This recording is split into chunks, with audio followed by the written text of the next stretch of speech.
Zephyr is humanity's last warrior, fighting alone in a world abandoned by the gods. After a brutal and hopeless battle against Tartarus, a being known as the god of destruction, the poor hero succumbs to defeat. He blows himself up in a final act, taking down Tartarus's hand with him. He manages to damage the god of destruction, who destroyed hundreds of worlds before, but never suffered even a single scratch. His body is burned to a crisp, but instead of dying for good, he wakes up somewhere completely unexpected. This place is known as God's Realm. The gods, who had once turned their backs on the world, had been watching all along. They were thoroughly entertained by the fight our boy put up, so to squeeze out even more amusement, they offer him a second chance to go back and fight those damned bastards who dared to destroy the world. They send him 10 years into the past, back to when he was just a powerless slave. The only things he now has are his past knowledge and a special perk granted by the angel Mercedes. As he opens his eyes, he sees a bunch of bully slaves around him while a small powerless boy lies in there, shivering from the beating. Seeing their maniacal faces and the logo on their chests, Zephyr quickly remembers that he's been sent 10 years back, when he was 20, and refused to be used as a temple slave. As they bully our boy, their supervisor calls them out to get back to work. The bullies follow, but not without giving a warning to our boy not to pull that stunt again. However, Zephyr has no time for lowlifes. He picks up a nearby pickaxe, ready to blend in, but notices that same small boy on the ground whispering thanks. The warrior doesn't recognize him and simply walks past, focused on more important matters, which were the perks the angel had mentioned he will be granted after regression. As the kid goes back to work, Zephyr stands still and activates his perks. A surge of power rushes through him, and in that moment, he can hardly believe that the angel actually gave him such a powerful spell. A while later, the other slaves are shocked to see Zephyr working at an incredible pace, filling up the rags in just minutes. They realize that this newcomer has now set a new standard, one that means they can't slack off either. Meanwhile, Zephyr is still thrilled about what happened earlier. When he unlocked his perks, a sudden barrage of information flooded his mind, causing a sharp headache. However, the pain quickly gives way to excitement as he notices several rare, high-level skills and items appear before him, completely free. Lost in thought, he doesn't notice the head of the mining team approaching. Mistaking his pause for laziness, the supervisor starts shouting, furious that the boy appears to be slacking on his first day. When he gets no response, his anger escalates. He raises his whip to teach the newcomer a lesson, but to his shock, Zephyr catches the whip mid-air with his bare hand and calmly returns it, prompting a stunned apology from the supervisor. Zephyr then turns back to his work, quietly surprised at his own reflexes and combat awareness. The whip didn't even leave a scratch. It's the effect of his first perk, an ability that cancels minor physical damage. Although the skill takes some effort to activate, it's proving useful, and he doesn't even feel tired after a full day of intense mining. By the end of the day, he has received a total of 9 perks, each one a powerful step toward reclaiming his former strength. But for now, the warrior has a task to complete. Mining dozens of bags in just a few hours, Zephyr shocks the supervisor, who rewards his team with first place. As the results are announced, the small boy from earlier stares in disbelief, only to discover that he was part of Zephyr's team. Zephyr, equally surprised, glances at the boy, realizing their paths are about to intertwine once again. The bully team's silence hangs in the air as the head announces the rest of the rankings. He reminds everyone that the last place team will receive less bread, and their share will be handed over to the top-ranking teams. With that, he orders all the slaves to pray to their light goddess, Arya. Hearing this, everyone immediately begins to pray. Zephyr follows suit, knowing that Arya is one of the 3 supreme gods, and the most powerful moneylender. Most of the slaves here either lost their homes or were former adventurers who ended up in debt to the temple. The slave mark on all of them, including Zephyr, prevents escape. If anyone tries to flee without permission, their heart will stop instantly. Zephyr's goal now is to repay his debt and leave as a free man as quickly as possible, not just to take revenge on the demon lord, but also to protect a deeply cherished woman, Altair. In the evening, the slaves gather and relax in the market area. Zephyr quickly notices how expensive everything is. As he stands in thought, the little boy from his team offers to buy him a beer, wanting to show gratitude for being saved from the bullies earlier. With what little money he has, the boy wants to give something back. He also mentions that their team usually finishes last due to being weak, but thanks to Zephyr, they've placed first for the very first time. This moment makes Zephyr realize the true nature of the bullying tactic that by targeting and weakening one member of each team, they create a liability that drags everyone down, ensuring the team ranks low. However, Zephyr gently rejects the boy's offer, thinking the kid would only hold him back. Instead, he walks up to the bartender and asks for recovery water. This surprises the bartender, as recovery water is quite expensive. He suggests that Zephyr should just wait for his injuries to heal naturally instead. However, the boy hands him 1.5 gold coins and requests the rest to be covered as a loan. This shocks the kid, knowing they already have existing debt, and the interest on new loans is notoriously high. But the warrior brushes off his concern, confident he can pay it back. Without hesitation, he drinks the recovery water. The item regenerates the drinker's endurance, and if consumed in larger quantities, it also slightly increases mana. Normally, it's not very effective. You need high amounts just for minor results. However, due to Zephyr's rare perk that boosts potion effectiveness by 500%, even a small dose yields impressive results. Despite working hard in the mines, Zephyr knows he can't make any real money there, as no bonuses are awarded for extra effort. So he makes a decision to consume as many potions as he can to train his body and build strength. Once he feels strong enough, he informs the head about hearing strange sounds, possibly monsters, deeper within the mine, and suggests calling in the hunting team. Zephyr knows exactly what he's doing, as dungeons are where the real money lies. He reflects on the nature of monsters, which are creatures born from warped mana, inherently hostile toward humans, and long regarded as a menace. Yet, over time, people begin to recognize their value. Their mana stones, formed inside their bodies, and even their bones were sources of rare and useful materials. The dens they stay in are called dungeons, which were once considered threats but are now seen as profitable resources. These dungeons are handled by hunting teams, which are composed of enslaved fighters selected for their combat prowess. Due to the extreme risk involved, they are paid handsomely, with performance-based bonuses. Zephyr wonders why someone like him, trained as an adventurer, is assigned to mine duty. He suspects there is a deeper motive behind it. While lost in thought, the shopkeeper reminds him that he's reached his borrowing limit. Zephyr mentally notes that if he wants more funds, he may have to steal. Just then, the priestess appears and offers a grim solution of selling his organs to the temple, which buys fresh ones for research. She hands over the paperwork, stating that the surgery can be cancelled if the loan is repaid in time. Zephyr, despite the shock of others around him, accepts and insists on more recovery water. The shopkeeper reluctantly hands it over while warning him about it. The boy gulps down the bottles, satisfied that he now meets the physical conditions required. As he is busy with that, a man named Gote, head of a recon team, approaches to confirm if he is the guide they're expecting. Our boy affirms, noting his ability to detect mana, a skill that lets him sense his surroundings over a wide area, particularly useful for sneaking through dark dungeons without drawing attention. Goat is glad since that saves them from needing a night vision potion. The group gets ready to move, and the boy is handed some gear and told to follow. One of the men, Dale, comments on Zephyr's unusual abilities. Goat, however, quickly silences the chatter while our boy quietly assesses the team. Two faces are new to him, but he recognizes one, a man who joined the hunting team shortly after this particular dungeon was cleared. That means, based on what he knows, two of them won't make it back alive. He begins thinking about how best to use that knowledge to his advantage. The group arrives at the entrance of the dungeon, where a young boy greets them. He attaches a thin magical thread around Zephyr's wrist, linking it to others in the team. If any of them fall, the bracelet will snap, signaling the main base to send reinforcements. Though it's just a scouting mission, the boy still wishes them caution. Inside the dungeon, two torch-wielding monsters wander in, distracted by falling stones. Got and Dale swiftly ambush and eliminate them. Zephyr watches, noting that the recon team's primary role is to gather intel and assess monster activity. Once they relay their findings, a strike squad is usually deployed to finish the job. However, sometimes the scouting unit handles things themselves if they deem it manageable. Goat assesses the slain monsters and deduces their remnants from a previous assault on another part of the mine. Dale also thinks that these were the last survivors they just killed. Meanwhile, our boy reflects that the recon members aren't just scouts, they're seasoned combatants as well. Gott suggests they handle the rest alone, but Dale questions the plan, pointing out that Zephyr, who's been reduced to carrying supplies, can't be counted as a fighter. Marco, trying to defuse the rising tension, asks if Gote has a strategy worth hearing. Hearing that, he smiles and orders the boy to take out something. Zephyr opens his bag, revealing a collection of moonbush leaves and berries. He explains they emit a scent similar to a female kobold in heat when combined with certain monster waste. This odor lures nearby creatures from great distances. The trap works flawlessly. One of the monsters, drawn in by the scent, charges blindly and is swiftly killed. Gote, seeing the results, praises the plan, soaking in the glory while his men joke about his newfound genius. What no one realizes is that the idea originally came from Zephyr himself. In the boy's first life, after being transferred to the hunting team, Zephyr worked with Gote in the same unit. Gote was the kind of man who desperately wanted fame, but things never quite worked out for him. Knowing this, the boy approached him before their team meeting and claimed that the dungeon ahead contained only a few stray kobolds and was essentially empty. He lied, saying he was part of the recon team and discovered this himself. Zephyr also presented a plan that seemed viable, convincing Gote they could clear the dungeon on their own. He was saying that because he knew that it would be a waste to share such an easy dungeon with the rest of the squad. Gote, eager for recognition, was pleased that the new recruit was not only giving him all the credit, but was also offering up moonbushes, rare and hard-to-find resources. He was also aware that a single recommendation from him could officially place Zephyr on the hunting team, which might have been why the boy was trying so hard to impress him. Although Gote wasn't the type to be easily impressed, the credit Zephyr offered was too tempting to ignore. Back in the present, Gote finishes off the last remaining kobold, though he's far from impressed by the weak mana stones they collect. Meanwhile, Zephyr scouts the path ahead and gives the signal that the way is clear. But as Dale surveys the surroundings, he notices scattered bones that appear to belong to a kobold,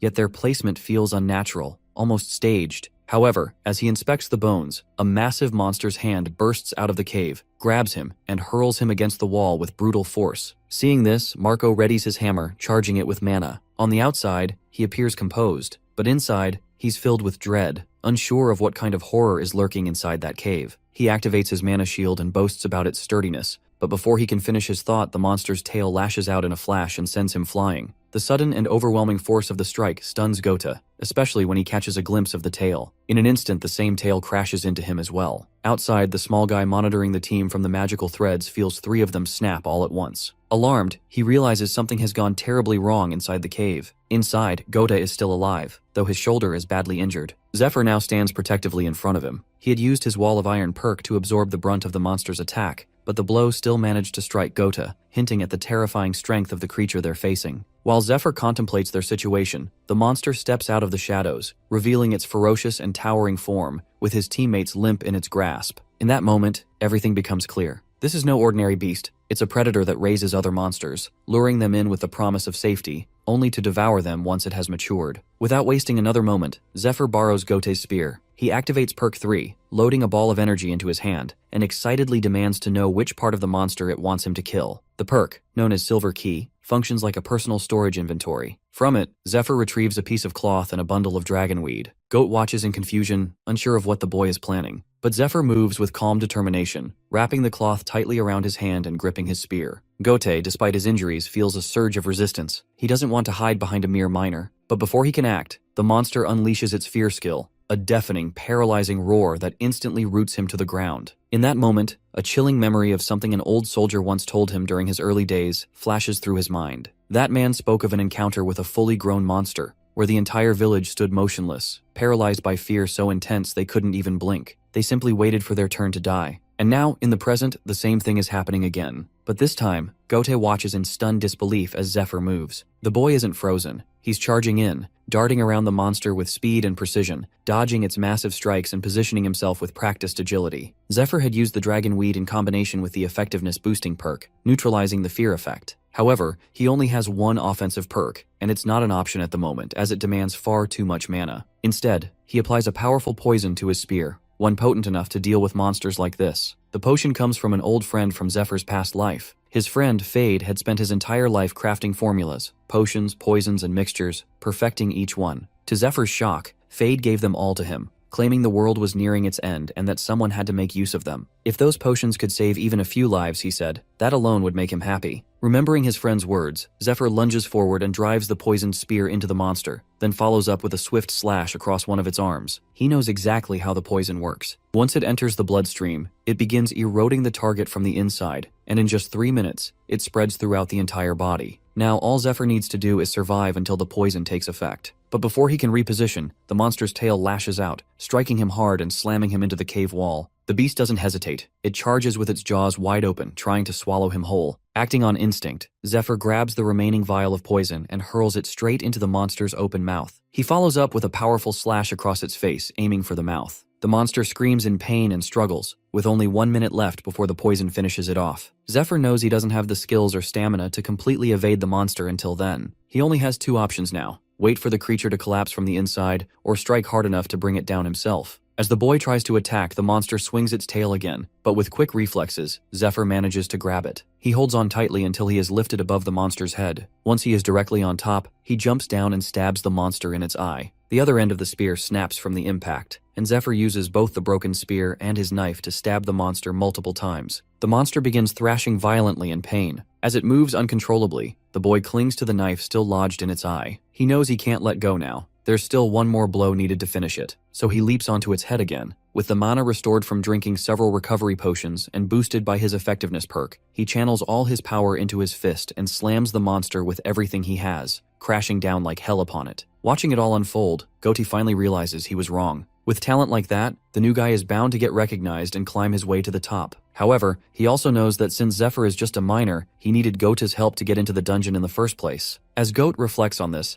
Zephyr, now standing with authority, requests to speak with him. Somewhere deep in the jungle, a yellow-haired man is badly injured and surrounded by a group of shady individuals. He pleads desperately, insisting he isn't a follower of the Demon Lord. One of the men, marked with a cross on his forehead, gives a signal to his buff, muscular teammate. Without hesitation, the buff man crushes the yellow-haired man's skull, ending his life. But then, the body begins to twitch violently. Moments later, a centipede crawls out of the corpse. The man with the forehead marking reacts instantly, slicing the creature in half. Doing that, he claims the centipede bore the Demon Lord's mark, proving the man they killed had been an infiltrator all along. Later, he returns with the centipede to his superior, Matthias. But Matthias is unimpressed. He reminds the marked man that 7 team members were killed during this mission, questioning whether one confirmed imposter was worth the cost. The marked man stands firm, reminding Matthias that the raid is only a month away, and that if the temple isn't purged of spies now, it could end in disaster. Matthias considers the warning and, after a moment, agrees to speak with the haunting squad to smooth things over. Still, he warns the marked man not to make him look foolish again. Back at the Department of Human Resources, Gode puts in a recommendation for Zephyr's transfer into the haunting squad. The priestess in charge approves the request but makes it clear that if the recruit fails, it's on them. Gote, confident in the boy's talent, gladly accepts the risk. He knows that if the boy performs well, he'll be the one getting all the credit. As he walks away, his thoughts drift back to that final day in the dungeon, the day they brought down the monster. In the cave, Gote was in disbelief when Zephyr suddenly asked him to forget everything about the fight, and Gote never saw the monster. Instead, the boy said he would leave the kobold corpses behind, so he had something to report to his superiors. The real prize, the giant monster's body, was something he wanted to keep for himself. As a temple slave, Zephyr wasn't allowed to keep loot like mana stones or monster parts, since everything belonged to the temple. So he planned to secretly sell the monster's corpse for money. Gode, however, thought it was impossible. There was a standby unit outside to stop exactly that kind of theft, and a follow-up team would eventually sweep the dungeon for any leftover items. But Zephyr revealed his trump card, his inventory perk. With a calm gesture, he stored the massive monster's body into his personal storage, right in front of Gode's eyes. Gode was stunned. The monster disappeared without a trace. No blood, no body, nothing left behind. With that, Zephyr made an offer. He was willing to clear 3 more dungeons for him, and he could keep all the loot. In return, he just had to keep quiet about what had just happened. Back in the present, Gote is seriously considering the offer. If Zephyr keeps clearing dungeons for him, he can claim the credit as a squad leader. Since they're part of a recon unit, they get access to dungeons before anyone else. And if they manage to handle them with just a small team, it'll make Gote look like an exceptional leader, maybe even earn him a promotion. Meanwhile, Zephyr is focused on selling the monster corpse to pay off his debts. He wants out of the temple and fast. But as he thinks it through, he remembers something important, that soon, the Temple Knights are heading out on a major raid. During that raid, they're supposed to come across a rare and powerful item. Now Zephyr has a new goal. He plans to join that raid and get his hands on the item, hoping it's the key to finally gaining his freedom. After some time, Zephyr's registration is complete, and he is now officially a member of the hunting team. As they head out, he falls into thought, remembering that in his past life, he only joined the hunting team after the raid participant list was announced. That list was always compiled from among the hunting team's ranks, selecting the 20 most talented individuals or those with powerful connections. Zephyr already has a plan in mind, but he knows it has to be executed at exactly the right moment. They eventually reach the armory, where Gote guides him through the area before excusing himself to check on his teammates currently recovering in the hospital. While Gote is talking, the same shady group from the forest arrives. Seeing them, he lowers his head and nervously suggests Zephyr do the same. As the group passes, everyone bows in silence. However, as they pass by Zephyr, the marked group leader feels something that startles him, but he continues walking. Once they're gone, Gode explains that they are official inquisitors, agents no one dares to provoke. He warns Zephyr to show respect to the group ahead of them. These people have the authority to label anyone a heretic without consequences. Their leader, Sahak, is especially dangerous. Known as the Mad Hound, he has a reputation for enjoying the act of killing, and Gote urges him to be careful around him. But just as he is explaining all this, Sahak suddenly appears and calls out to them. Gaudy nearly panics as Sahak begins walking toward them. The man points directly at Zephyr, referring to him dismissively as a minor. He throws off his cape, revealing himself fully, and demands to know Zephyr's position. Before the boy can speak, Gote nervously steps in to introduce him as a teammate. But Sahak immediately shuts him down, making it clear he's not interested in anything Gote has to say. The tension rises as Gote can feel Sahak's killing intent radiating off him and starts trembling from fear, while Zephyr remains calm and unfazed. That composure catches Sahak's attention. It doesn't match Zephyr's rough appearance as a minor. He starts to suspect that this boy might be far more powerful than he looks. The fact that someone this strong was sent to the mines instead of directly into the haunting squad doesn't make sense, especially since there's an aptitude test that usually filters strong recruits straight into elite units. Something feels off. Within seconds, Sahak signals his men, and they quickly surround Zephyr from all sides. Despite sensing the boy's strength, he remains confident. He believes his team can handle him. He steps forward and demands answers, making it clear that lying won't be tolerated. But Zephyr sees right through it. He knows Sahak is only making things easier for him. As Sahak and his men surround Zephyr, he accuses the boy of being a follower of the Demon Lord.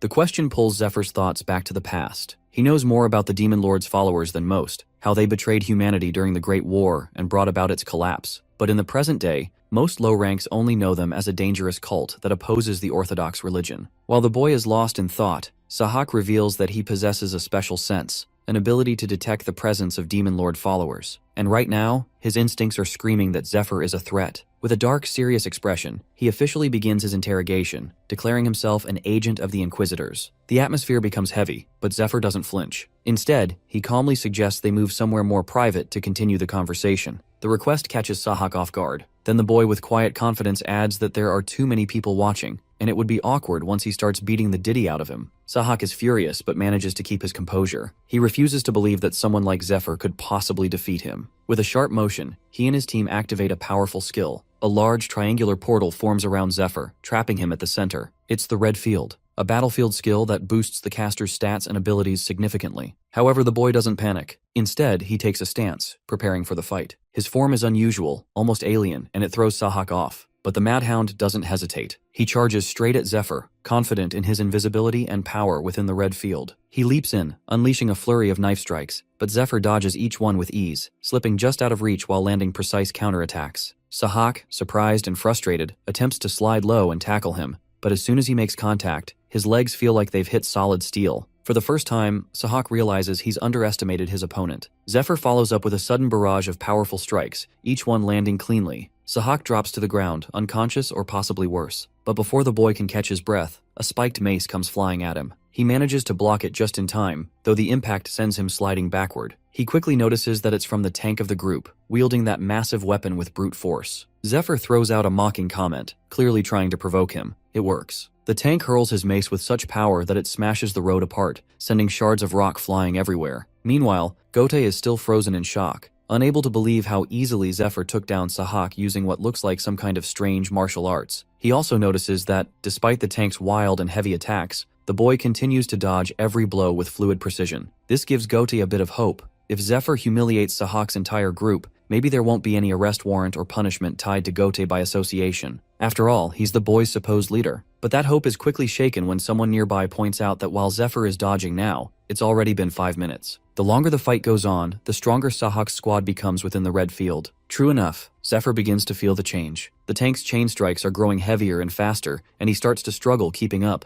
Out of nowhere, Sahak reappears, slashing Zephyr across the back with a surprise attack. He's radiating an intense killing aura now, clearly not done yet. With cold fury, he launches into a high-speed assault, darting around Zephyr like a blur of light and slicing at him from every direction. For a moment, it seems like Sahak has the upper hand. He prepares to end it with a final, devastating blow. But just as he gets close, Zephyr catches him, barely, and slams his head into the ground with crushing force. Before Sahak can recover, the boy drives his knee into him again, overwhelming him with sheer strength. Beaten and bloodied, Sahak lies stunned. Even with his boosted stats and enhanced abilities, he realizes that none of it made a difference against the boy. Meanwhile, the boy taunts him, calmly pointing out that if he really wanted to show off his speed, he should have let the tank wear him down first. The comment hits a nerve. Furious, the bald tank tightens his grip on the chains restraining Zephyr, trying to overpower him. But Zephyr doesn't back down. Instead, he pulls against the chains and mocks the tank, suggesting he's too scared to fight up close. As he says this, he channels mana into his arms and activates a basic enhancement spell, Power Boost. With that surge of strength, he yanks the chains with such force that they rip right out of the tank's hands. The momentum sends the tank crashing into a nearby wall, leaving everyone around stunned in silence. Meanwhile, on the ground, Sahak starts crawling toward him, desperate and confused, asking who he really is. But the boy simply smirks and walks away, casually reminding him that interrogation is his job. Unseen by everyone, a red-haired man watches the scene unfold from a nearby window. He's clearly impressed by Zephyr's strength, and quietly wonders if this boy has been sent by their master. Meanwhile, the onlookers can't believe what they've just witnessed. Sahak, the powerful leader, has been defeated by a mere rookie. As Zephyr walks away, the defeated man can only scream at him in frustration, unable to accept his loss. The boy, on the other hand, feels a sense of relief. The first part of his plan is complete, but now he has to wait for someone specific to hear about it. As he continues walking, however, a strange sensation washes over him. His body starts to tremble and he quickly realizes what's happening. It's mana freeze, a temporary shutdown when a user runs out of mana. The power boost skill he used in the fight drained him completely, leaving him vulnerable. He understands now that his body isn't strong enough yet, and he'll have to improve. Collapsed on the ground, Zephyr looks up, but the sky above him shifts into something otherworldly, and a massive figure materializes. The figure introduces itself as Spirit Shylock, the god of debt's agent. It reveals that Asura, the god of debt, sent it to collect the debt for the Wall of Iron skill Zephyr used. The boy immediately recognizes the name of the skill. He knows that while Wall of Iron granted him great advantages in the fight, it also comes with severe side effects. When the user's mana runs out, all the damage taken during the spell is inflicted at once. Many who have used it died because of this brutal drawback. The God of Debt's spell is like a double-edged sword, feeding off human despair. As Zephyr struggles, God of Debt watches him with an almost sadistic pleasure, savoring his suffering. Meanwhile, Shylock starts calculating the total damage Zephyr has accumulated, preparing to deliver the cumulative blow. Zephyr, completely drained, can only wait helplessly as the countdown to impact ticks down. Despite his best efforts to move, his body refuses to respond. In a last-ditch effort, the boy rips the wraps off his hands, revealing a hidden recovery potion. With the countdown nearing its end, he manages to drink the mana potion just in time. The mana surge raises his mana by a single point, halting the debt collection attack before it can land. In a flash, Shylock vanishes and the threat is gone. Our boy breathes a sigh of relief, but he knows this was only a temporary escape. He still has much to prepare for. Zephyr survives by a split second, smirking at the sky as if mocking Asura, the god of debt, for underestimating him. After all, the boy is a survival expert, someone who managed to live even after humanity fell in his past life. He knows the secret to beating Wall of Iron is simple: keep your mana from dropping to zero. As long as he has even a sliver of mana, the spell can't touch him. He remembers that in his previous life, Wall of Iron was a purple tier skill worth 500 gold, far more than he can afford right now. Yet the god, for their own amusement, gives him the spell anyway, and to thank them, he gives a middle finger salute, only enraging the god even more. Later, Zephyr wakes up confused, tied to a bed with the priestess standing calmly beside him. Two bulky men are also present, bringing torture tools. Nervous, he looks around as the priestess explains the situation with a disturbingly calm tone. He's in their workshop because the repayment on the loan he took from the shop expired just an hour ago. Her expression quickly hardens. She grabs a large knife and says he took multiple loans using collateral, skipped all the interest payments, and never planned to repay any of them. She holds the knife just inches from his face and demands answers. Zephyr realizes the situation is deadly serious. If he tries to use mana, the debt collector Shylock will return instantly, so he has no choice but to talk his way out of this. He begins pleading, saying he'll repay everything next week, but the priestess remains unmoved. She declares they'll definitely take his salary, but he still has to pay the shop loan with interest, something he clearly can't afford. Then, she gives the order, and one of the large men grabs Zephyr's arm. She announces they'll cut off one of his fingers, for now, to make a point. The torturer raises the knife and swings it toward his hand, but Zephyr panics and shouts something at the last second. Whatever he says makes her order the men to stop.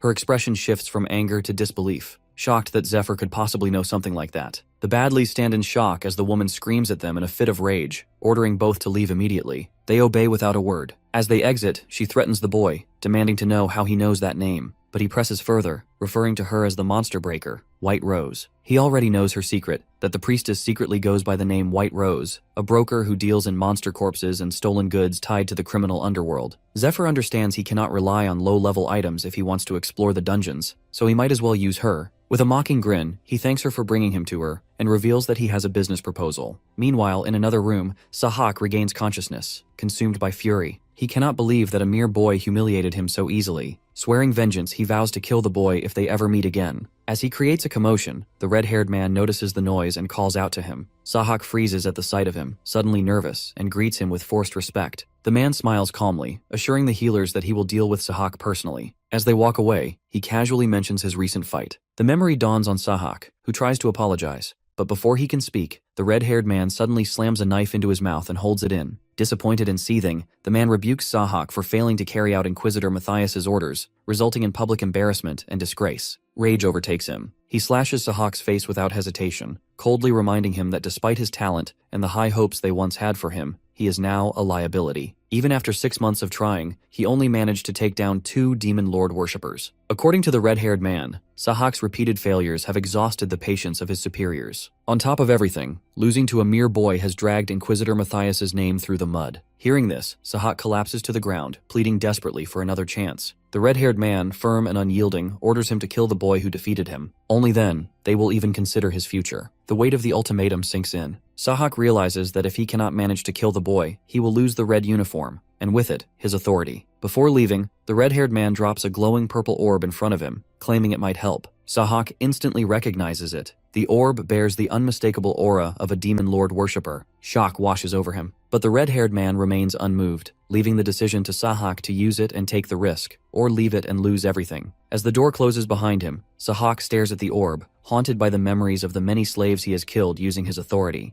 If he loses the red uniform, he knows there's no redemption. He will return to slavery, and this time, there will be no mercy. Everything he has clawed for will vanish. Years of manipulation, obedience, and survival washed away. Driven by desperation and rage, he grabs the purple orb and decides to use it. Maniacal laughter fills the room as he clutches the artifact. Meanwhile, the red-haired man smiles. He has gotten exactly what he wanted. He instructs his man to keep a close eye on Sahak, knowing full well that he only aided him to use him as a diversion. According to his informants, Sahak's reckless behavior has already drawn attention. Even the head of the Temple Knights has lowered their guard. The red-haired man plans to exploit this opening to intercept the item, eliminate the head of the order, and most importantly, pave the way for a demon lord worshipper to seize control of the temple. This red-haired man is known as Ned Stryer, an imposter and a secret disciple of the demon lord worshippers. Suspicious of recent events, Ned also orders his man to investigate Zephyr, having recognized the martial arts technique the boy used, a style known only to their master and his disciples. He suspects Zephyr might have been sent by the master himself to assist them. However, given the secrecy of the matter, Ned decides to test the boy through Sahak.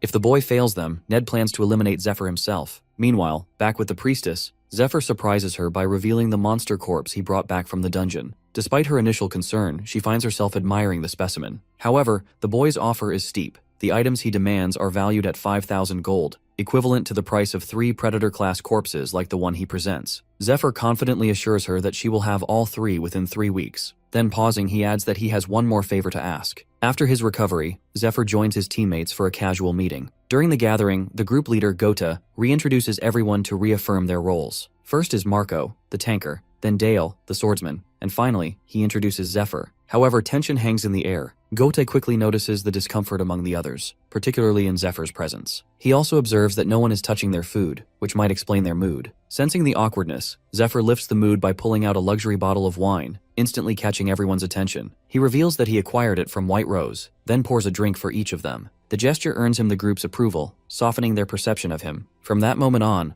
the boy knows they'll be more willing to assist him in smuggling monster corpses, because despite their differences, they're in this together. Zephyr already knows Gota from his previous life, but the other two hadn't survived this far back then. Their presence makes him uneasy, as he isn't sure if they will cooperate or if he will need to eliminate them later. He also understands that people tend to like those who give them what they want. And for those who crave importance, the key is to build them up. But Zephyr knows he can't progress with someone who actively dislikes him, and in this case, that person is Dale. After a while, Gota outlines their next assignment, emphasizing its importance. Completing it could lead to a level promotion. He urges the group to be respectful toward the new member, reminding them that unity is the only way to achieve their goals. However, not everyone shares his sentiment. Dale in particular grows irritated, upset that Gota made decisions without consulting them. He even questions whether what Gota saw, Zephyr defeating the Predator, was real or just an illusion. They begin to argue, but Marco, the larger one, steps in and stops them. He suggests they agree for now, reminding them that the reward will be split 3 ways regardless. Despite the compromise, Dale's heart still refuses to accept Zephyr. He suspects the boy will bring them trouble, and if he's trying to scam them, the truth will come out soon enough inside the dungeon. With their plan set, the group heads to Edorin, a town carved into the side of a mountain. Upon seeing it, the team is visibly impressed, having never encountered a place like it before. Gota explains that the caves inside are even more fascinating, housing everything from living quarters to full bedrooms. In the past, temple-sent personnel and injured adventurers used to stay there. However, those days are long gone. Now the place resembles a decaying monster den. As they step inside, the tunnels are covered in thick spider webs. Zephyr, staying alert, activates his mana perception, a skill that allows him to detect mana-infused objects and creatures without physically touching them. Using this ability, he guides the group carefully through the webs, navigating the area with precision. After some effort, they finally make it back outside. Once clear, Zephyr reveals that he sensed a steel spider inside. He immediately begins laying out a strategy to deal with it. According to his plan, they will sneak into the nest, use a paralyzing potion on the baby spiders, and wait for the parent to return and witness the slaughter, provoking it into a vulnerable state. As Zephyr explains the strategy, Dale voices his concern. Even with all 4 of them, he doubts they can take down the steel spider. The creature's outer shell is hardened like steel, rendering most sword attacks completely ineffective. Steel spiders also reproduce rapidly, allowing them to build an army in no time, which makes confronting them in their own nest significantly more dangerous. Dale suggests seeking help from the temple to deal with the threat, but to his shock, Zephyr casually tells him to rest, claiming he can clear the nest on his own. This level of confidence only strengthens Dale's suspicions. The boy claims to have defeated a predator, humiliated Sahak, and now says he can take down a steel spider alone. None of it makes sense to him. Suddenly, a realization hits Dale. If Zephyr is lying, then this dungeon might not be dangerous at all. If that's the case, going in with him could be the perfect opportunity to catch him in a lie. As the group navigates deeper into the dungeon, Dale accidentally brushes his hand against one of the web strands and becomes stuck. While trying to free himself, he's horrified to see dozens of spiderlings crawling out from the darkness, rapidly closing in on him. Zephyr reacts instantly. Without hesitation, he swings Dale away from the webs and positions himself between him and the swarm, using his own arm to block the spiderlings' attack. The spiderlings begin biting Zephyr's arm, but their fangs fail to pierce his skin. Unbothered, Zephyr mocks them and slams them into the ground, shocking Dale with his strength and composure. Without wasting a moment, he calls the others into formation, preparing them to face the incoming swarm. He has already instructed everyone to wrap their weapons with their capes, knowing that ordinary blades wouldn't cut through the spider's sticky webs. To their relief, the plan works. Even though the webs cling to their weapons, they can still swing them freely. Dale and Gota fight off the monsters, trying to herd them into one spot. Their strategy is clear that once the spiderlings are grouped together, Zephyr will finish them off in one blow. Everything goes according to plan. With a single powerful swing, the boy eliminates the entire swarm. As the dust settles, the group stands exhausted from the intense battle. Dale suffers a deep cut on his arm and feels both wounded and humiliated, having had to reluctantly turn to Zephyr for help. To his surprise, Zephyr hands him a recovery potion without hesitation. Watching this, Dale realizes that the boy must have been aware of everything from the start, including the exact moment he got caught in the web. All thanks to his mana perception spell. Embarrassed, Dale quietly calls himself out on it. Zephyr, however, simply reassures him and advises against repeating the same mistake again. Meanwhile, he silently observes Dale with growing appreciation. In his past life, he had to train unskilled fighters, but Dale shows surprising focus and discipline. Zephyr is aware of his lingering suspicion toward him, but he also knows that once they clear the dungeon, his doubts will resolve on their own. The group soon enters the spider's nest, where they use the paralyzing potion. To their surprise, it works exactly as Zephyr had predicted, making the battle significantly easier. They also remember his advice, to aim for the spider's bellies, as they are softer than their steel-coated backs. When Dale tests this mid-fight and confirms its effectiveness, he is once again baffled by how accurate Zephyr's knowledge is. As Dale stabs and slices through one of the monsters, the others rally around him to help finish the job. They celebrate having taken down a spider, only to be stunned when they notice that Zephyr has already defeated hundreds on his own. Climbing down from a mountain of corpses, the boy casually suggests they take a short rest. Still catching his breath, Marco can't help but wonder where Zephyr came from, and who could have possibly trained him. At that moment, Zephyr's mind drifts to the memory of a mysterious man who once trained him in a remote cave. But as the image resurfaces, his expression gets serious. He quickly brushes the thought aside and shifts the conversation, pointing out that only the boss room remains. The group grows excited at the prospect of the final battle. As they await orders, Zephyr casually walks over to a spider's corpse and plucks its sharp legs. Then, without hesitation, he tells the others to leave, insisting he will handle the rest alone. The group stares in disbelief about this sudden order. Gote, among the group, isn't as ambitious as the others, especially not like Dale. He only wants to survive, even if it means always choosing the safe route and obeying those in power. This is the reason he has managed to stay alive for so long. When Zephyr tells him to leave, Gote agrees without hesitation, believing it's for the best. He thinks they would only slow Zephyr down. However, Marco insists on staying, reasoning that it's just the final stretch remaining. This unsettles Gote, and his nerves spike even more when Dale also agrees with Marco, arguing that more people mean better chances of defeating the monster.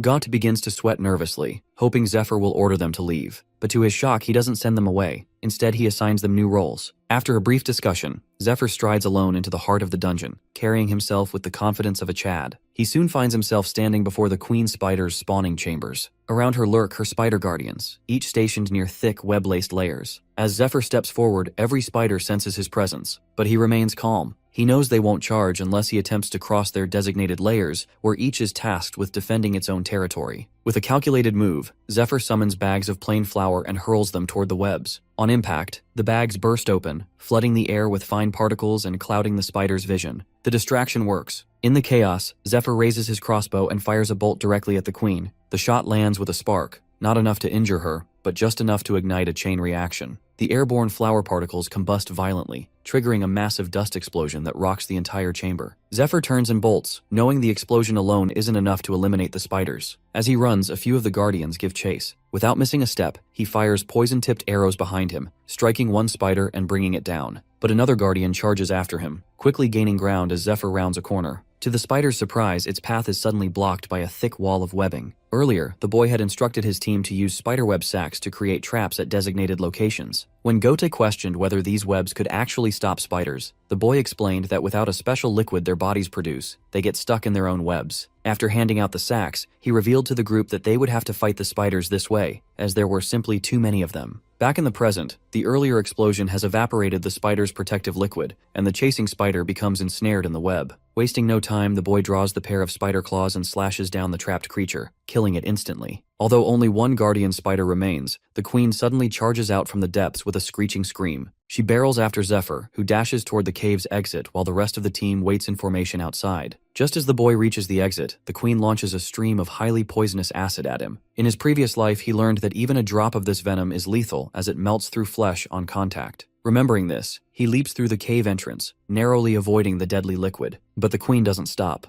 She bursts out of the cave in a fury, splattering her venom across the landscape. Seeing her emerge, the other team members quickly move into position. The boy, gripping the spider claws tightly, charges at her. He slashes across her back, then lands in front of her, positioning himself as the main threat. His goal is to draw her attention, take the hits, and give the others a chance to strike. The queen shrieks louder, enraged by the attack, but Zephyr stands firm. He knows he's the only one who can face this monster head-on. While he keeps her occupied, the others are already in place to strike from a distance, ready to inflict as much damage as possible. The team stands firm, except for Gote, the bitch, who trembles in fear at the sight of the towering beast before them. The rest of the group is also sweating, torn between committing fully or holding back. Dale feels particularly nervous, his mind replaying all the humiliation and mockery the hunter team subjected them to. They were treated like dirt, dismissed as mere low-level information gatherers. Every chance they got, the hunters belittled them. But Dale has had enough. They've come this far, and he's no longer willing to back down. He decides to go all in. Marco shares the same resolve. In the past, they wouldn't have dared to face a monster like this. But with Zephyr on their side, everything has changed. Every time they've trusted him, things have turned out well. That trust leads Marco to commit fully as well. Gote, however, grows frustrated. They're not listening to him, and it irritates him deeply. But with both Dale and Marco ready to fight, he's left with no choice. Reluctantly, he joins the assault. Together, they target the damaged section of the spider's armor. Coordinating their attacks from all sides, they keep Zephyr's advice in mind.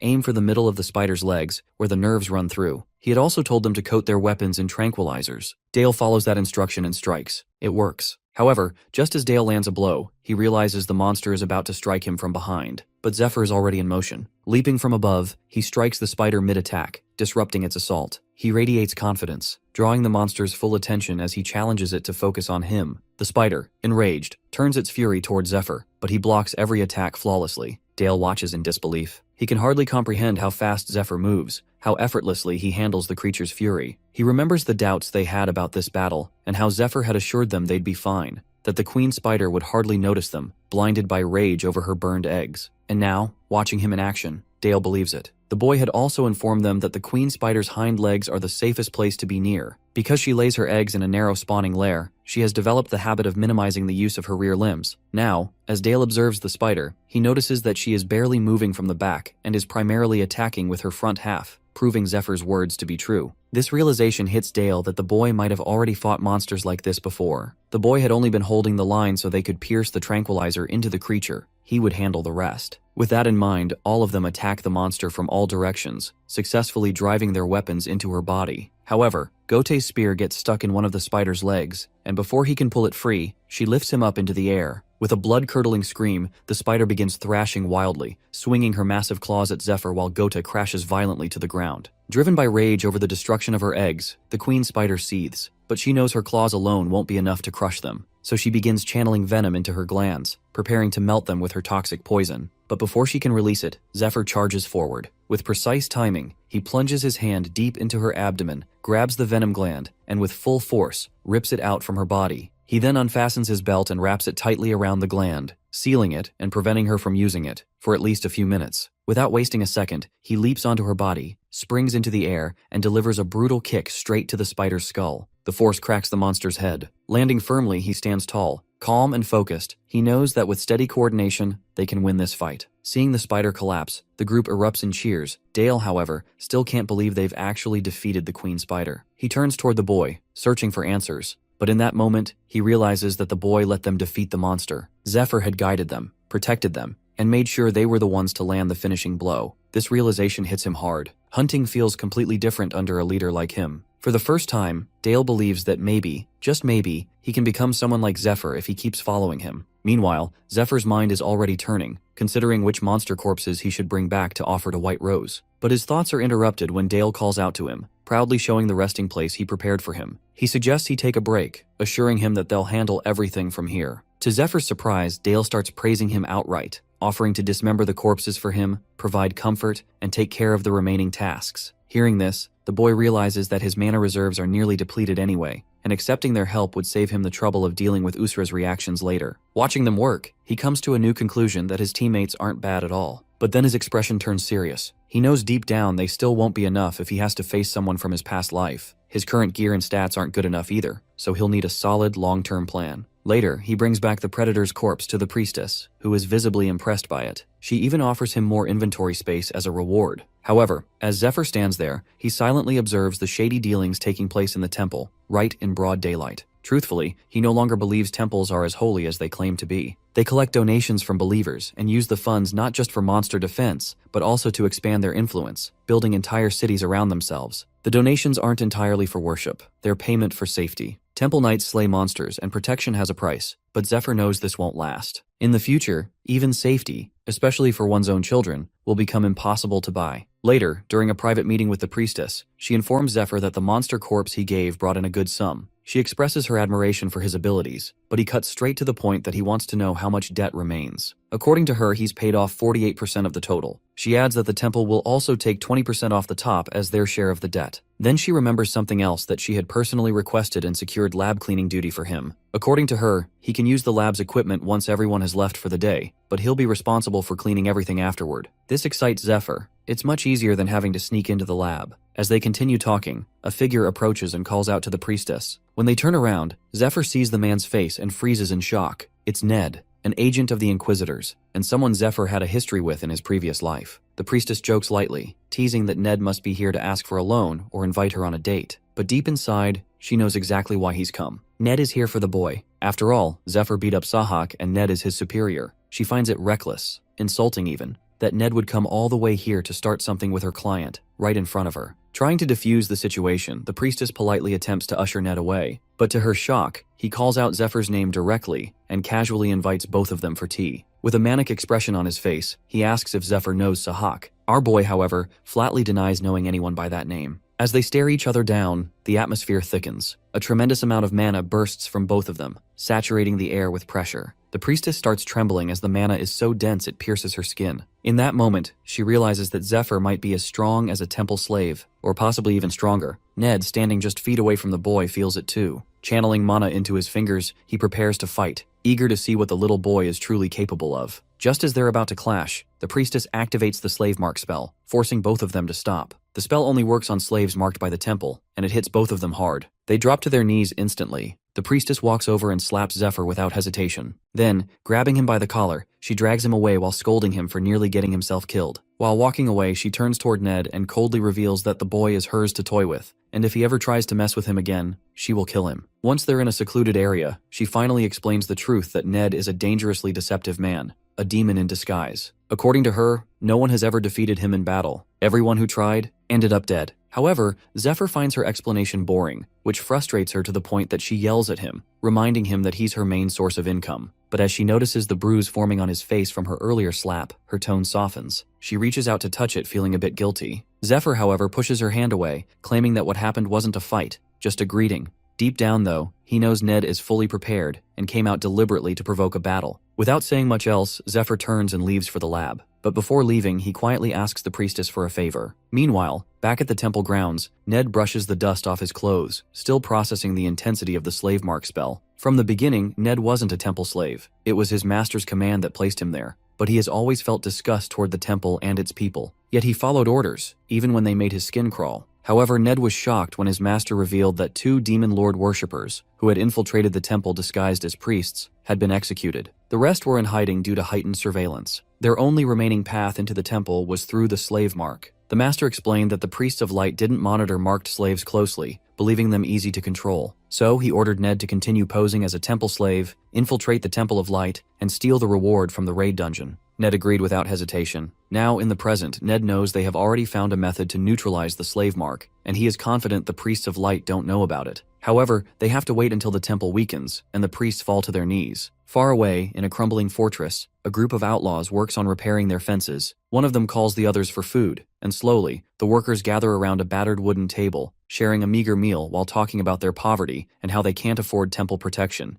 hence the need to maintain their own defenses. As they eat, the tower guards spot someone approaching from the temple. It's Sahak. Upon entering the fortress, the first thing he asks is the number of people living there. A worker nervously answers, 50. That number brings a manic smile to Sahak's face. Without warning, he raises a strange flute-like instrument and plays a haunting note. In response, a monstrous creature bursts from the ground, impaling the workers without mercy. This is Sahak's new power, unleashed and terrifying. With it, he's certain the boy will never humiliate him again. As Sahak laughs maniacally, driven by his twisted ambition, the creature rampages through the fortress, mercilessly chomping down the remaining workers one by one. Meanwhile, in the Temple of Light, it is now nighttime, and Zephyr is busy in the laboratory, mixing and boiling ingredients laced with the queen spider's poison. He aims to create a deadly concoction of Fade, something he calls the King of Poisons. For this, he has taken over the priestess's room, believing that Ned's little minion might appear and sabotage his work. Though the priestess initially objected, he managed to convince her to lend him the space. As she looks through his blueprint, confusion clouds her expression as she cannot make sense of what he is trying to create. Meanwhile, Zephyr draws precise lines across a log of arcanwood and then smashes it with his mana-infused fist. The large pieces break away, leaving behind several small uniform sticks. This sight both amazes and confuses the priestess, so Zephyr explains that these are needles, similar to those used in Eastern medicine. His plan is to dip their ends into poison and let them sit for 10 minutes. Once ready, according to him, these needles can kill any creature with minimal effort. However, no one had ever imagined they would come to rely on poisons after the Demon Lord's attack, especially that the gods had abandoned them. With that thought, Zephyr begins inserting the poison needles into his own body. Almost immediately, the poison starts spreading through his veins, making him tremble in pain. The priestess, alarmed, moves toward him, but he raises a hand to stop her. She remembers what he had told her earlier, not to panic no matter what happens, and to simply carry out a task for him when he signals. Although she remains unsure of what he truly intends, Zephyr is clear that he seeks to upgrade himself. He knows that under the right conditions, 2 poisons can neutralize each other's effects, transforming into a medicine or even a potion that boosts one's stats. The challenge, however, lies in the fact that he is working with incredibly painful, unstable, and unpredictable toxins. The pain pushes Zephyr's body to its absolute limit, but he knows this is the only way forward. He channels his mana, directing the flow to control internal injuries and potentially boost his levels. With this, he is testing whether the technique will heal him, or if it will cause his body to shatter like a brittle mirror. Still, Zephyr knows this pain is nothing compared to what the Demon Lord once did to him. As he concentrates, the flow of mana stabilizes. His veins begin to lose their darkened hue, returning to their normal color. The transformation stuns the priestess,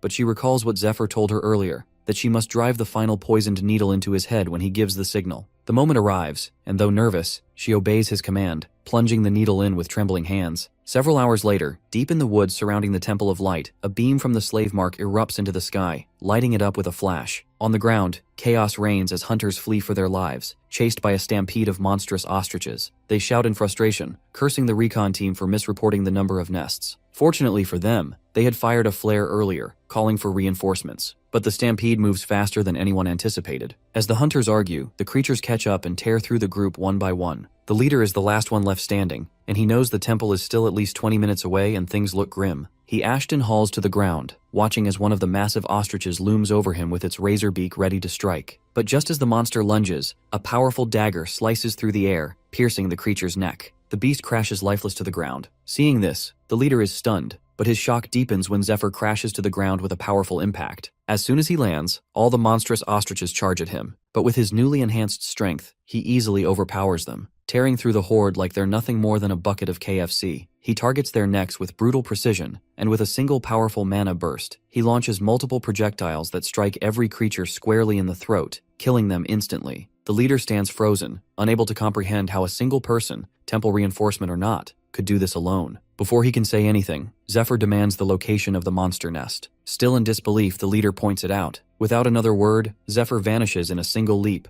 leaving behind an overwhelming aura and a heavy sense of awe and inferiority weighing down on the hunter captain. However, the leader immediately regrets not giving Zephyr a critical piece of information, that the nest is extremely dangerous. As he silently blames himself for the oversight, a sudden blast echoes through the forest, followed by a chain of explosive crashes and deep cracks in the earth. To his utter disbelief, Zephyr emerges from the shadows moments later, dragging the severed head of the boss monster behind him. Despite the intense battle he clearly just fought, he looks calm, almost relaxed. The poison needles coursing through his system seem to have doubled his strength and dulled the pain. But Zephyr knows his next challenge is gear. He needs new equipment, though finding a place to forge or acquire it will come first. As he considers his next move, he fires the green flare, signaling that the emergency has been handled. Meanwhile, far away in the dungeon's dark depths, Sahak continues his brutal slaughter, waiting for the moment he and Zephyr will meet again. A few days later, Matthias, the senior inquisitor, and Lucius, the commander of the Temple Knights, discuss the recent news that a slave reportedly defeated a horde of monstrous ostriches, including their towering 100-foot-tall leader. They suspect the act might be a deliberate attempt to showcase his abilities in hopes of being included in the upcoming raid. Upon hearing this, Matthias suggests interrogating the slave, but Lucius refuses for now. The Inquisitor pushes back, concerned that the slave could be a demon lord worshipper and might interfere with the mission. However, Lucius surprises him by proposing a different strategy, bringing such individuals along on the raid and dealing with them there, rather than risking them causing problems elsewhere. Although they've been friends for over 20 years, Matthias disagrees with the idea, but the commander has a reason for involving him further. He leads Matthias into the tower basement. When he opens a large sealed door, Matthias is taken aback when he sees Michael's legendary heavenly lance and shield. He can't believe his eyes. He'd only ever read about relics like this in books. The commander assures Matthias that with these weapons, they finally have a real chance at clearing the dungeon after 10 long years. With a confident expression, he adds that this time, he'll be nearly unstoppable during the raid. The next morning, at the slave rooms, Zephyr's hunting teammates wrap up a grueling training session. They're a bit surprised by the training area being so crowded lately. Marco explains that these are slaves hoping to claim a spot in the raid. Rumor has it that 2 or 3 positions might still be open. As they talk, the priestess suddenly walks out of their room and passes by them. The group immediately bows out of respect. After she walks past, a few of them quietly wonder what she was doing in their quarters. Soon, the group's worst suspicion is confirmed when they spot Zephyr in their room, wearing a golden ring. They stare in disbelief, unsure how he managed to get such an item from the priestess. Zephyr, however, brushes it off casually. Internally, he knows the ring is no ordinary accessory. It's the Ring of Purification, an item that boosts mana flow and enhances magical defense. The priestess gave it to him after his upgrade session, claiming she had more items like it that could help improve his stats. This gesture made Zephyr suspect that she's motivated by money. Meanwhile, the priestess walks toward her room, lost in thought. She's thinking about Persephone,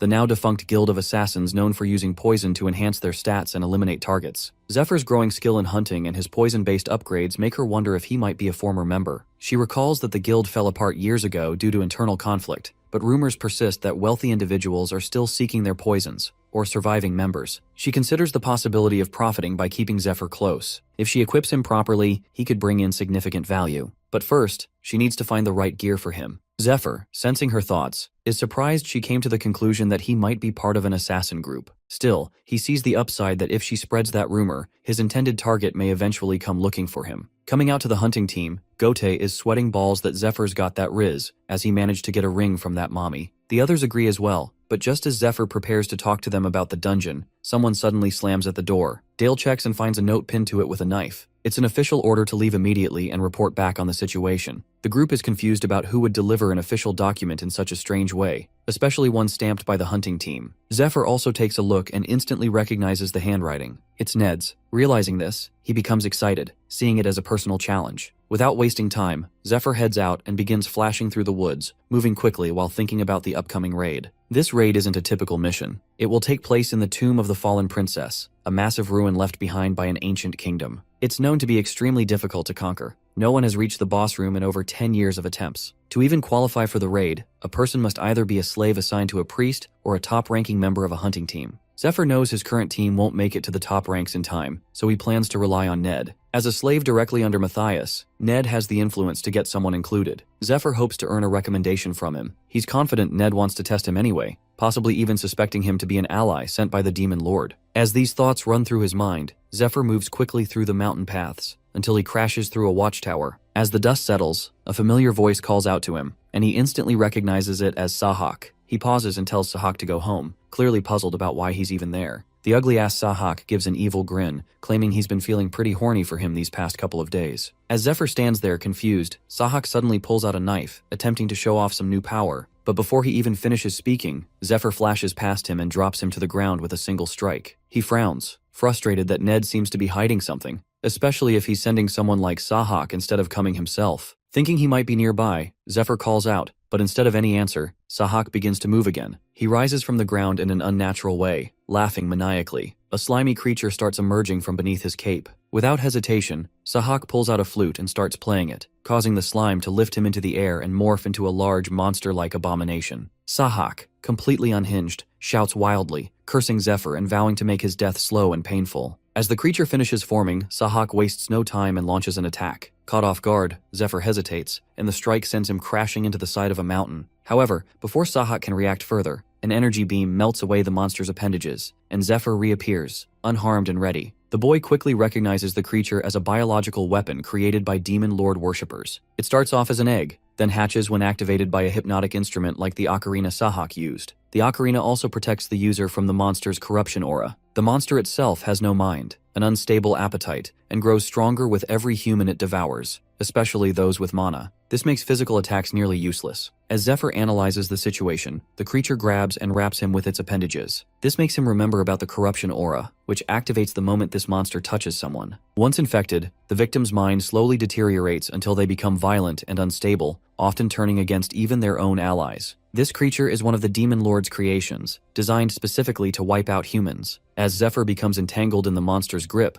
Sahak starts laughing uncontrollably, confidently claiming that Zephyr's mind is now fully corrupted. But our boy has the mommy ring with him, a relic that carries a curse removal ability. It activates, completely dissipating the monster around him. Without giving Sahak a chance to react, Zephyr grabs him by the throat. As he holds him there, he yells about back when he still cared deeply about saving people, even when the world around him felt hopeless. He often wondered if things might have turned out differently had he grown up among humans who actually stood together and knew how to fight. Maybe then, the people close to him would still be alive. As these thoughts run through his mind, Sahak begins to sweat, unnerved by Zephyr's cold words. Our boy has made peace with the fact that he's willing to give people chances, but not to someone like Sahak, who fed hundreds of innocent people to this monster and still wanted more. With anger building up, Zephyr channels all his mana into his fist and slams it into Sahak's gut, following up with a brutal punch to the face that shatters it completely. Deserved. Then, without pausing, Zephyr begins preparing the finishing move, East Dragon's Roar, a powerful technique that channels lightning through his strike. Gathering mana into his palm, he releases the attack with full force, hitting Sahak with a barrage of lightning-charged strikes. The attack burns Sahak to a crisp, so thoroughly that even Zephyr feels slightly unsettled by the result. Still, he's satisfied with the outcome. Afterward, he picks up the flute. Knowing the monster can't be taken down with physical attacks alone and requires elemental magic, he begins to play. He's aware that the creature can be destroyed with a single precise hit, but he also needs to be cautious about using too much mana in the process. As Zephyr plays the annihilation code on the flute, the magical tones begin unraveling the bonds holding the monster together. At that moment, Ned arrives,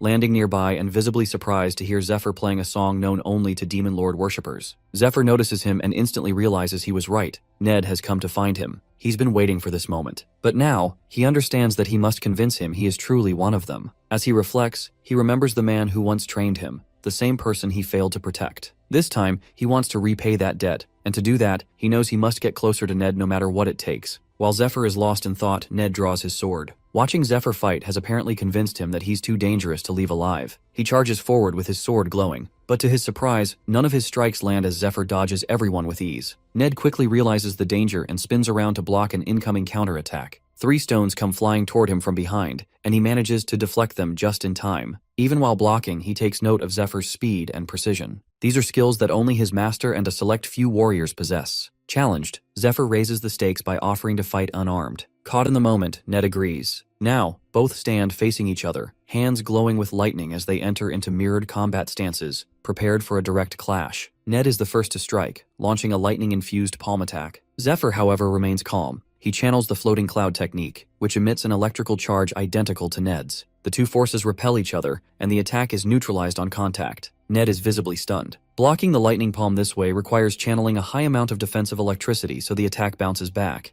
too little, and it breaks through. On top of that, the defender must react with perfect timing. Seeing Zephyr pull it off effortlessly makes Ned realize this isn't just some talented fighter. He knows techniques that only a few in the world have ever mastered. Until now, only Ned and his brother had successfully used that specific counter, an advanced form of the Dragon King's secret martial art. The technique originally belonged to Jinryang, a high-ranking demon lord worshipper who climbed to power by mastering and preserving the Dragon King's hidden arts. Among his many disciples, only 2 were ever taught the true secrets: his own son and Ned himself. Jinryang trained only those 2 to keep the Dragon King's techniques from spreading. That's why, in the present, Ned is struggling to believe what he just saw. Not only has this unknown boy used the technique, he also destroyed their sacred biological weapon, a monster carefully prepared for the upcoming raid. Now Ned isn't sure who Zephyr really is or why he's here. Zephyr catches the shift in his expression and immediately seizes the opportunity. Calmly, he lies, claiming that if Ned believes there were only 2 disciples, then he's been kept in the dark. The boy shows him the ring and raises the question that if the Dragon King's art is so exclusive, what happens if one of the disciples dies? The implication hits Ned. If either disciple were to fall, the martial art would be lost. Their master wouldn't have time to train a replacement. The realization slowly settles in. Maybe there really was a 3rd disciple,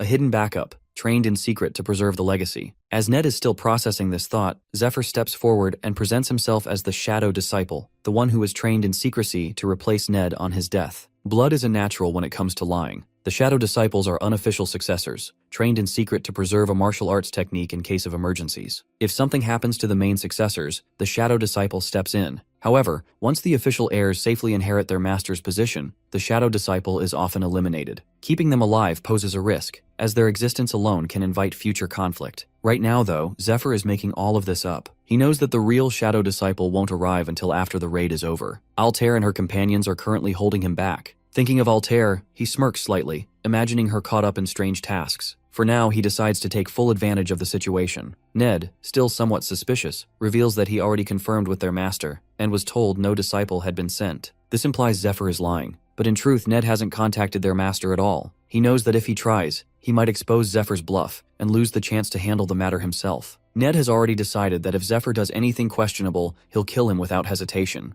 Our boy, sensing this tension, doubles down on the lie. He claims he was given a secret order to quietly join the raid party and take Ned's place if anything goes wrong. He even references Ned's mission to retrieve the Dragon Heart and escape. The Dragon Heart is a powerful magical core found within a dragon's chest. It grants immense power but is incredibly rare. One lies buried deep within the tomb of the fallen princess, the very dungeon where the upcoming raid will take place. Zephyr knows that Ned's unmatched speed gives him the best chance of escaping with the stone, but he boldly claims he can do the job better. He pushes Ned's temper even further by stating that he has something personal to discuss. As Ned clenches his jaw, the boy leans in slightly and quietly says he wants to talk about Blood Tear. The mention of this puts a dark expression on his face, as it is one of his family's stolen treasures, something only he and his master know about. Nervous, Ned asks him if he knows more about it. However, Zephyr first requests to be included in the raid. With no other option, Ned agrees and tells him to follow. He leads the boy to an abandoned building near the temple and introduces him to the other members as someone sent by their master. Matthias, who is also present, becomes excited about the new addition and immediately starts explaining their plan. According to him, all the members of the raid are demon lord worshippers, gathered from various places. He walks Zephyr through the details of the operation once again. Zephyr, eager to learn more about the demon lord worshippers, is surprised to discover that all 40 members are followers. These individuals make up an elite unit, specially trained to complete difficult missions. Despite the group's strength, the boy remains confused about why such capable people would choose to worship the demon lord. Meanwhile, Ned silently reflects on the situation. He wonders if their master might have revealed certain secrets to Zephyr that were supposed to be known only to them. A brief moment of doubt passes through his mind, imagining that the master may trust Zephyr more than him. However, Ned quickly dismisses the thought, reminding himself of the master's promise to help him get revenge if he proves himself useful. This promise continues to drive Ned's efforts. He is determined to earn his master's approval and achieve his goal. Still, one thing continues to trouble him: the Shadow Disciple himself. Zephyr considers the possibility that the Shadow Disciple might simply be waiting for Ned to die so he can take his place.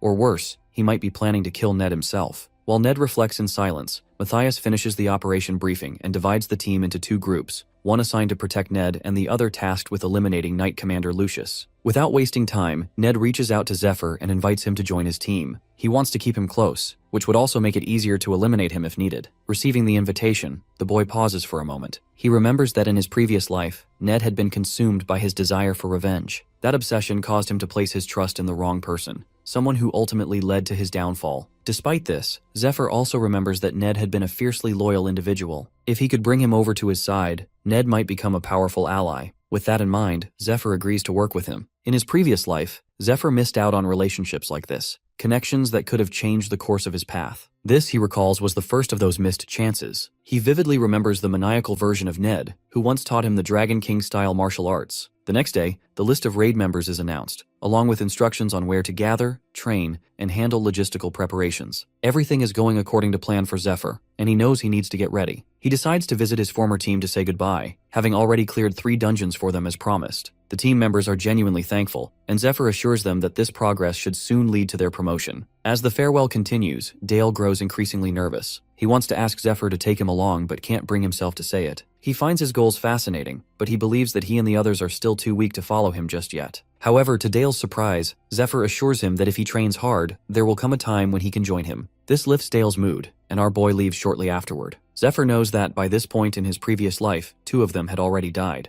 Though they are still alive now, he believes they are more or less doomed. In 3 years, the Demon Lord will be summoned, and most of them will lose their lives. This is why he needs the Dragon Heart, to prevent it all. Afterward, Zephyr heads to the priestess to collect his gear. Surprisingly, she has prepared everything exactly as he requested. The weapons are blunt and have good mana conductivity. He specifically asked for this because he knows the raid dungeon will be filled with skeletons, which are resistant to regular sword strikes. For that reason, blunt weapons are essential to break through them. After inspecting the equipment, Zephyr decides to buy everything, though he is particularly drawn to the Twilight Longsword. The priestess acquired that sword solely at his request. However, she remains concerned, knowing it is not effective against skeletons. Meanwhile, Zephyr thinks about the dungeon itself, how even after 10 years of effort, the temple failed to conquer it. Yet now even the Demon Lord worshippers are willing to risk everything for it. Also, everyone in the raid is technically Zephyr's enemy, and Ned still doesn't trust him. He knows that if he fails to win him over, they may end up fighting to the death this time. As they continue their discussion, an instabaddie named Agilia arrives. She works as an enchanter for the temple's lab and greets them politely. In this world, enchantments involve imbuing items with mana and magical energy, and Agilia is among the best at the temple. Once she settles in, she uses a holy light spell to fully infuse Zephyr's items with light energy. This process is part of the dungeon preparation, as the boy wants to ensure his gear is ready before facing off against the other raid members. After the enchantment is complete, they pay Agilia, and to Zephyr's surprise, the cost is quite low. He wonders if the priestess might have pulled some strings to lower the price. Curious, he decides to settle his own debts with the priestess, and notes that she hasn't taken any commission from his previous trades. The priestess responds by saying she's simply helping him as a friend.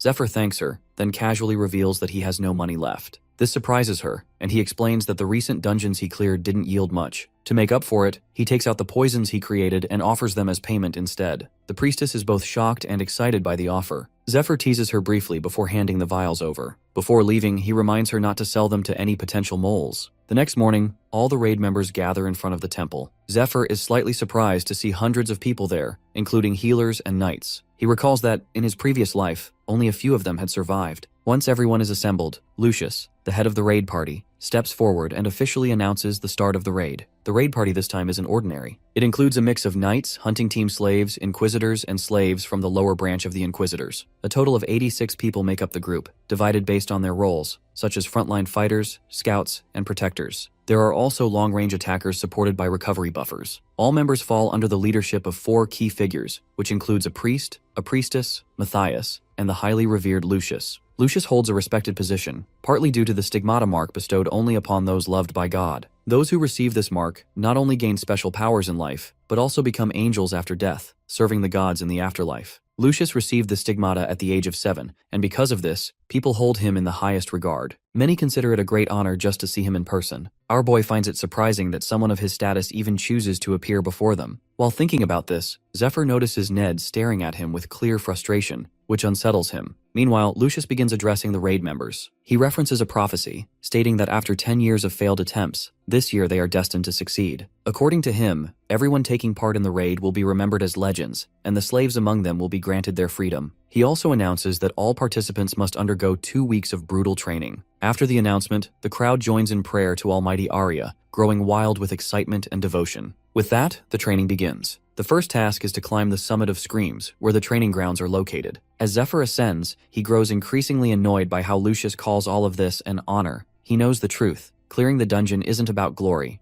it's business. He understands that politics plays a major role in organizing the raid. Securing labor, gathering proper equipment, and preparing the team all require years of effort. And to fund it all, they need investors. For Zephyr, it's clear this raid is less about divine purpose and more about careful planning and financial backing. They begin constructing roads and cities in the newly secured area to capitalize on the rising value of land, effectively turning the operation into a business. The Temple of Light, now functioning as the third parish, serves as Lucius's base of operations, where he prepares participants for the raid and regularly oversees their training. As the training progresses, the Holy Priestess sets up a mock battleground using training golems, practice dummies, and her own spells. When the battle starts, the dummies begin attacking aggressively, sending the raid members flying in all directions. Many struggle to keep up and quickly become overwhelmed. However, Zephyr and Ned easily tear through the training obstacles, turning the session into a personal competition. While attacking, Ned reminds Zephyr not to use the Dragon King style, then charges at a golem ahead of him. Seeing this, our boy prepares his own strike. Their attacks hit the golem at the same time, bringing it down together. Afterward, the group takes a short break. Observing their progress, the Holy Priest starts feeling hopeful. He sees promise in the current group of slaves, especially in Ned and Zephyr. He believes that with their presence, this team might actually stand a chance in the dungeon. Soon, the healer completes his recovery spell and informs everyone that they can resume training. Thanks to continuous healing support, the group begins to feel the intensity of 2 weeks of training stretch into what feels like 2 months. Time passes this way, and eventually, the end of the training period arrives. Remarkably, not a single person is eliminated, and everyone manages to hold up well throughout the sessions. The priests offer the raid members food and drinks in celebration, but Ned sits alone, lost in thought. Zephyr brings him a plate, knowing that he has barely eaten during the entire training period. Ned refuses, saying he needs to keep his body light for agility. Hearing this, Zephyr sets his own plate aside as well. He doesn't feel like eating either, knowing he must be ready to take his position soon.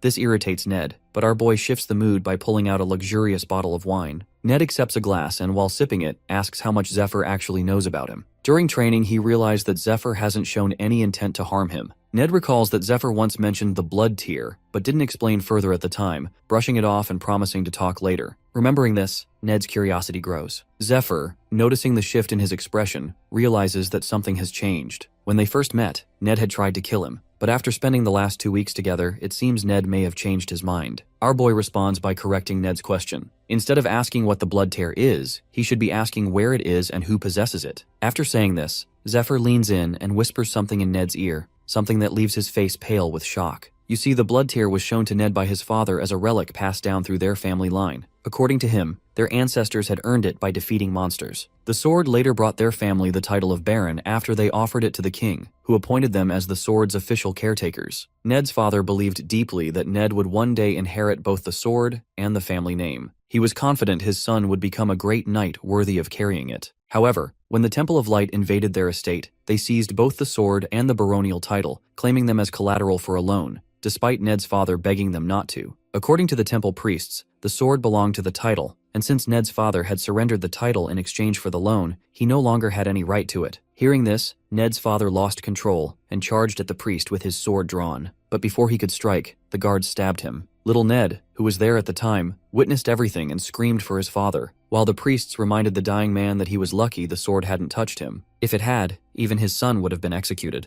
12 years ago, this kind of event wasn't uncommon. Dungeon speculation had been growing wildly out of control. Investors made fortunes during the peak, as loot prices soared due to successful raid parties. But when the raids started to fail and scams began surfacing, the dungeon market lost its appeal. The Temple of Light, which had profited the most during the boom, continued to mislead investors, claiming the market was stable. They sold worthless items at high prices to squeeze out as much profit as possible before the collapse. Ned's father was one of those investors. He had borrowed money from the temple, but when the market crashed, he lost everything. Those responsible for the collapse never faced any consequences, especially the priest Olden, who had been close to Ned's father but still deceived him. Since that day, Ned's only goal was to take revenge and bring down the Temple of Light. Alongside that, he has spent years searching for the blood tear, but has never been able to find it. Back in the present, Ned can't believe it when Zephyr revealed that their master possesses the blood tear sword. According to Zephyr, the master also disclosed that the 12 apostles of the Demon Lord are secretly running the organization, while disguised as high-ranking priests within the temple. This revelation deeply shocks Ned. Zephyr also told him that the master had lied when he promised to help him get revenge. As Ned walks with the raid party, the weight of the betrayal sinks in. He knows now that the master only wants them to retrieve the heart so he can deliver it to the leader. If that happens, Ned won't ever get the chance to strike back. Once the heart is handed over, they won't be able to touch the ones responsible. He realizes they've been manipulated from the beginning. The master he once considered family has betrayed him, and he knows Zephyr isn't lying.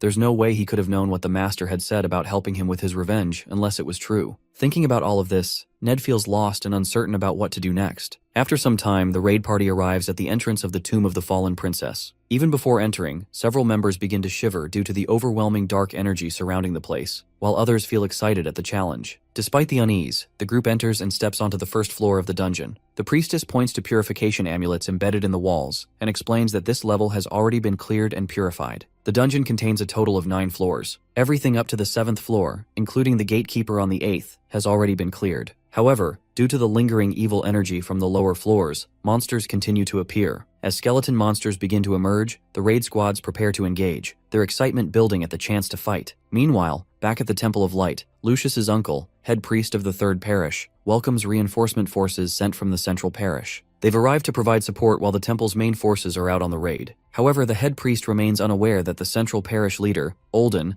the very man leading the reinforcements, is actually a secret worshipper of the demon lord. Back in the dungeon, the raid party pushes forward, tearing through the endless wave of skeletons. These undead creatures continue to appear due to the lingering presence of their fallen princess, Eurydice, once the greatest sorceress in history, who dragged her subjects with her into death. As the battle continues, a couple of massive bone golems, made up of hundreds of skeletons, appear among them. One of the golems slams into the ground, creating a powerful shockwave that sends several raiders flying through the air. Reacting quickly, the holy priestess and the other casters cast Chain of Light, anchoring the golem in place. Seizing the opportunity, the raiders rush in and begin attacking the restrained monster. To their shock, the golem breaks free from the spell's grip. Just as it prepares to retaliate, Matthias, who has been quietly praying and preparing, steps forward. With a single powerful slash, he brings the golem down. The raiders, stunned by his strength, briefly pause in awe. Matthias immediately calls them to focus, warning that a skeleton mage may be controlling the golem. Just then, they spot the skeletal mage perched on top of the fallen golem. The holy priest issues an order to the ranged group to target the mage. Matthias realizes that to create a clear path for the ranged attackers, they must first neutralize the source of the enemy's power. They need to locate the mana tomb. Suddenly, Lucius steps in, wielding his radiant lance and shield. Without hesitation, he unleashes a massive holy beam that incinerates every skeleton in its path. The blast not only clears the way but also strikes the ancient tombstone, powering the skeleton mages. In one sweeping attack, Lucius destroys both the tomb and the mage. He then turns to the others and orders them to finish off the remaining enemies. Meanwhile, the priestess watches in amazement, noting that what took the entire team 30 minutes to accomplish, Lucius completed with a single attack. Zephyr and Ned also stand stunned by the sheer power of the shining lance. With the 8th floor now cleared, the group decides to set up camp there for the night to rest and recover. As the others rest, Zephyr quietly examines a nearby wall, searching for something, and eventually, he finds it. Elsewhere, in a temporary meeting room set up within the dungeon, Lucius briefs the other head members about the 9th floor. He proposes that they clear all the tombstones before approaching the boss room. The priestess disagrees, arguing that heading directly to the boss would be more efficient. However, Lucius firmly reminds the group that the last raid failed because they took the shortcut. Although they reached the boss room, they were surrounded by waves of skeleton soldiers and lost many lives. He refuses to make the same mistake, even if it means spending extra days clearing the path. Hearing that, the priest understands that even the slower approach will result in casualties, and the burden of those deaths will fall on the survivors. One of their top priorities now is to preserve Lucius's mana and health so that he can face the boss and secure victory for the team. He recalls how, during last year's raid, the group froze in place upon reaching the boss gate, overwhelmed by the oppressive aura of dark energy it radiated. Back in the present, the meeting is suddenly interrupted by distant screams from the raid party. They are under attack by the pet monster previously used by Sahak. 5 of these beasts, originally intended to assist Matthias in his plan, have gone into a frenzy. Something has triggered their hypersensitive danger sensors, causing them to rampage. Meanwhile, Zephyr, still inspecting the wall, discovers a hidden wheel embedded in the stone. Without hesitation, he activates it. As he turns the mechanism, the entire dungeon begins shifting. The floor and walls move like interlocking cubes, creating a massive transformation that confuses and terrifies everyone inside. All of this had been planned a few days before the official announcement of the raid party members, during a secret gathering of the Demon Lord worshippers. At the meeting, Matthias briefed the group with critical information. He explained that the boss room door would not open unless the gatekeeper was defeated, and once inside, they could only leave by killing the boss. This information was gathered from ancient wall texts and court records. One of the members questioned whether they could simply break through the dungeon walls, but Matthias explained that the deeper they went, the stronger the protective barriers became. At the lower levels, the walls were as hard as steel. However, Lucius had a plan. He intended to use the Stake of Faith as a wall breaker. This item was an unbreakable pillar, and Lucius's strategy was to wedge it into the door, keeping it permanently open. Since the item could not be destroyed, this would guarantee the door remained accessible. With that in mind, Matthias instructed the attack group to eliminate Lucius. The plan involved dragging the boss monster toward Lucius while pushing it away from the door. During this chaos, Ned was assigned to steal the dragon heart. Once he made it out through the door with the heart, they would awaken the corrupted creature. These creatures are powerful monsters that devour humans and corrupt anyone they come into contact with. While Lucius and the other high-ranking leaders have magic resistance and are unaffected by the corruption,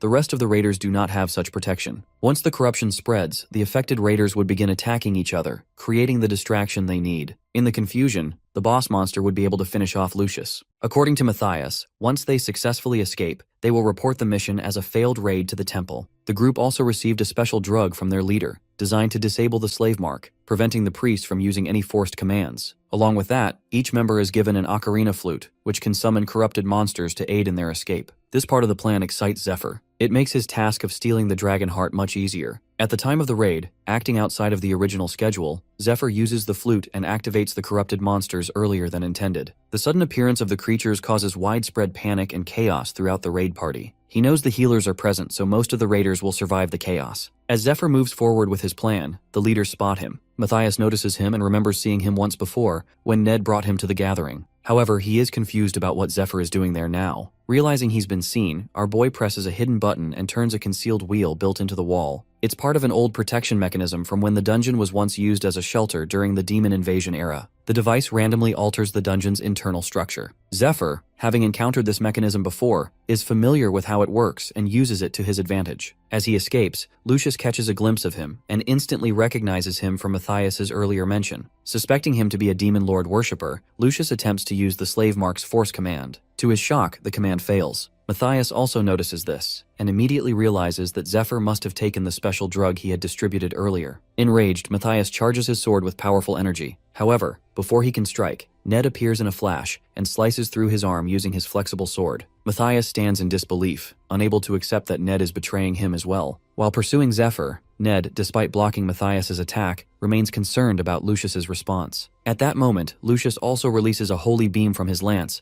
aiming directly at Zephyr. To his surprise, the boy dodges it with ease. His evasion is the result of a powerful luck perk, an ability granted by the gods when he was reincarnated back in time. This perk allows him to receive bursts of extreme good fortune during 3 critical moments. Back in the present, Zephyr knows the dungeon's shifting structure creates unexpected openings, passages that didn't exist before. With the help of his luck ability, he hopes to locate one that leads directly to the boss room. As he flashes forward, searching for such an opening, he's suddenly caught off guard. Ned has caught up to him. But why is Ned helping Zephyr? Earlier, after the training ended, Zephyr revealed that he knew about Ned's plan to steal the dragon heart and escape, even if it meant betraying the team. However, he also warned him that, according to his prediction, he would die if he followed the original plan. If he truly wanted to survive, they would need to defeat the boss together instead. The warning shocked Ned. At the time, he lashed out, angry at what he saw as a reckless and foolish idea. But Zephyr calmly insisted that he had a better plan, one that could change everything. As Zephyr laid out the plan, he found it reasonable, but the real issue was trusting him. He questioned what Zephyr meant when he said Ned would die if he followed the plan, especially since he was fast and skilled in the Drong King-style martial arts. Zephyr explained that trying to absorb the dragon heart without a special technique would be fatal. He mentioned knowing someone who could help Ned absorb it safely. He also warned that the third parish priest, Olden, was waiting for the dragon heart,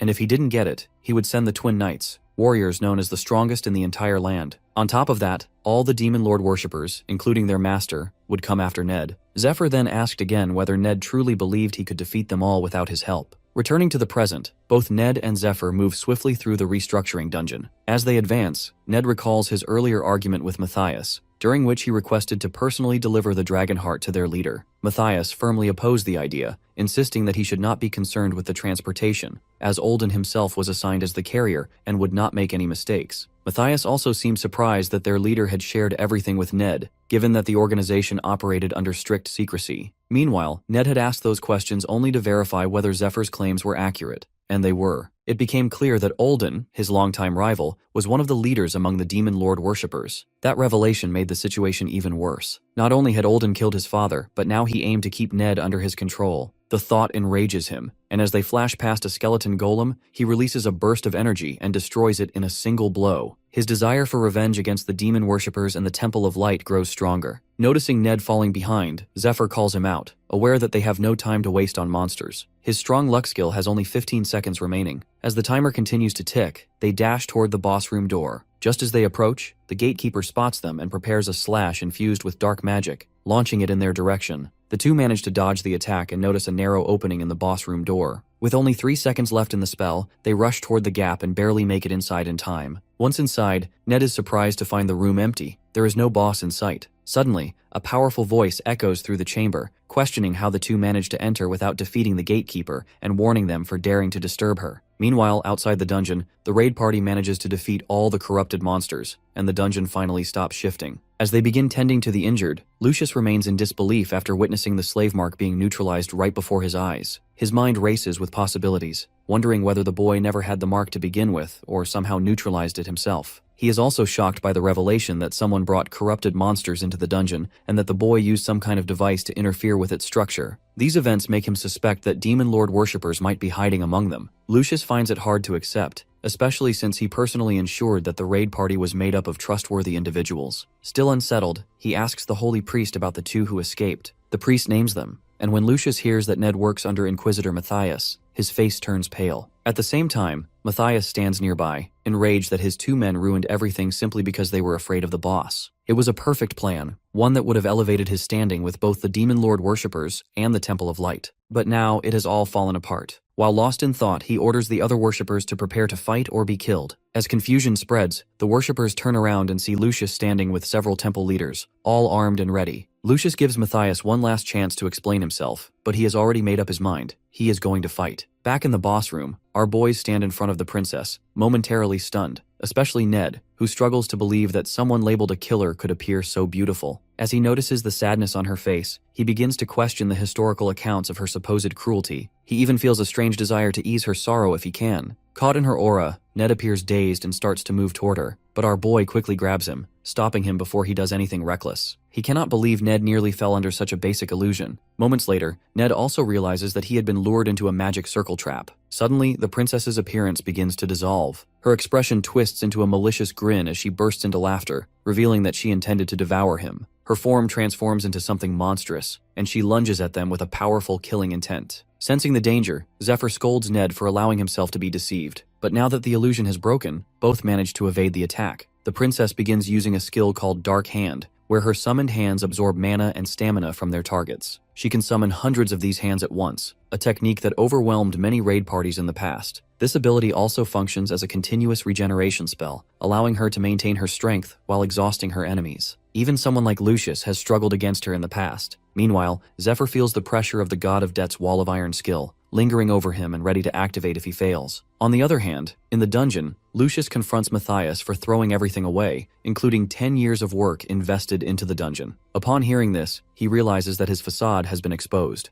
Someone like Lucius would not speak to him this way otherwise. He also knows he has no way to escape, even by using slaves as a distraction, since he is unfamiliar with the dungeon's newly restructured layout, and if he returns empty-handed, his leader will likely kill him. With few options left, Matthias decides that killing Lucius might be his only way out and begins to confront him directly. Although he appears confident, he is fully aware that Lucius possesses holy-grade items and is backed by a group of healers and combat priests. Taking them down without outside help would be incredibly difficult. However, Matthias still holds on to one last advantage. Some of the priests standing beside Lucius are actually his imposters. If they can catch the others off guard, he might still turn the situation around. With that thought, he discreetly signals his men to drink a potion on the count of 3 and proceed with Plan C. The potion is designed to disable their slave marks and allow them to escape unnoticed. To buy time, Matthias challenges Lucius to a duel while silently counting down for his men. But the head of the raid party sees through his act and immediately orders his soldiers to attack. Before Matthias's men can drink the potion, Lucius activates their slave marks, forcing them to obey his commands instead.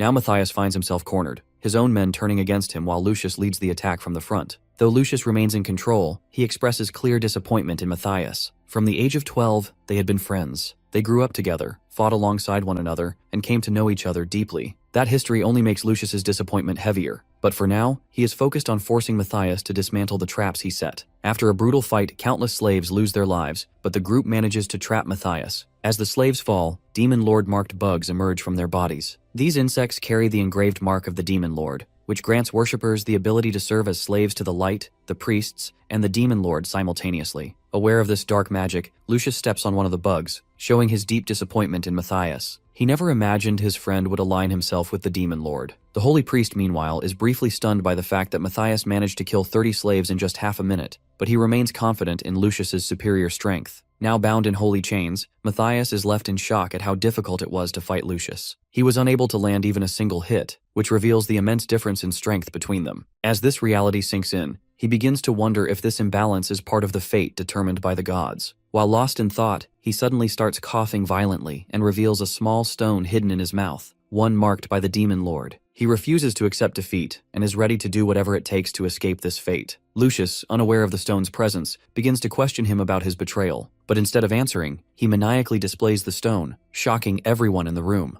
In an instant, he crushes it between his teeth and undergoes a rapid transformation, shattering the chains around him. The stone he consumed is a secret weapon of the Demon Lord worshippers, known as the Stone of Revelation. It transforms the user into a demon, to be used only when there is no other choice. Once activated, the user can never return to human form. Now fully transformed, Matthias no longer feels regret. In his mind, becoming a demon is far better than remaining a powerless human. Lucius, witnessing his transformation, immediately panics and orders his priests to attack. The head priest casts a spell to boost the stats of all allies, and they launch a full assault on the demon. However, their attacks prove ineffective as the demon blocks them effortlessly with his bare hand. To his surprise, Lucius is already upon him, swinging his holy lance with full force. Everyone expects this to end the battle, but to their shock, the demon stops the lance with his hand. The priests and their leaders are stunned. Even legendary grade weapons seem to have no effect on the demon, leaving them unsure of how to support Lucius now. Suddenly, the priestess remembers the stake of faith, a sacred weapon Lucius entrusted to her in case of emergency. She rushes toward the demon, intending to retrieve the weapon from her inventory case. To her dismay, the case is missing. Meanwhile, inside the boss room, Ned has the stake. He had stolen it from the priestess earlier as part of their plan. As the princess casts her skill, Ned begins counting down. To his surprise, the spell fades away exactly as Zephyr predicted,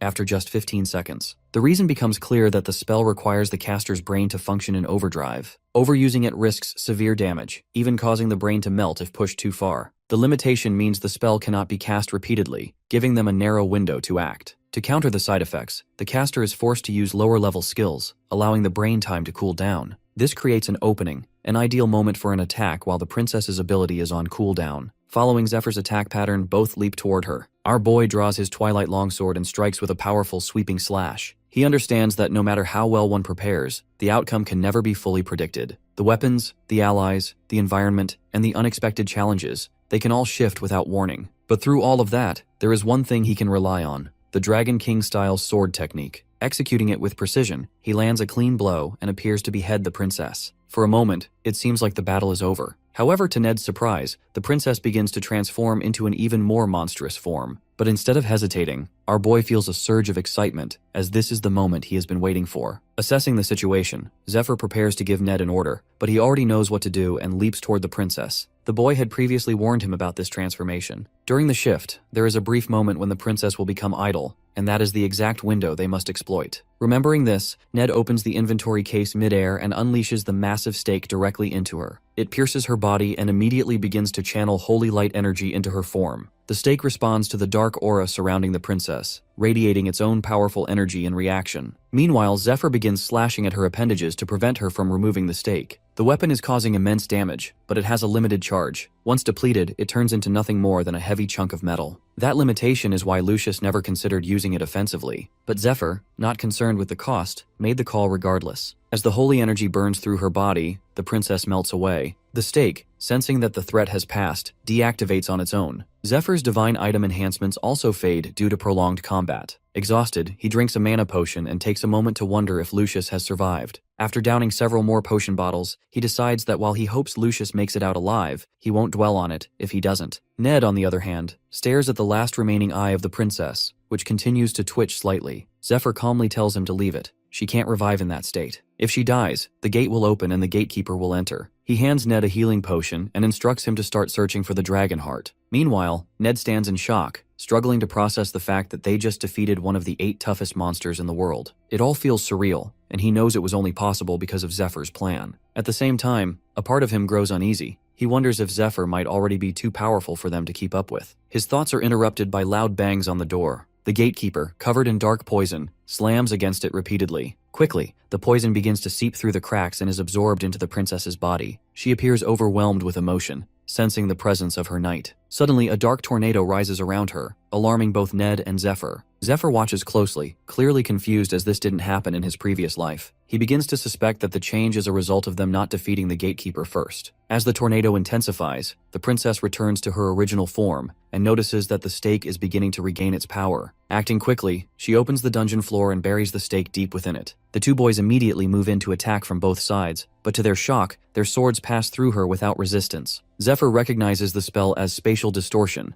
a technique used to trap opponents in an altered space. Without warning, a series of thorns burst from a portal beneath them. Ned barely manages to dodge the attack. However, to his surprise, the princess follows up immediately, charging at him with incredible speed. Just as she is about to strike, Zephyr reacts. Using the queen spider's webs, he anchors her in place, clenching her back and halting the assault. He grips them tightly and, like a budget Mortal Kombat scorpion, calls out to her, "Get over here!" The princess retaliates against the pull, but Zephyr activates his power boost skill and yanks her toward him. However, just before contact, she vanishes. From this, he realizes that while inside her spatial distortion, she cannot launch attacks either. That means once she reappears, they'll have a brief opportunity to strike. As she reemerges, Zephyr pulls on the web to drag her in, but the princess anchors herself by driving her thorned roots into the ground. To her surprise, Ned appears in a flash and strikes her with a powerful swing. The hit looks clean, but to Ned's shock, he's the one who ends up wounded. The princess had used a Black Mirror spell, reflecting up to 300% of the incoming damage. She quickly follows up with Dark Hand, draining his mana and stamina. Just in time, Zephyr intervenes, striking her from behind with a lightning palm attack. As the Dark Hand continues to leech power, Zephyr targets a few specific points on her body using his mana control skill. This technique disrupts her mana flow at the targeted spot, disabling her ability to cast spells. As a grand sorceress who relies entirely on mana, Zephyr hopes this tactic, learned during his training under Altair, will be enough to shut her down. As the princess attempts to retreat and gain distance, Zephyr pulls her back again using the web and follows with a series of heavy palm strikes. He then takes out a rosary item he acquired from White Rose, which contains 9 sacred temple beads. He tosses 3 of them toward Ned, hoping they will keep him alive for the remaining 9 seconds of Dark Hand. But just as he makes the throw, the princess lands a direct hit to his face, sending him crashing to the wall. Zephyr is stunned by how quickly she broke free from the mana control. The princess wastes no time. She roots Zephyr in place with another binding spell, then launches a barrage of massive dark energy spheres. All of them hit him directly, causing a powerful explosion that shakes the entire room. Meanwhile, at the temple, the priestess grows increasingly worried about Zephyr, regretting that she hadn't given him more temple beads. Back in the dungeon, the beads are destroyed, and Zephyr is covered in blood. Ned also lies unconscious on the ground. Our boy realizes that the moment he lost control of the battle's momentum, the princess gained the upper hand. He knows that,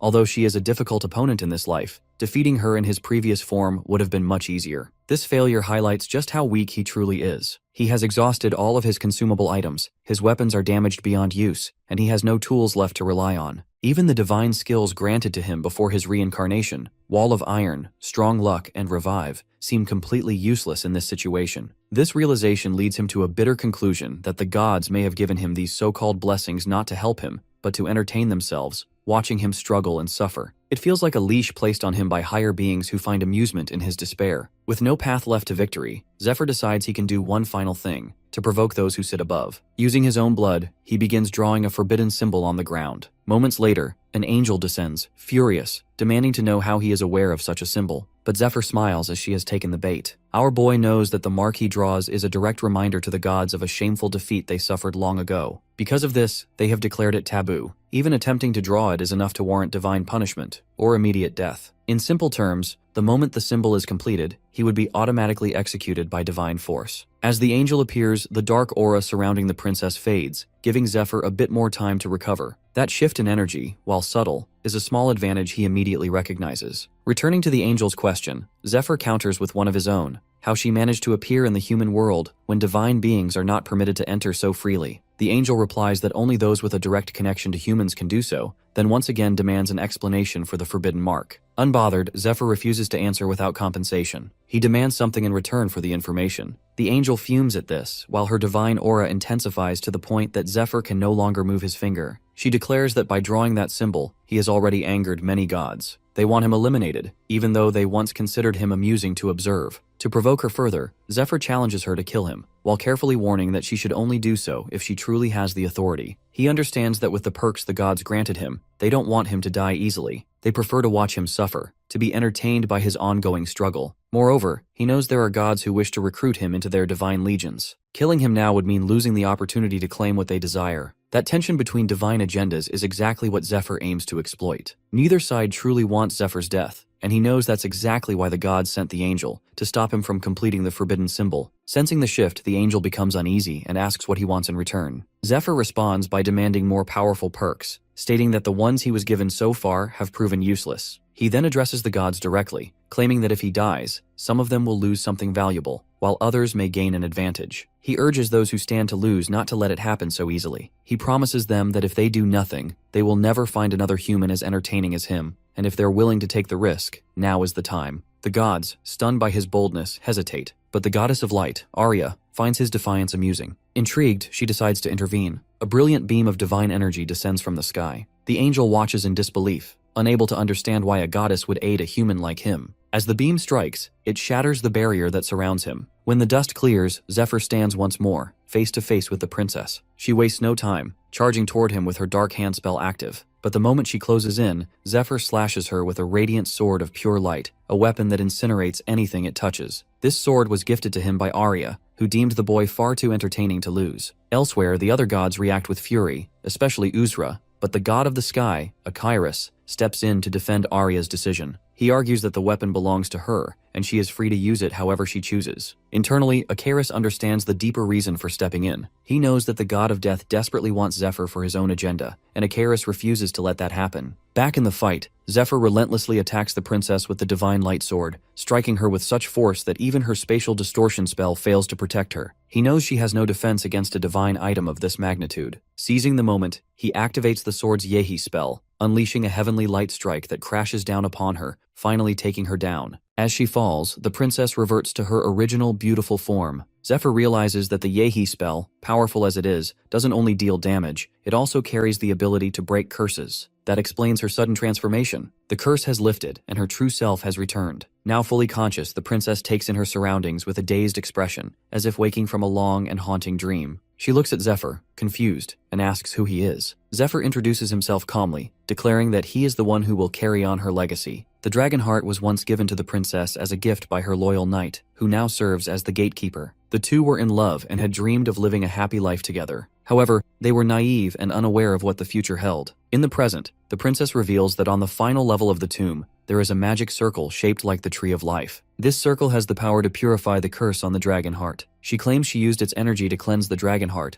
but in doing so, she lost her human form and became a monster. She thanks the boy and his friend for freeing her from the curse and explains that she has outlived her natural lifespan. She knows her end is near. Before disappearing, she asks about the dragon heart's intended use. In response, the boy uses the communion spell to share his memories with her. Through this, she sees everything: Zephyr's previous life and the journey that brought him here. Meanwhile, outside the tomb, Lucius battles Matthias, who is now in his demon form. Although Lucius possesses a light blessing, the demonic energy overwhelms him every time Matthias makes contact. Matthias, intoxicated by the sudden surge of demonic power, begins to lose control and fully embraces the chaos. He launches an attack on Lucius, who raises his shield to block it. The clash triggers a massive explosion. Nearby, the other priests stand by helplessly, unsure of how to assist. Amid the confusion, a demon lord worshipper hidden among the priests sees an opportunity. Realizing that the others are distracted, he decides this is the perfect moment to eliminate the head priest and, in doing so, claim the Stone of Revelation as a reward. As the man pulls out the knife, a dark force begins absorbing into a mark on his arm. Suddenly, worms burst from the bodies of several individuals. The head priest stands in disbelief, realizing that so many demon lord worshippers are still hidden among them. This outbreak of worms is actually part of Matthias's power drain demon skill, which he uses to empower himself. He absorbs all the dark energy and condenses it into a strong, glowing energy sphere. Recognizing the danger, Lucius immediately orders his men to use everything they have to stop the attack. However, it is already too late. Matthias launches the energy sphere toward them, burning many in its path. Lucius manages to shield both himself and the head priest, taking the brunt of the impact. The The Holy One calls out for Matthias to stop, but he refuses. He has carried a long-standing resentment toward him. Lucius received the stigmata at the age of 7, which broke the traditional process. Normally, all holy candidates train until the age of 15, after which a competition is held to select the chosen one. Matthias, who had trained for years with hopes of being chosen, was overlooked. Matthias's family could not believe what had happened. They had invested everything into his training. According to ancient records, when someone is chosen outside of the official competition, it signals the beginning of chaos, a situation that benefits the temple greatly. Matthias was enraged because, after Lucius was selected, his father used the opportunity to grow wealthy by exploiting worshippers. Many people went bankrupt as a result, and some even took their own lives. Matthias believes Lucius's family did nothing to stop it, and instead created an era of dungeons and profited from the chaos. From Matthias's point of view, they are the true villains. Inside the boss room, as the princess goes through all the shared memories, she begins to feel a deep sense of sympathy for the boy after witnessing everything he has endured. He adds that the demon invasion will happen again, and this time, he does not want to be weak. That is why he wants to ask her for a difficult favor. Zephyr understands that absorbing the dragon heart requires a special technique. Originally, he had planned for someone else to perform it. However, now that the princess is present, he realizes she is capable of doing it with ease. She was the one who originally planted the dragon heart in Georgios, the first dragon slayer, and he now wishes for her to do the same with him. To his surprise, the princess reveals that she cannot perform the process. 1,000 years ago, one of the second strongest dragons, Chrysaorus, unleashed devastation across the world, nearly burning it to the ground. Chrysaorus was originally one of the 12 heroes who led the war against the demons. However, after being cursed by them, it lost its mind and turned against everything it once fought for. To oppose Chrysaorus, the remaining 11 heroes, including the princess, her knight, and the golden dragon, united to stop its rampage. After a long year of battle, they finally managed to bring the dragon down, with Knight Georgios landing the final blow. In the present, the boy reminds the princess of these past events, emphasizing that all their sacrifices could be in vain if the demons succeed in summoning the demon lord into their world. While the gods are forbidden from entering the human realm, the demon lord can be summoned directly. A group of worshippers has formed with the goal of summoning him once again. The boy recalls from his past life that human greed played a major role in this. Many humans joined the demon lord's followers for power or gain. When the demon lord became a serious threat,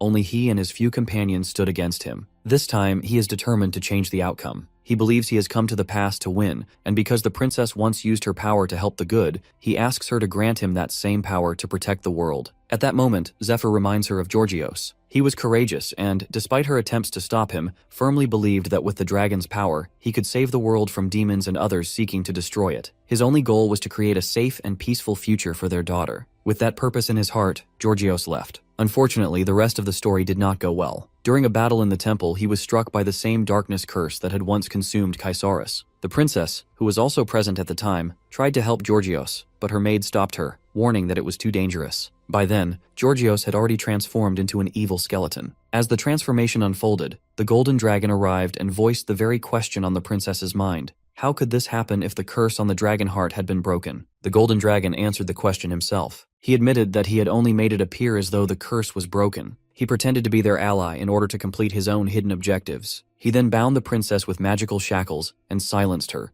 ensuring she could never speak of the secret she had discovered. He praised her for embedding the dragon heart into her husband and revealed that she would now be forced to watch him use that power to destroy the world. As he said this, Georgios fully transformed into a monstrous skeletal warrior. He drew a massive sword and swung it toward the princess. Back in the present, the princess reveals that she was forced to tear the dragon heart from her husband's chest. Since then, she has waited for someone like Zephyr, someone capable of carrying that power. However, she senses that his body is not yet ready to receive it. If she attempts to embed the heart now, it will completely destroy him. The boy already knows this. He also knows that he cannot accelerate the strengthening process through the poison technique without resting between sessions. Still, he believes there might be a chance if he relies on a powerful luck-based effect. However, the princess believes otherwise. She reveals that he will need to use the luck perk one more time. Just as she is about to share more details, her neck snaps. It is the result of the golden dragon's binding, which prevents her from revealing certain secrets directly. Despite this, the princess chooses to speak indirectly. She explains that he would need the dragon heart when he will be forced to choose between the person who matters most to him and someone else. She advises him to first strengthen himself using the items stored within her tomb.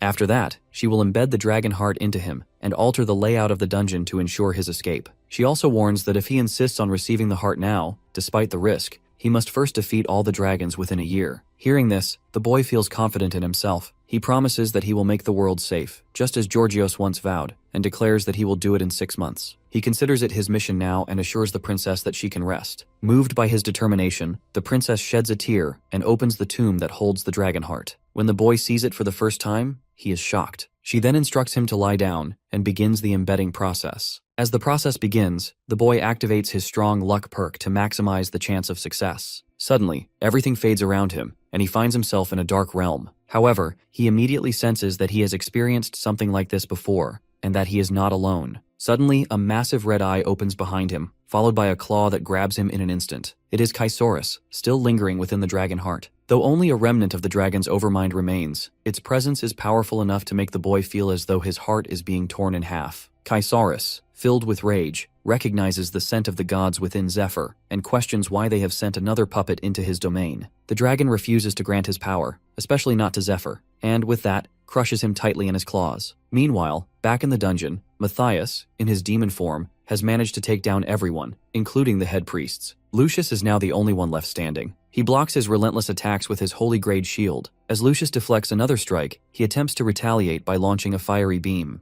However, Matthias easily dodges and flashes behind him, striking him hard in the back. This moment confirms what the demon has suspected. Lucius is growing tired. His reaction time is slowing, and the signs of exhaustion are starting to show. Also, the holy leader grows more concerned, realizing that Matthias is becoming increasingly adapted to the demonic power. With each moment, Lucius is the only one sustaining damage and tiring. The two clash again, exchanging blows, but Matthias begins to overwhelm Lucius with sheer speed and strength. Lucius's shining lance stands no chance against Matthias, so the Holy One knows that no one is left to protect him, and he will now have to rely on a hidden power. However, activating it will put his life at serious risk, but he sees no other option. As Matthias prepares his final blow, he is suddenly interrupted. A flash of light deactivates his attack. He notices a heavenly feather floating in the air, the result of something Lucius has triggered. An angel now stands behind Lucius, shedding radiant feathers. Upon her arrival, she questions how much of his life Lucius intends to sacrifice this time. Lucius considers offering 1 month, but the angel deems it insufficient. She proposes 6 months instead. Lucius agrees, and the angel vanishes immediately after. A surge of divine energy begins to radiate from Lucius. His entire body glows with holy light so intensely that Matthias, even in his demon form, begins to feel fear. He does not understand why he is afraid, but the sensation is undeniable. While Matthias tries to comprehend this fear, Lucius unleashes a barrage of holy light beams. The blasts overwhelm Matthias completely, shredding his demonic form into pieces. Now fully defeated, he struggles to accept that the Holy One had kept such immense power hidden for 20 years. According to Lucius, the ability he used is called Shard of Glory, a skill that only the Holy Ones can access. It allows them to borrow power from their future angelic selves in exchange for a portion of their lifespan. This is the main reason why most Holy Ones do not live beyond the age of 30.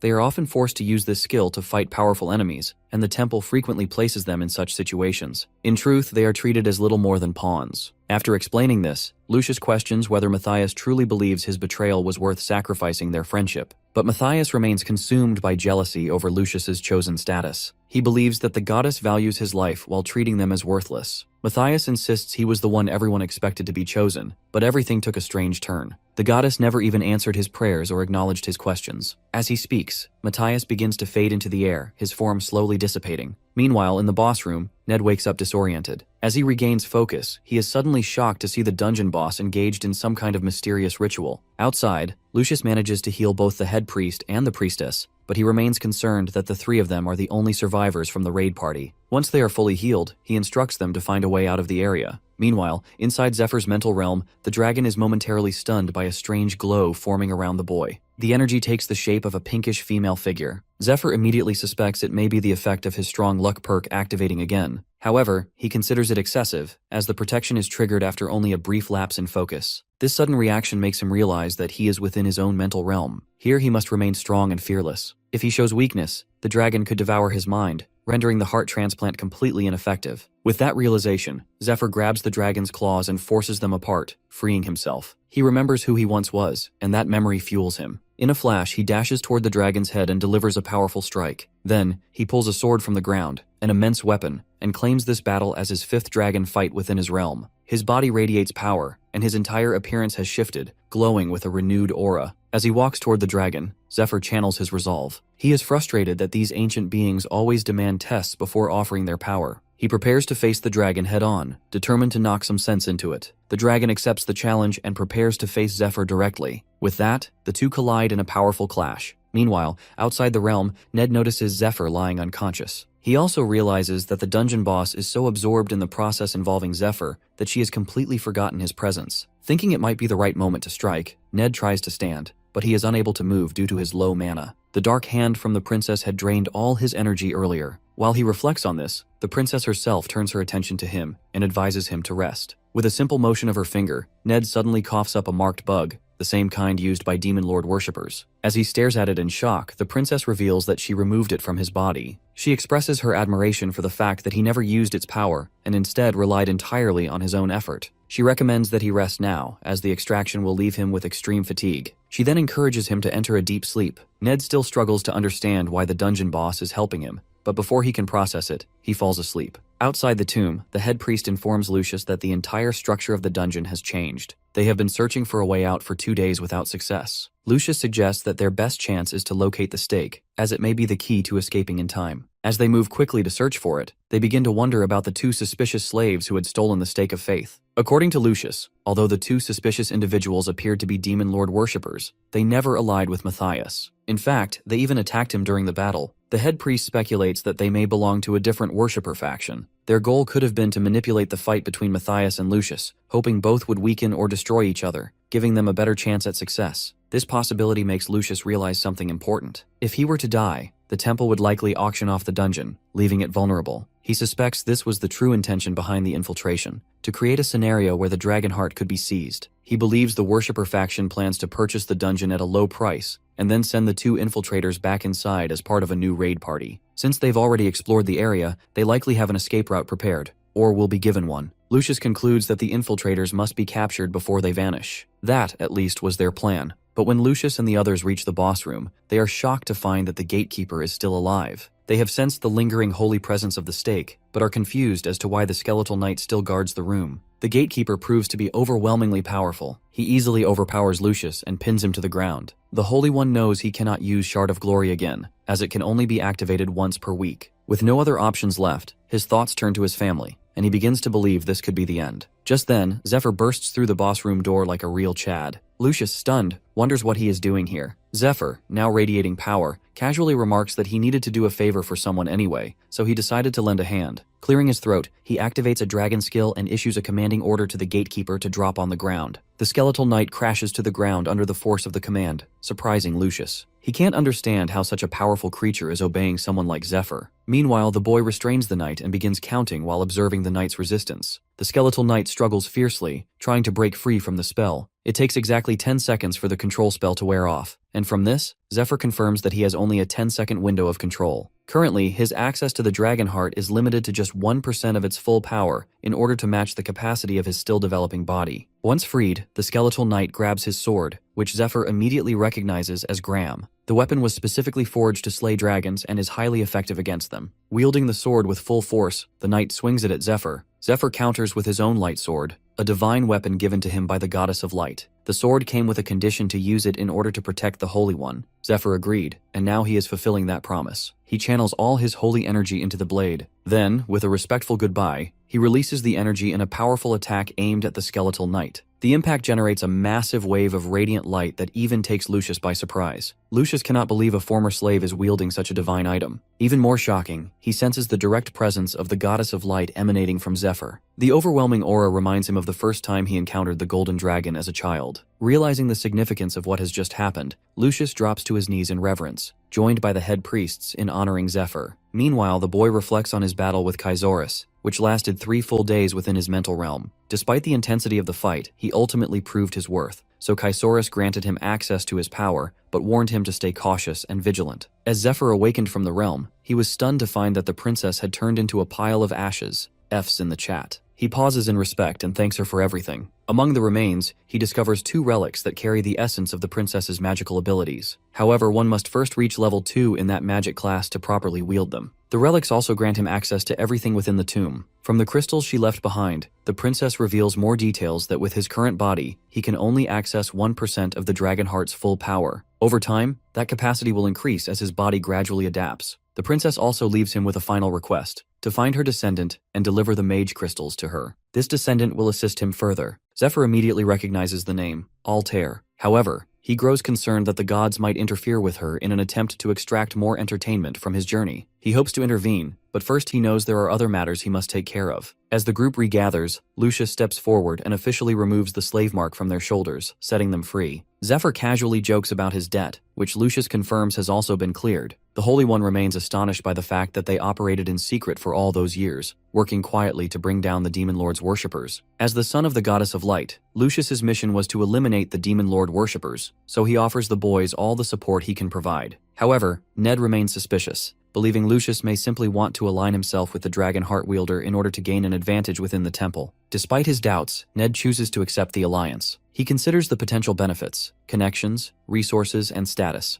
all of which he needs to help dismantle the remaining factions of Demon Lord worshippers. With everything settled in the tomb, Lucius suggests returning to the temple to rest. But Zephyr interrupts with an alarming revelation that the temple may already be overrun by Olden and his forces, who, in reality, serve the Demon Lord as well. He adds that they have the Twin Knights with them, two of the most powerful warriors alive, which makes the situation even more dangerous. The news deeply unsettles Lucius, but he continues, explaining that he still needs time to adjust and fully unlock the Dragonheart's power. As he speaks, he pulls out the crystal, triggering a sudden shift in the dungeon's structure. A hidden treasure chamber reveals itself, filled with artifacts left behind by the princess, signaling that it was now time for them to gear up. No one has been able to access the chamber for the past 1,000 years. When Zephyr finally opens it, everyone is stunned to see multiple glowing crystals floating within the room. Even the priests are left speechless, recognizing several ancient items encased inside the crystals. There are dozens of high-level artifacts scattered throughout the chamber. As Zephyr activates one of the crystals using the princess item, the sight makes Lucius realize that without Zephyr's help, they would never have gained access to these items, nor could they claim any credit for defeating the dungeon boss. After retrieving several items, the priests begin using their appraisal skills to inspect them. They quickly confirm the equipment is of extremely high quality, infused with powerful magical enchantments. Many of the items are rare, with none of them having appeared for sale in any known market. While exploring the chamber, Zephyr notices a familiar potion bottle and becomes visibly excited upon recognizing it. The others also begin selecting what appeals to them, especially Zephyr, who reclaims the Gram Sword from the Skeletal Knight and equips a full Dragon Slayer outfit. As the group settles and organizes their newfound gear, Lucius expresses concern. He explains that although Zephyr revealed Olden's true identity as a Demon Lord worshipper, the temple currently has no method to identify infiltrators like him. This presents a serious problem for the battles still to come. The only way they can confirm someone as a worshipper is by forcing them to use a skill, which makes it nearly impossible to catch Olden. Ned suggests killing him, as doing so would reveal the worshipper bug from the body. However, Lucius strongly disagrees. The problem lies in Olden's position. He comes from a noble family and now holds the rank of cardinal. His pedigree and responsibilities within the central parish make him nearly untouchable. Additionally, he maintains a neutral stance in the temple's internal politics and is closely associated with Lucius's family. Arresting or killing him without solid proof would carry enormous risk. Ned begins to suspect that Lucius doesn't fully believe Zephyr's claims and is simply avoiding confrontation. However,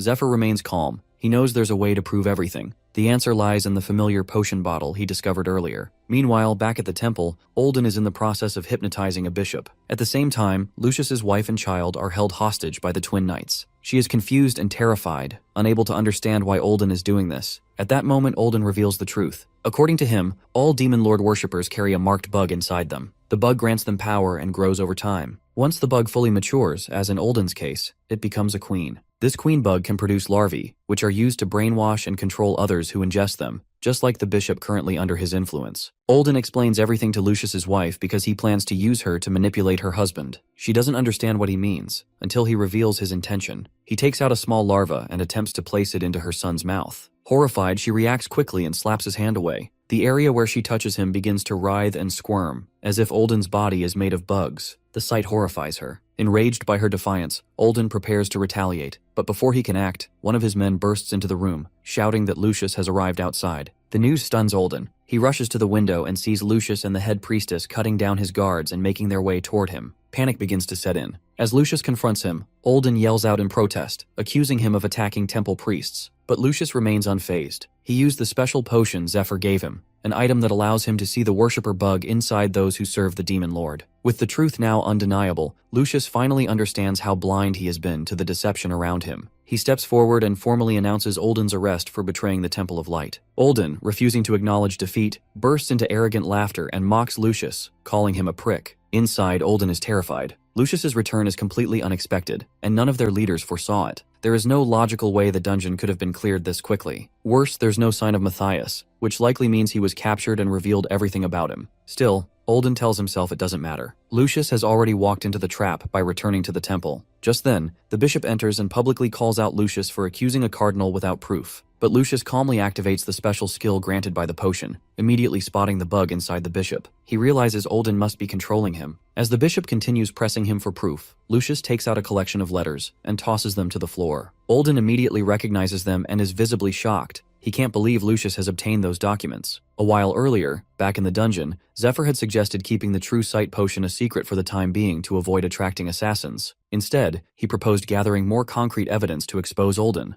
Zephyr then briefed the group on the dungeon's hidden depth, explaining that it extended far beneath the temple. He believed there would be a pathway leading to a strategic exit point. Following his plan, the group made their way out, eventually surfacing near Matthias's old hideout, a location often used by the Demon Lord worshippers for secret meetings. There, they discovered a set of abandoned letters. These documents contain detailed plans between Matthias and Olden, including their strategy to steal the dragon heart. Matthias had held on to the letters as a safeguard in case Olden ever betrayed him, and now Lucius has possession of them. Hearing this, Olden bursts into maniacal laughter, and finally admits that he is the leader of the Demon Lord worshippers. However, he quickly adds that they still can't do anything to stop him, because he has Lucius's wife as a hostage. Lucius spots her and, gripped by worry, calls out, but Olden quickly stops him, warning not to come any closer. With a sinister calm, Olden reveals a special larva, what he calls the princess bug, claiming it was prepared specifically for Lucius's family. Then, with a chilling smile, he gives Lucius a cruel choice: his wife, his son, or himself. Without waiting, he begins counting down from 3. As Olden reaches the final count, Lucius desperately offers to take the bug himself and pleads for his family to be spared.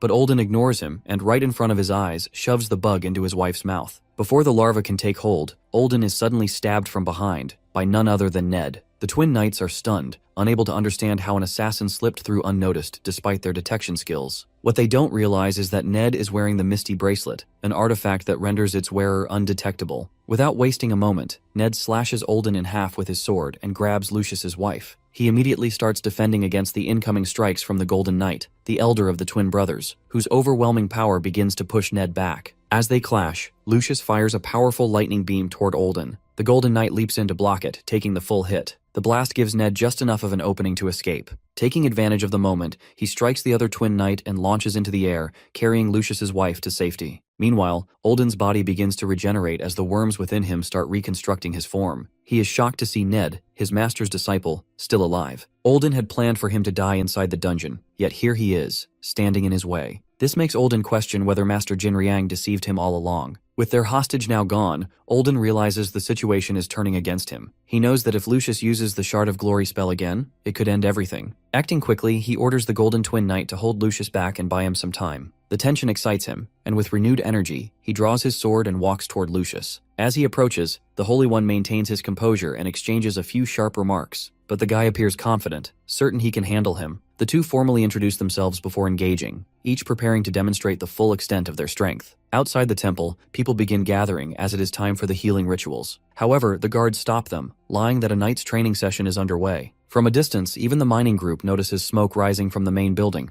leading many to speculate about what is happening inside. Priestess Rose also suspects the guards are lying. She remembers when Zephyr last traded with her and warned her to stay away from the main building for a while, explaining that a high-ranking official would be visiting and that her shady business might be exposed. Since then, she has mostly stayed in the slave quarters as a precaution. But now, seeing the smoke coming from the main structure, she begins to worry. Back inside the main building, the head priests and priestesses are actively defending against waves of Demon Lord worshippers. They are using items acquired from the princess's treasury, which helps them hold their ground. They do their best to avoid killing any of the corrupted priests, knowing that if word gets out, the rival factions within the temple will seize the opportunity to discredit them. They maintain their defense as best they can when suddenly, they are stunned to see the temple spire collapse in front of them, despite being protected by a barrier. Looking up, they spot Lucius locked in battle with the Golden Knight. To their surprise, the knight appears to be growing tired. His sword is at a disadvantage against Lucius's spear, which gives Lucius superior reach and control. The Golden Knight tries to avoid the spear's tip to close the distance,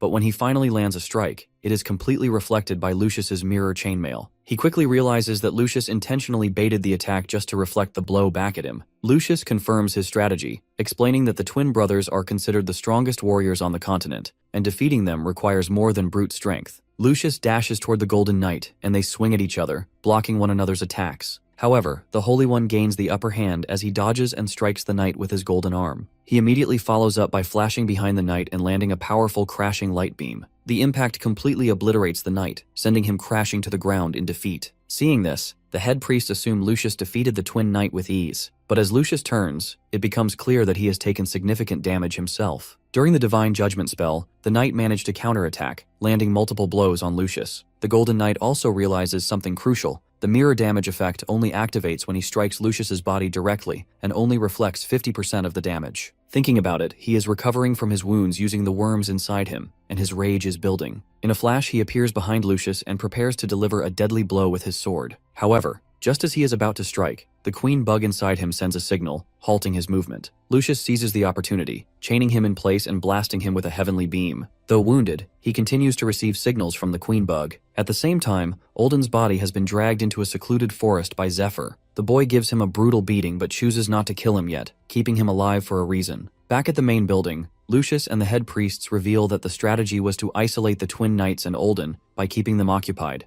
allowing the group to take them down one by one. The plan worked perfectly. Realizing he has been outmaneuvered, the twin knight loses his shit. Some time ago, Olden personally volunteered to oversee the transportation of the dragon heart. He confidently told the master that, with his mind control skills, he could safely take over the temple in the third parish and keep the dragon heart under close watch without needing to move it. The master approved the plan and gave him the green signal. Now, with everything falling apart, he tries to make sense of how everything unraveled, how the raid ended so quickly, how Ned uncovered the assassination plot, and how the dungeon was cleared in record time. It all seems unbelievable. He begins to suspect that the master may have orchestrated this to eliminate him once his part was complete. When they reach their royal carriage, one of the demon lord worshippers has already prepared it for escape. Still, Olden's mind keeps racing. Even if Lucius exposes him as a worshipper, the Temple of Light might protect him to secure his vote in the upcoming papal conclave. But what truly worries him is his growing list of enemies. If Jinryang has betrayed him, then more disciples like Zephyr could be coming after him. As Olden steps in the carriage, he suddenly feels something sticky on his hand. Within seconds, his body trembles in pain. It's one of Zephyr's poisons, crafted to inflict unbearable agony, even on the worms inside him. Suddenly, the cloaked accomplice at the carriage removes his hood, revealing himself. It's Zephyr. Before Olden can even react, he kicks him in the face, sending him crashing to the ground. The twin knight tries to retaliate, but before he can act, a poison needle strikes him, instantly knocking him out. It turns out he isn't the real twin knight at all, just a regular warrior in disguise. Sensing defeat, Olden desperately calls for the real twin knight's help. Meanwhile, as Zephyr walks toward Olden with his sword drawn, the old man begins pleading for mercy. He's confused,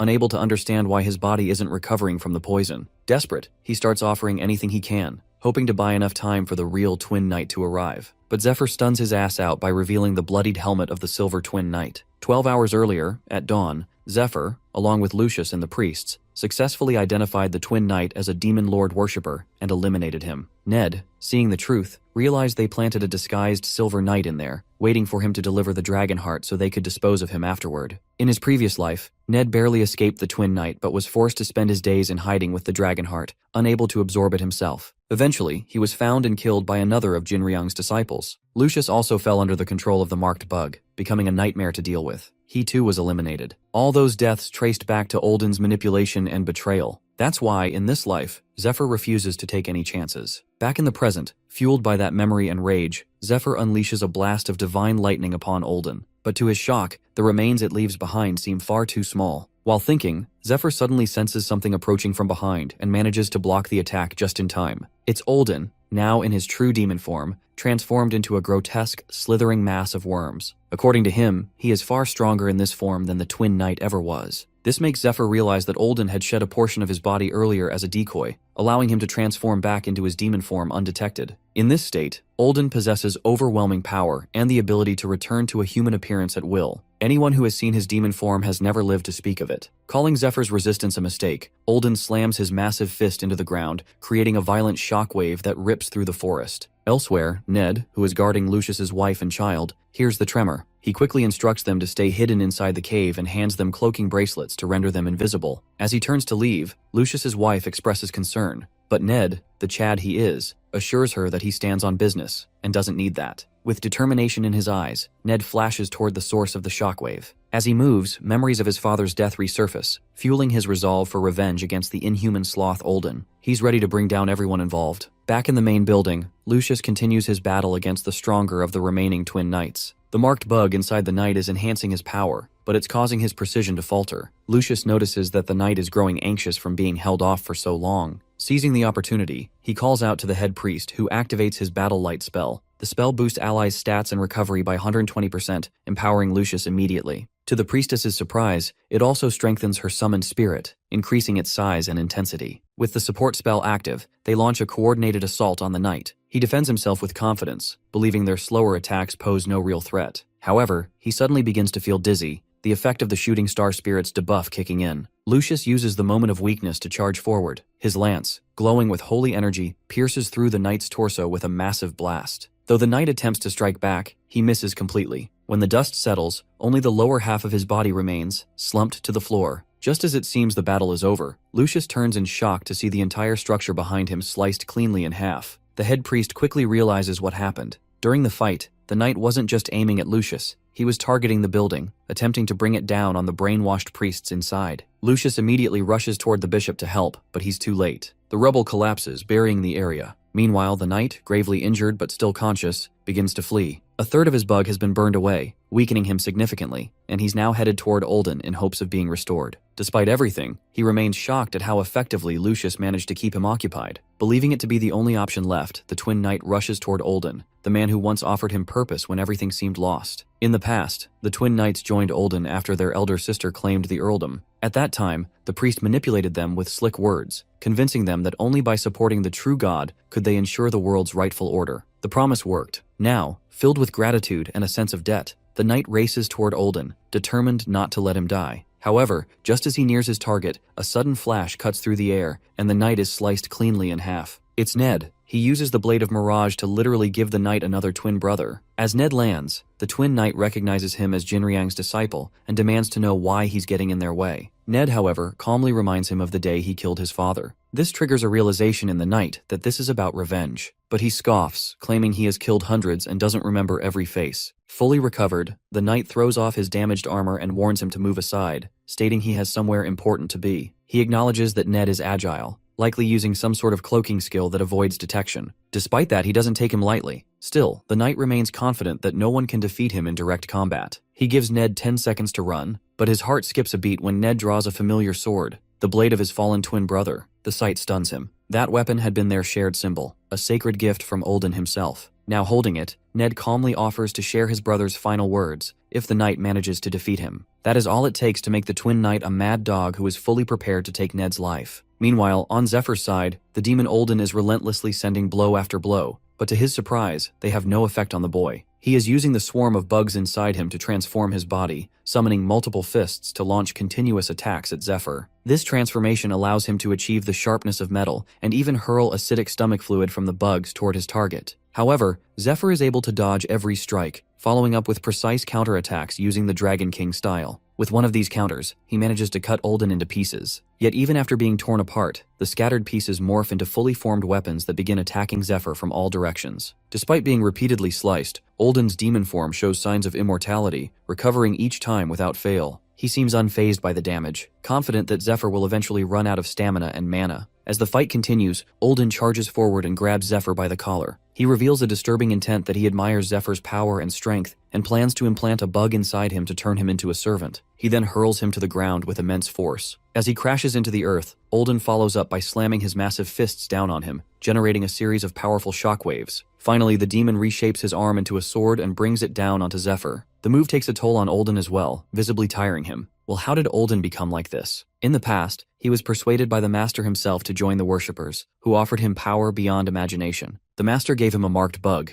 advising him to take good care of it. From that day onward, Olden began borrowing the bug's power. He went on to kill countless people, and once the bug inside him matured, he used the Stone of Revelation to complete his transformation into a demon. In the present, despite unleashing a series of powerful attacks, Olden is shocked to see Zephyr completely unscathed. Zephyr holds back the demon's arm with his bare hand, showing no signs of injury. This stuns Olden, but the boy explains that he could have taken down Olden along with the twin knights earlier. However, he intentionally split them apart to give Ned a chance for personal revenge. The other reason is that Zephyr recently gained the power of the dragon heart and wanted to test it against a strong opponent like a demon. He activates his dragonification skill, temporarily boosting his heart's power by 9%, a skill that can be used only once a day. Since Olden poses a real challenge, Zephyr chooses to test the enhancement on him. At the sight of the dragon heart, Olden begins to panic, unable to comprehend how Zephyr possesses such power. The boy attempts to grab him using his enhanced dragon arms, prompting Olden to flee in desperation. However, before Olden can get far, a powerful slash strikes him from behind, slicing him into several pieces. For Zephyr, this is only the beginning. Meanwhile, back in the jungle, the twin knight manages to pin Ned down with his sword. As Ned holds the blade back with his hands, he recalls Zephyr's earlier instructions. He had briefed him on a critical detail on how the twin knight could be defeated, using something deeply connected to Ned himself. 25 years earlier, when the twin knights were just children, their father was informed by the master of the magic tower that the boy's mana was connected. When one activated his mana, the others would respond as well. The master added that, if trained properly, the two could grow into a formidable knight duo. That day, their father made the decision to do whatever it took to nurture their potential. Thanks to his dedicated efforts, the twins eventually developed into highly promising knights. Later, Olden intervened. He manipulated events to prevent the twins from inheriting their family title and used that opportunity to bring them under his command. He enhanced their combat abilities further by giving them the twin blades, weapons that allowed them to perfect a unique fighting technique. Over the years, the two warriors trained together relentlessly. Their synchronization became so precise that one would immediately follow the other's attack, forming a continuous and nearly impenetrable storm of sword strikes. Their coordination extended to the point that they could control each other's sword as if it were their own. Zephyr explains all of this to Ned, comparing their technique to the floating cloud style. This style mirrors the balance of yin and yang, enabling users to reflect enemy attacks when fighting alongside a compatible partner. Having already mastered the secrets of the floating cloud technique, Ned is able to resonate with the twin knight's sword and form an eclipse-like counterattack. During the battle, Ned focuses on reading the flow of the knight's movements, waiting for the right moment to strike. When he finally mirrors the technique perfectly, the knight leaps back in shock. The move is a closely guarded secret, known only to him and his brother. The realization hits him hard. For Ned to use that technique, something terrible must have happened to his twin to force it out. In that moment, the knight once again hears Olden cry out for help, but he chooses to ignore it. Instead, he decides to eliminate Ned within the next minute. With that thought, he charges at him, swinging his sword wildly with heavy, forceful blows. However, Ned is already prepared. Zephyr had told him that the knight would continue fighting without attempting to assist Olden. Their plan depends on preventing the knight from reaching Olden, as any contact could allow Olden to escape or regroup. Recognizing this as his only chance, Ned presses forward and attacks. But the twin knight moves faster. In a flash, he delivers a powerful slash that appears to cut Ned down the middle. To his shock, it's only an illusion. The real Ned is behind him. Ned uses his Thunder Palm technique from behind and immediately follows it with a sword strike. But again, the knight reacts quickly. He blocks the attack and Ned's sword gets stuck to his. The twin blades are magnetically drawn to each other. Using this connection, the knight turns it to his advantage and stabs Ned in the gut. He then pins him down, attempting to finish him off, while Ned holds back the blade with all the strength he has left. At that moment, his mind flashes back to the blood tier and the memory of his father's belief that he would one day be worthy of wielding it as a true warrior. This memory ignites a burst of strength within him. Ned forces the sword back using only his fingers, and immediately follows up with a brutal attack to the knight's eyes, burning them with electricity. The shock is so intense that even the twin knight struggles to recover. Blinded and unable to see, the knight tries to rely on his senses to detect Ned's presence. But as he moves based on instinct, Ned slashes across his body and finishes him off with a final, devastating lightning blast that burns him to ash. With his defeat, the title of the strongest warrior in the land is now left unclaimed. Back at the main building, the head priestess and priest are focused on healing the wounded. Fortunately, the damage was not too severe, as they had managed to break up the falling building in time and used several defensive spells to minimize the impact. All the larvae inside the priests and slaves have also died, either due to Olden's death or because he has become powerless. As Lucius observes the scene, his face lights up with relief when he sees his family approaching, accompanied by Ned and Zephyr. With that, they have successfully stopped Olden's plot and reclaimed the third parish. In the following days, everyone becomes occupied with treating the injured and arresting the remaining worshippers from the central parish. Lucius continues to offer encouragement through ceremonial blessings, hoping to relieve some of the lingering fatigue among his allies. In doing so, he also manages to uncover and purge the last of the Demon Lord's worshippers who had been hiding among them. They were also able to rescue the bishop, who remains in disbelief over everything that has happened and is still recovering from internal wounds. Lucius personally looks after him with great care. Zephyr and Ned are hailed as heroes, and the bishop thanks them both in person for their efforts. As a gesture of goodwill, Zephyr presents the bishop with the shriveled, worm-covered head of Olden. The bishop is visibly disturbed by the gift, worried it might still be dangerous. Zephyr assures him that the head is now powerless and may even hold valuable information. When he asks Ned for his opinion, he doesn't seem concerned. They have already extracted everything they needed from Olden. Internally, Ned feels a sense of satisfaction, but he is also troubled by the fact that he can no longer follow through with his original plan. Finally, Zephyr hands over the intelligence they retrieved from Olden to the bishop. It contains the locations of hideouts, operational plans, and the names of worshippers across the region. Upon reviewing the information, the bishop is shocked to discover that it contains plans to summon the demon lord himself. Even more alarming is the revelation that the ones pursuing this goal are from the Eastern Union. The kingdom of Cayenne lies on the continent of Aslan, which is divided into the Eastern and Western Unions, both of which originally held equal power. However, when the Holy One was chosen from the Western Union, the balance of power shifted significantly. As a result, the Eastern Union fell into economic decline, to the point where it was forced to sell land to the West. This growing disparity fueled resentment and opened the door for demon lord worshippers to spread quickly among Eastern nobles, corrupting them through greed and desperation. According to Zephyr, two of the most dangerous threats, the Ice Dragon and the Blue Dragon, are currently attacking territories in the West. These dragons have already established nests in the continent's largest breadbasket region, and have even taken control of the central trade hub. This disruption is causing widespread starvation in the south. The worsening situation explains why the East has begun aligning with worshipper groups. It is possible that the dragons themselves are part of a broader plan orchestrated by the Demon Lord's followers. Zephyr confirms that, based on the information extracted from Olden, the worshippers did not summon the dragons but instead provoked them into attacking. To resolve the crisis, the dragons must be hunted down and eliminated. Zephyr suggests that he and Ned will take on this task. However, the bishop doubts his claim, questioning how they could possibly defeat a dragon. Lucius is also surprised that he is not included in the mission, but the boy explains that the third parish still needs Lucius. This likely will not be the last invasion attempt, and someone must remain to defend their home. The Holy One agrees with the proposal and officially appoints both Zephyr and Ned as temple knights. He offers them a reward of gold and gems and grants them unrestricted access to the main building. They are also allowed to take supplies whenever needed. In addition, he assures them that both he and the bishop will contribute half of their temple offerings to support their mission. The two accept the offer, but they request not to bear the priestly mark. After some consideration, Lucius agrees and promises to support them in every possible way during their upcoming dragon hunt. This decision deeply concerns the bishop, but he cannot oppose the words of the Holy One. Instead, he remains silent, choosing to wait and observe the outcome. As they begin discussing the arrangements for a farewell banquet, a strange rumble echoes from Olden's containment chamber. They turn to see a bright, unnatural light emerging from within the sealed cage. Suddenly, the severed head of Olden rises, now clearly controlled by another presence. This new entity reveals that it sensed Olden's life force fading and has come to investigate. It then asks if Zephyr and Ned are the ones responsible for defeating Olden. Lucius, alarmed by the sudden development, demands to know who the figure is. But before anyone can act, a flash of purple light erupts from the chamber. The cage shatters, and Olden's head begins to float toward them. The presence speaks again, ordering everyone to kneel before it before asking any questions. It declares itself as the true leader of the Demon Lord worshippers. Realizing who it is, everyone freezes in fear. Their weapons are still under repair, and they are not prepared for another battle. However, the leader seems focused entirely on the dragon heart's energy radiating from Zephyr. He asks if Zephyr is the one who possesses it. Meanwhile, the boy is confused. In his previous life, the head of the worshippers had shown no interest in the dragon heart and was content living a double life, staying hidden. The master was not supposed to intervene for another 2 years, giving Zephyr time to eliminate his subordinates one by one.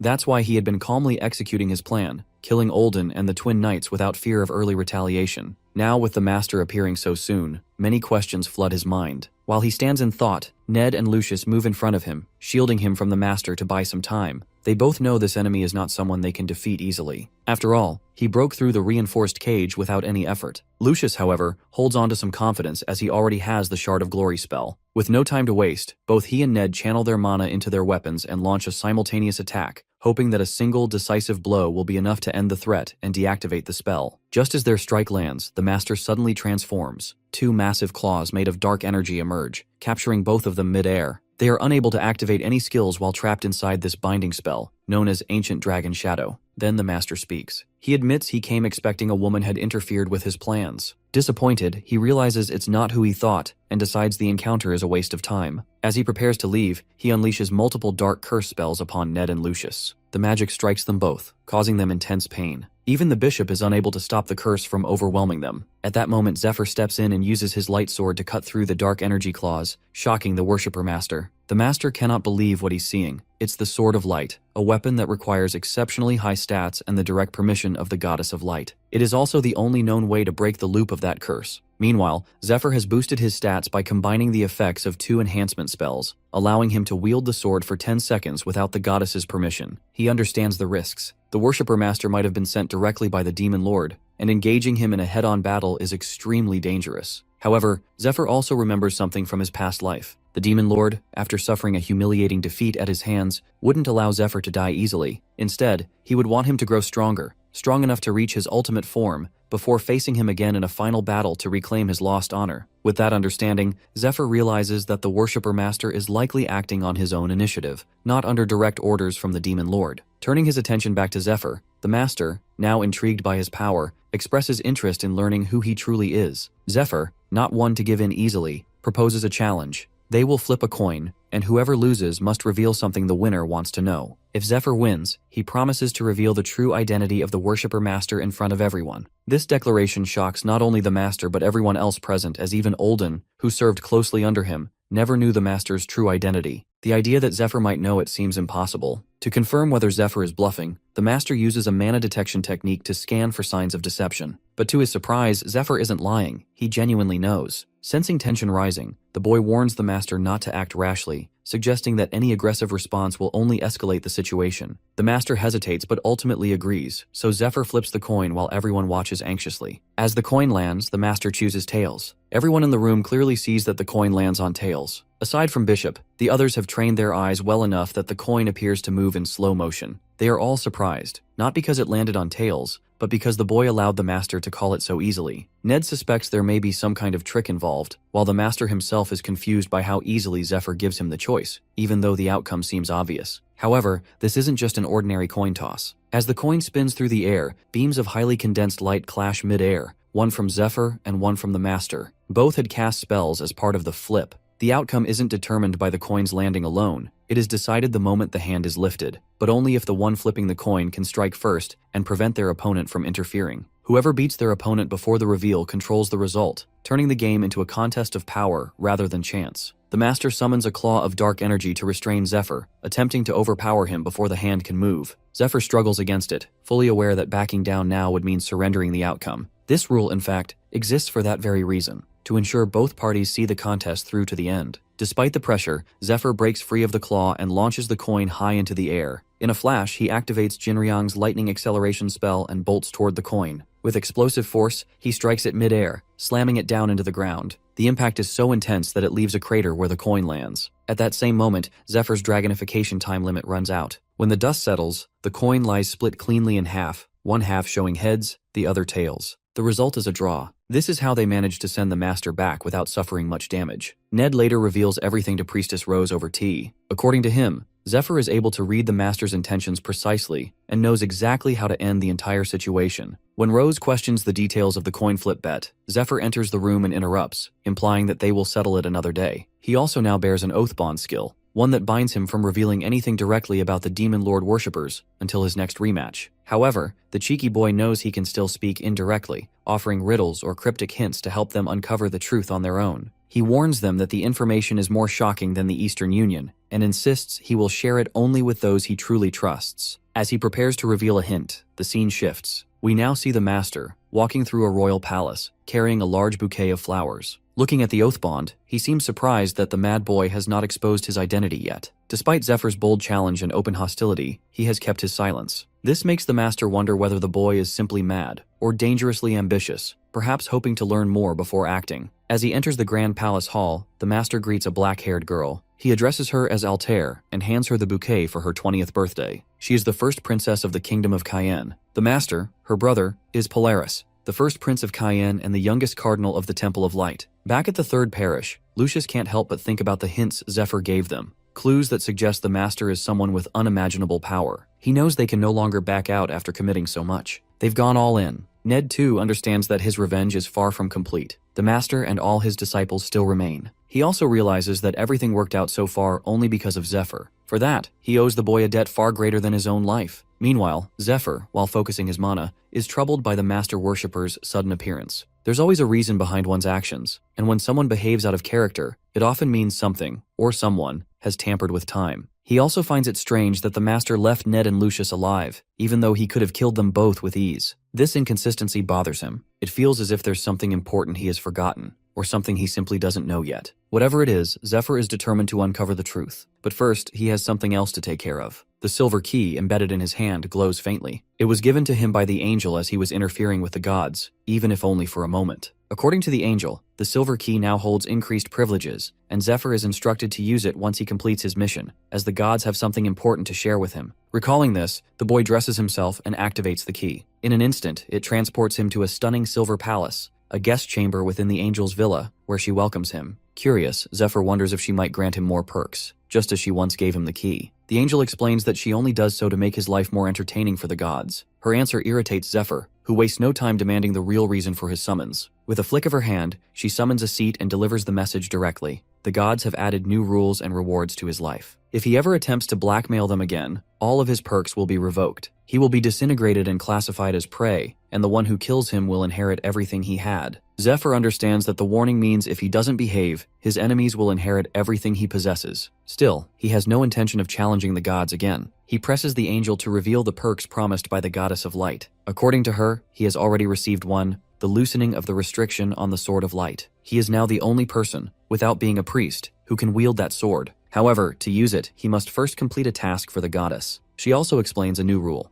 Zephyr must now carry out divine requests. In return, he will receive powerful perks. By passing the gods' tests and fulfilling their missions, he must prove himself worthy of the blessings he has been given. Zephyr accepts the conditions. Now, alongside Ned, he prepares for the upcoming dragon raid venture. The head priest, along with Lucius, arrives to personally offer their apologies for sending them through the back gate in secrecy. Zephyr assures them it isn't necessary. Given the current situation and the looming end date of the raid, informants are everywhere, and caution is essential. The boy uses a cloaking enchantment bracelet to keep them hidden, but even so, they choose not to take any risks and continue through the back entrance. Before their departure, Lucius's wife hands them a care package filled with healing meals and other useful supplies. After that, they say their goodbyes and head off. Staying behind, the Holy One knows he must deceive everyone by making them believe he now holds the dragon heart. This way, no one turns their attention towards Zephyr. With that, they lock the gates to the main building entrance until the boy returns. In the dungeon's boss room, the princess and her knight spirit also decide to rest. Their duty is complete, and their thousands of years of loneliness finally come to an end. Whatever happens now is in Zephyr's hands, and in the hands of those descendants who will walk beside him, like Altair. As Zephyr continues on his journey, Altair receives a letter from Lucius, her cousin, wishing her a happy birthday. At the end of the letter, he mentions a birthday present. Reading this, Altair already senses it will be something strange. Just like always, suddenly she hears a commotion outside. When she looks out the window, she's stunned to see Zephyr taking down the palace guards. According to Lucius,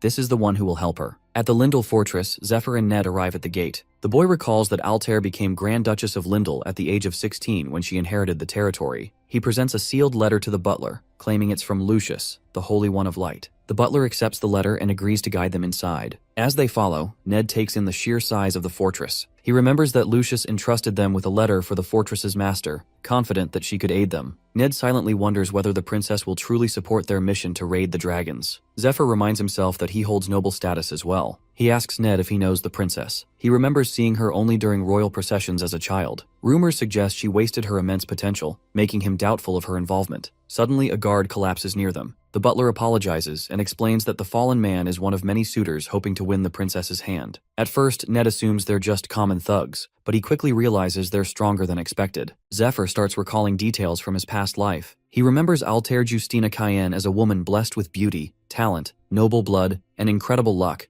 Aslan's brightest star. In a ceremony years ago, Prince Polaris had renounced his right to the throne and his title as Duke of Lindell to become a priest of light. Since his younger brother was unwell, the royal family planned for Altair's future husband to become king. Some noblemen saw marrying her as a pathway to power. However, Altair made it clear that no man would win her hand without proving his strength. She refused to waste time on the weak. Her challenge drew waves of hopeful noblemen to Lindell, yet each of them was soundly defeated. In the present, her elite bodyguard Ophelia continues the tradition. She knocks out one challenger after another with ease. Ned watches, surprised by the skill of the combatants. He expected weaklings but sees that they're far from it. The butler explains that many of the men are hired fighters sent by the actual suitors, and if one manages to land a blow on Ophelia, the princess considers that enough to earn a meeting. Ned notices that some participants are even priests. Zephyr, while recognizing that none of them rival his or Ned's strength, admits they aren't ordinary fighters. Still, they're facing one of the 10 most powerful individuals on the continent, and it shows. Zephyr notes to himself that it's been a long time since he last saw Ophelia,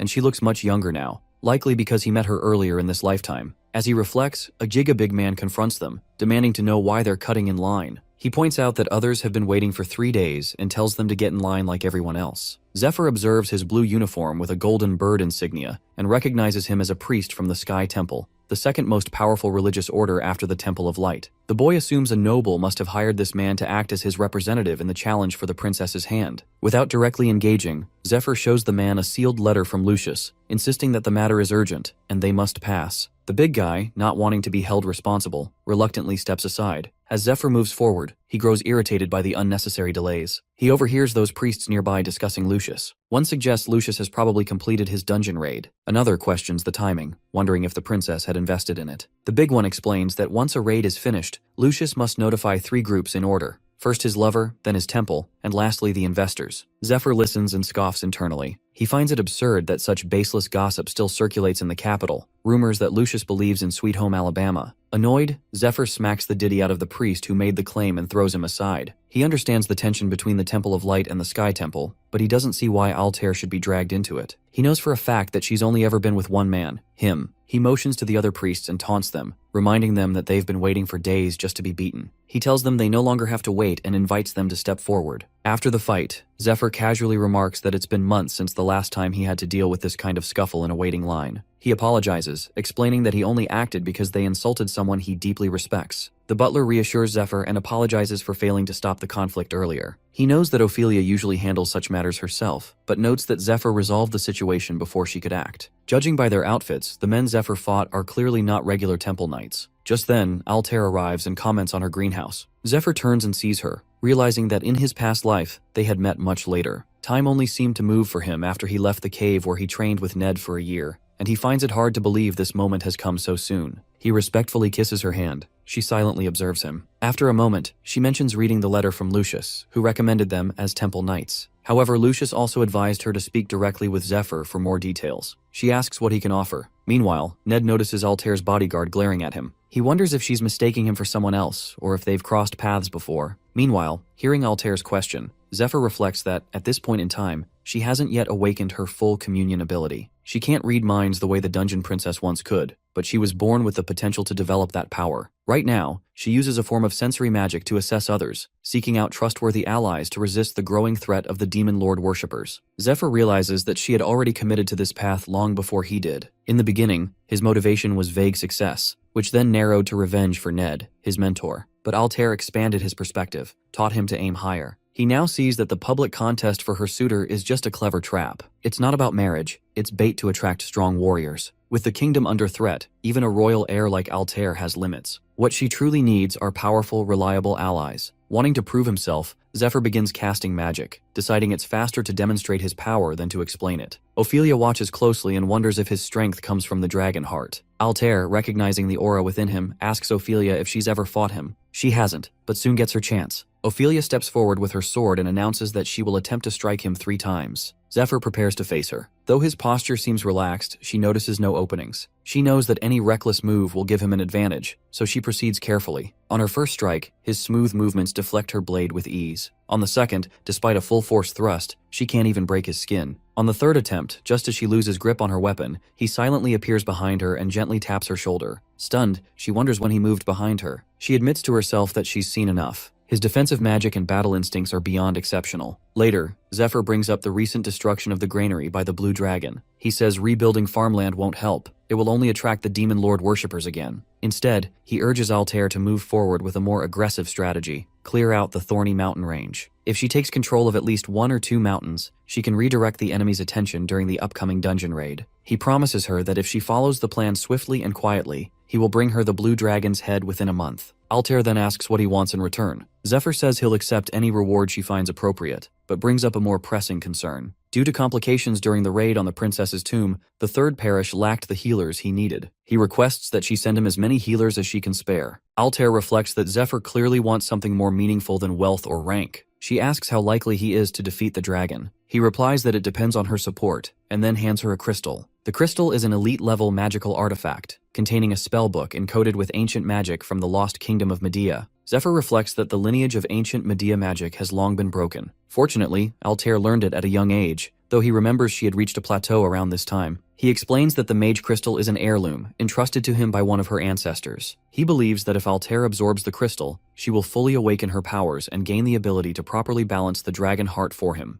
With that, he informs her that he's taking his leave. If she's impressed by his abilities, she will call for him again. As he departs, he notes to himself that this first meeting has gone far better than it did in his previous life. He had missed her deeply, and although this is their first encounter in this timeline, he now has a chance to show her what he can offer. Confident, he plans to keep his distance and let her curiosity bring her back to him. Altair watches him leave, intrigued, then asks Ophelia for her thoughts. She agrees Zephyr is skilled but questions Lucius's judgment. Based on ability alone, he fits what Altair seeks, though she finds him underwhelming for someone who holds the dragon heart. Altair agrees, noting that the dragon heart hasn't fully settled within him yet, but she's confident he'll grow stronger. She recalls Zephyr mentioning the item came from one of her ancestors, something she herself had requested. It sounded as if he had met the dungeon princess personally. Then again, she was such a powerful sorceress that Altair wouldn't be surprised if she were still alive in her tomb. If that's true, it must have been her who implanted the dragon heart in him. She reflects that although she has never heard of Zephyr before, his power is remarkable. He may be the key she needs for her plans. One thing, however, continues to trouble her. Whenever she touches someone, she either feels warmth or cold, a sign of their nature. But with Zephyr, she feels nothing.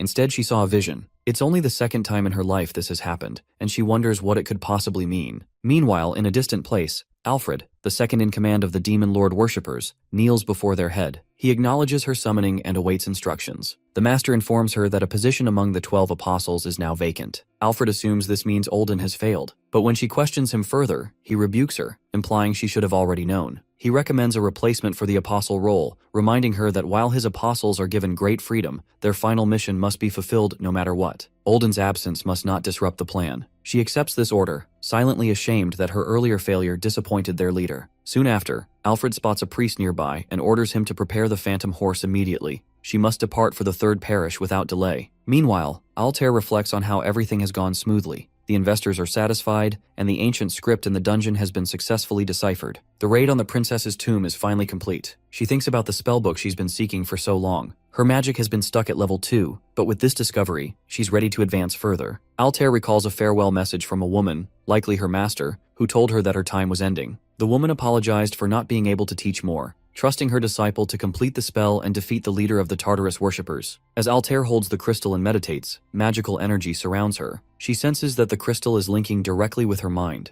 Countless fragments of magical knowledge drift around her like stars. Then Princess herself appears. She explains that she has a consciousness preserved inside the mage crystal, an overmind. She tells Altair that she has long waited to meet her descendant and heir. Elsewhere, Zephyr plays a game with Ned and wins, which means he'll attend the upcoming party, while Ned will search for hidden demon lord worshippers in the fortress. Zephyr points out that his real goal is information gathering. Ned offers him a special bracelet, but he declines. However, the system window reveals that the mist bracelet has powerful cloaking abilities. When worn as a pair, it renders the wearer nearly undetectable. Only a legendary grade detection skill could spot them. Zephyr suggests that he should wear both bracelets since one of the continent's top 10 warriors is currently in the fortress. He admits that wandering around with just one would still attract attention. Ned also mentions Ophelia, who kept staring at him, though they've never met. Ned agrees that it's strange. He rarely meets Southerners and would remember someone with such a powerful presence. He wonders if Ophelia recognizes him from his time spent undercover among Demon Lord worshippers, or maybe she's the real threat, not him. He examines the potion of true sight, which reveals the insect-like mark hidden inside all worshippers. Zephyr doubts Ophelia is one of them, but advises Ned to stay alert just in case.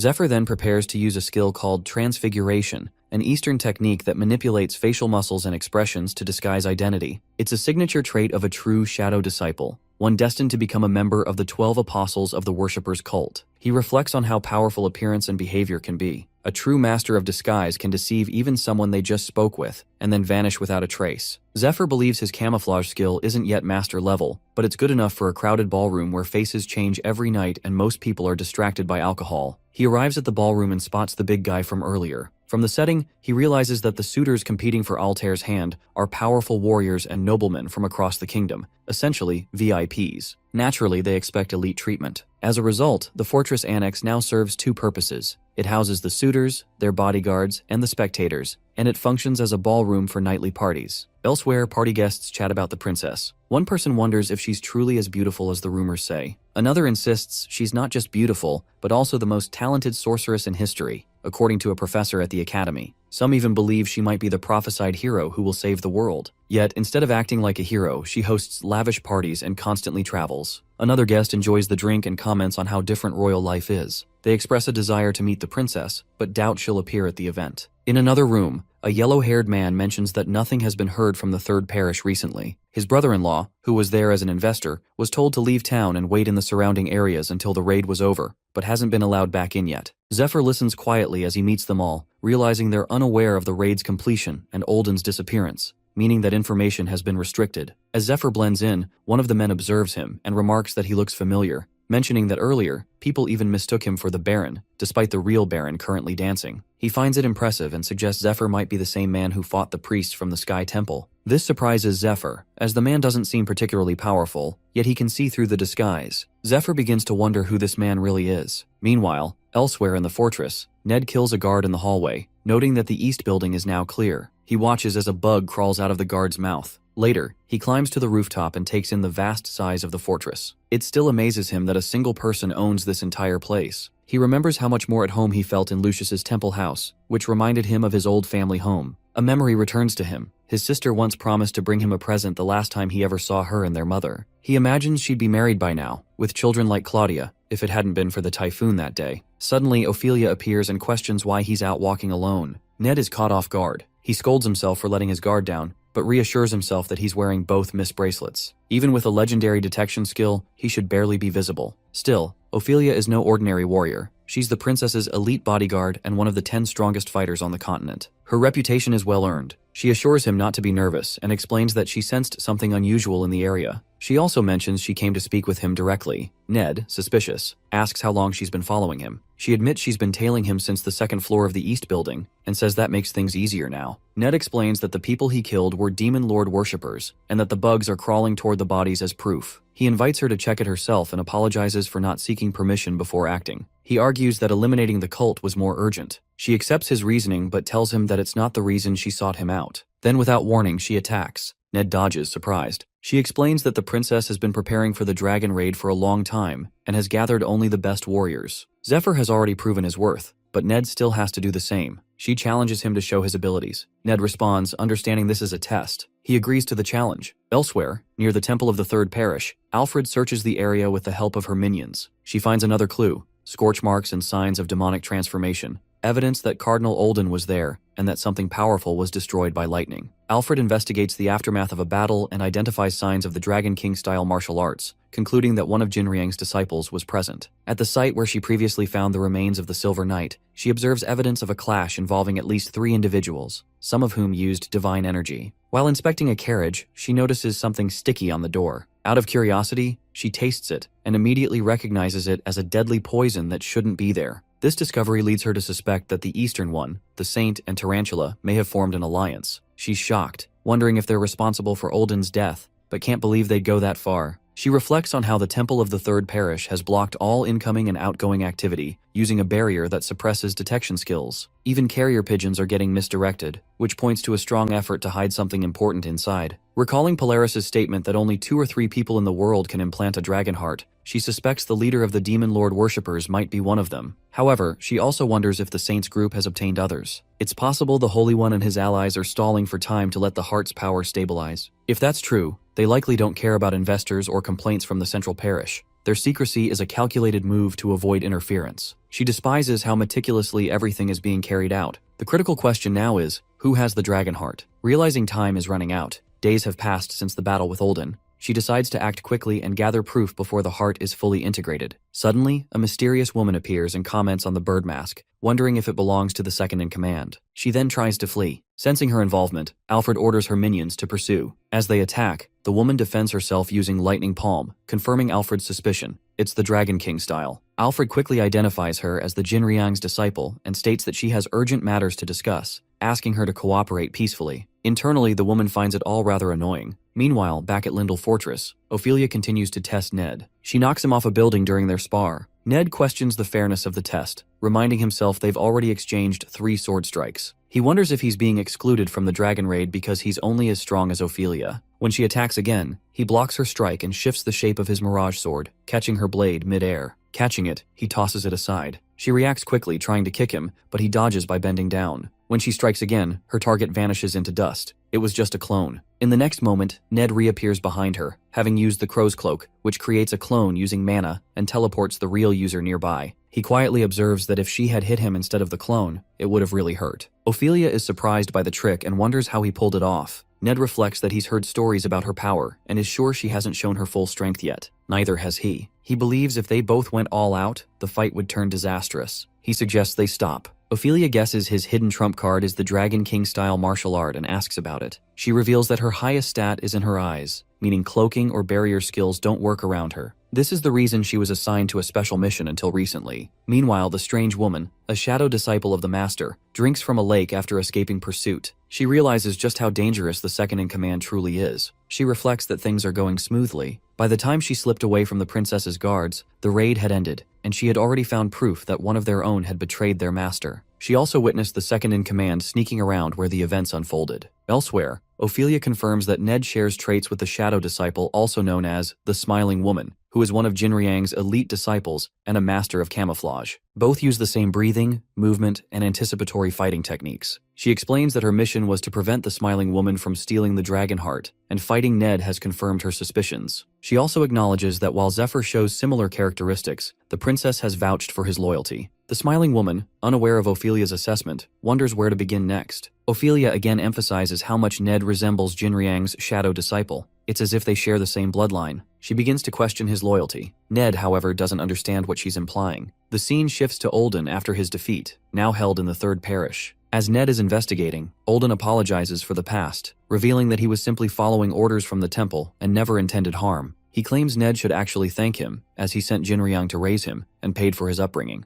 Thanks to this, Ned grew up training in martial arts in a secluded cave, free from worldly worries, and became strong. Olden tells Ned that he could never understand how bad things were in the past. Many children from bankrupt families starved, were sold into slavery, or became victims of vagrants. He claims he saved Ned from that fate and shaped him into who he is now. But as Ned attacks him, Olden pleads for just one chance to speak, urging him not to trust Zephyr, saying he is deceiving him. In the present, Ned walks outside Lindell Fortress, lost in thought. He reflects that Olden sounded like a madman, which is why he ignored him until now. But things no longer add up. He remembers Zephyr once saying he was trained as a shadow disciple in case something happened to him. Then he recalls Ophelia's warning. Jinriang's shadow disciple, a red-haired, yellow-eyed woman, was one of the 12 apostles and trained in Dragon King-style martial arts. She resembled him so much, it was as if they were siblings. Ned begins to question everything. Could his sister, whom he believed dead, still be alive? Could she be the Smiling Woman, the disciple of Jinriang? He doesn't know who is lying to him or if he's simply making the same mistakes again. All he wants now is the truth. Meanwhile, a brown-haired girl plays the violin inside the ballroom.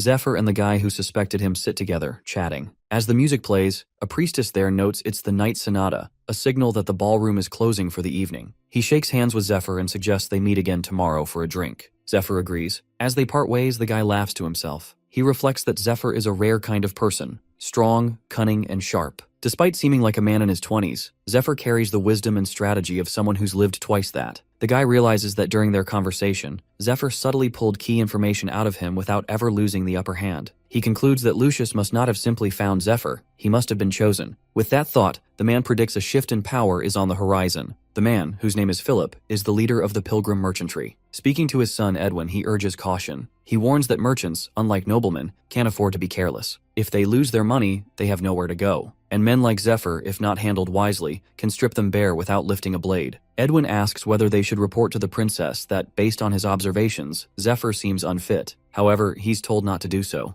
They can't afford to lose someone with such potential. They need to secure him before anyone else notices. Elise Brenta, the head healer of the Temple Knights in the second parish of Lindell, agrees. She insists that they need the best people possible, so they must either recruit Zephyr or eliminate him. Meanwhile, Zephyr reflects on his situation. Everything he knows comes from what he saw, heard, and experienced in his past life. Naturally, some individuals are unfamiliar to him, people who died before he could ever cross paths with them back then. He thinks about Philip, the head of the Pilgrim Caravan, one of the 3 largest merchant caravans on the continent. In the past, Philip made his fortune trading spices with the East and gained fame as a patron of Altair, the so-called debauched princess. More importantly, he was one of the 3 key figures who helped Altair shape the future of humanity. A flashback reveals Philip advising Altair. He tells her that even royalty is powerless without the right support. With the leader of the demon lord worshippers standing in her way, her vision would be impossible to achieve. So, he advises her to appear as though she's indulging in luxury, all while secretly building her power. He promises to fund her in that endeavor. Back in the present, Zephyr considers why he's so high on the worshippers' watch list. In his past life, when Ned ran off with the Dragonheart, the shadow disciple, known as the Smiling Woman, killed Philip. Zephyr remembers that Philip's son, Edwin, had taken good care of Altair. If Philip survives this time, it could save many lives in the upcoming desert operation. This realization gives Zephyr 2 new goals. First, to ensure Philip Pilgrim stays alive, and second, to stop the Smiling Woman, who may strike at any moment. That won't be easy. She can disguise herself as anyone and never reveals her true appearance, not even to him. Zephyr doesn't even know what she actually looks like. Walking into the room, our boy assumes Ned must be back by now, but to his shock, he sees him sitting in a chair, holding a knife. As Ned lifts his head, the boy instinctively flinches and steps back, puzzled by his own reaction. Even though he's stronger now, that particular look in Ned's eyes takes him back to the cave, back to when Ned used to beat him and had the same look in his eyes. Zephyr keeps his behavior normal, trying not to give anything away. He notices something feels off. Ned explains that Ophelia caught him snooping around the mansion and told him she met someone who looked just like his sister. Zephyr is confused. He doesn't remember Ned ever mentioning a sister. But then it hits him. He once said his whole family, except for his father, died when he was a child. Ned says he believed his sister drowned in a boat accident 13 years ago. Now he's learned she's alive. And not only that, she's the shadow disciple of the Dragon King-style martial art. This revelation shocks the boy. He can't tell if Ned is being manipulated or testing him. He wonders if Altair could be using him, but quickly dismisses the thought. She wouldn't go that far. Still, he knows he can't keep pretending to be the shadow disciple much longer. He remembers something from his past life. The Smiling Woman once grabbed his shirt and asked who taught him that technique. She later admitted she'd lost most of her memories after an accident. Her adoptive parents found her washed up on shore, and her master recognized that she had the warrior's bone structure innate gift. She recalled that if her brother is like her, it's likely he has the same gift too. She had hoped to meet her brother again someday, to recover both her memories and her lost family. Though she was technically Zephyr's enemy, she told him all of this. The boy now recalls that Jinryang once told him the warrior's bone structure innate gift is extremely rare and hereditary. If one sibling has it, the other likely does too. This realization makes him suspect that Jinryang and Olden worked together to destroy Ned's family in order to obtain someone with the gift, only to discard them once they were no longer useful. Meanwhile, Ned wrestles with confusion. He finds no reason to doubt Ophelia, yet her story seems too wild to believe. He reflects on how his father once trusted Olden, and how that trust led to ruin. He trusted his own master too, and that almost destroyed him. He's now afraid to trust anyone. Yet something about Zephyr feels different. Ned thinks about everything they've been through, the battles, the life or death moments, the bond they built. A part of him wants to believe in that connection. Desperate for a sign, he throws the knife and demands just one shred of proof that he can trust Zephyr. Zephyr responds by explaining the truth. They were originally meant to meet 3 months later, but after stealing the dragon's heart and encountering the Silver Knight, Ned realized a greater danger and ran, not just from a demon lord worshipper, but from the entire world. He recounts how Ned ended up in the Canyon of Oblivion, one of the world's 8 most dangerous quests. There his master's son left him for dead, and he lost the dragon's heart. During that time, while hiding in a cave at the bottom of a cliff, a temple slave searching for him found him. Our boy was that temple slave. Zephyr learned the Dragon King-style martial art from Ned because they had no other choice. With one of them injured and the other inexperienced, they wouldn't have survived the canyon otherwise. Ned silently reflects on everything he's just heard. Zephyr continues explaining that, with his help, he once became the most powerful human alive. Even so, he failed to prevent the world's end and couldn't save anyone. Now, he questions his identity, calling himself the last human, a failed hero, someone who returned to the past with 10 years of future memories, and also Ned's only disciple. He reflects on Ned's plan from his previous life. Back then, Ned calculated how long Zephyr would need to train in the cave, factoring in the strength required to escape the Canyon of Oblivion and his own physical limits. Survival and revenge were his driving forces, pushing him to live through impossible odds, but they were forced to leave the cave sooner than planned. Our boy remembers the battle with Ondor, the Lord of the Canyon, where Ned was badly wounded. Zephyr still regrets what happened. If he had been a little stronger or trained a bit longer, things might have ended differently. Ned had pushed him away to protect him, sacrificing his long-awaited revenge for someone who, at the time, was just a nobody. they could have both escaped alive. In that final moment, Ned demonstrated one last secret technique, something he never had the chance to teach Zephyr. With his remaining strength, he unleashed it using magic, striking with his spear. Zephyr will never forget the sight of his master's back that day. Back in the present, the boy now sits in front of Ned, who tries to process everything he's heard. It sounds unbelievable, but it explains so much, like Zephyr's unnatural strength, his deep knowledge, and his ability to wield divine items without being a priest. Ned realizes that everything is unfolding just as he once predicted. If he really returned from the future, blessed by a god, then all of it begins to make sense. Zephyr acknowledges how hard it is to believe but affirms that it's all true. He leaves out some difficult truths, like his connection to the smiling woman, and admits, even if silently, that he approached Ned under false pretenses. He hadn't thought Ned would believe such a story, so instead he tried to direct suspicion toward the demon lord worshippers. Now he just wants Ned to live, and help him face the god of destruction once again. Ned, holding his head in his hands, reflects. Revenge wasn't the only reason he began this journey. He once believed he would live his whole life under his family's noble title, protecting their legacy. But after losing that title, along with the duty to uphold it, and even the family itself, he became a nobody. His master gave him a new name and purpose by taking him in as a disciple. He remembers Jinriang once promising to help him get revenge if he proved himself useful. Ned accepted every harsh task willingly, believing there was a good reason behind everything his master ordered. To him, the bond between master and disciple felt like family, bloodless, but deep. It seemed only natural to trust and support someone who gave him purpose. But now, looking back, he feels like nothing more than a pawn in someone else's game. Ned expresses that he used to feel disappointed in himself, believing he had ruined his life. But now, he realizes his life held meaning. He left something behind in this world. He places a hand on Zephyr's shoulder, silently thanking him for everything, for avenging him in their past life, and for standing by him in this one. He reflects that he chose a hell of a disciple by picking a hero who traveled back in time to save the world. Then again,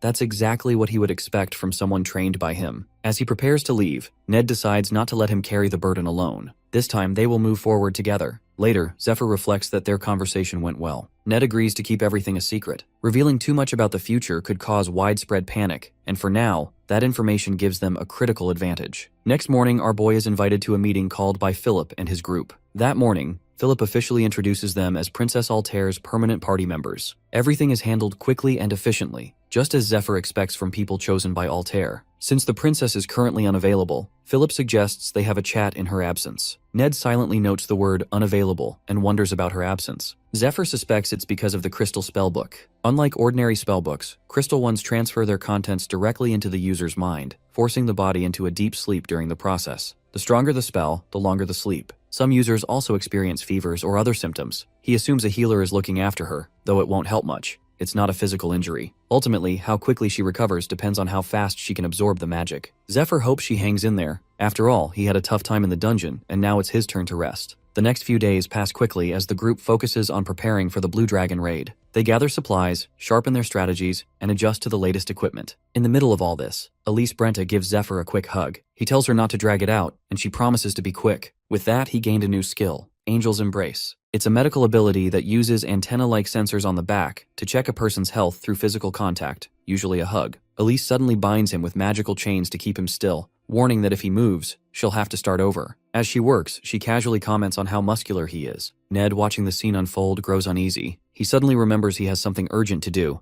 but as he turns to leave, Philip grabs his shoulder and asks where he's headed. Ned stammers that every party member needs a health check before a raid. They can't risk someone being unwell, but Elise doesn't let it slide. She says it's Ned's turn now. He quickly tries to dodge her attention, politely refusing and looking for a way out. At that moment, Ophelia walks in. Clearly unimpressed, she tells them that the princess has asked to see both of them. Hearing this, Zephyr immediately thinks Altair must be awake. They follow her to the room, and on the way, Zephyr remembers that the dungeon princess Overmind is still sealed in the magic crystal. During their last conversation, she had shared a few important things with him. Inside the room, Altair is sitting up in bed, awake and alert. She greets them calmly, while Zephyr studies her carefully, wondering if she already knows something about Ned. Some time ago, within Altair's consciousness, the dungeon princess appeared and shared that 3 stars had aligned, signaling that Altair's Median magic had advanced to level 3. She congratulated her and explained that this meant she now held all the basic knowledge of Median magic. From here on, she would need to continue training, awakening her powers, and gaining levels. With each new level, another star would join the alignment.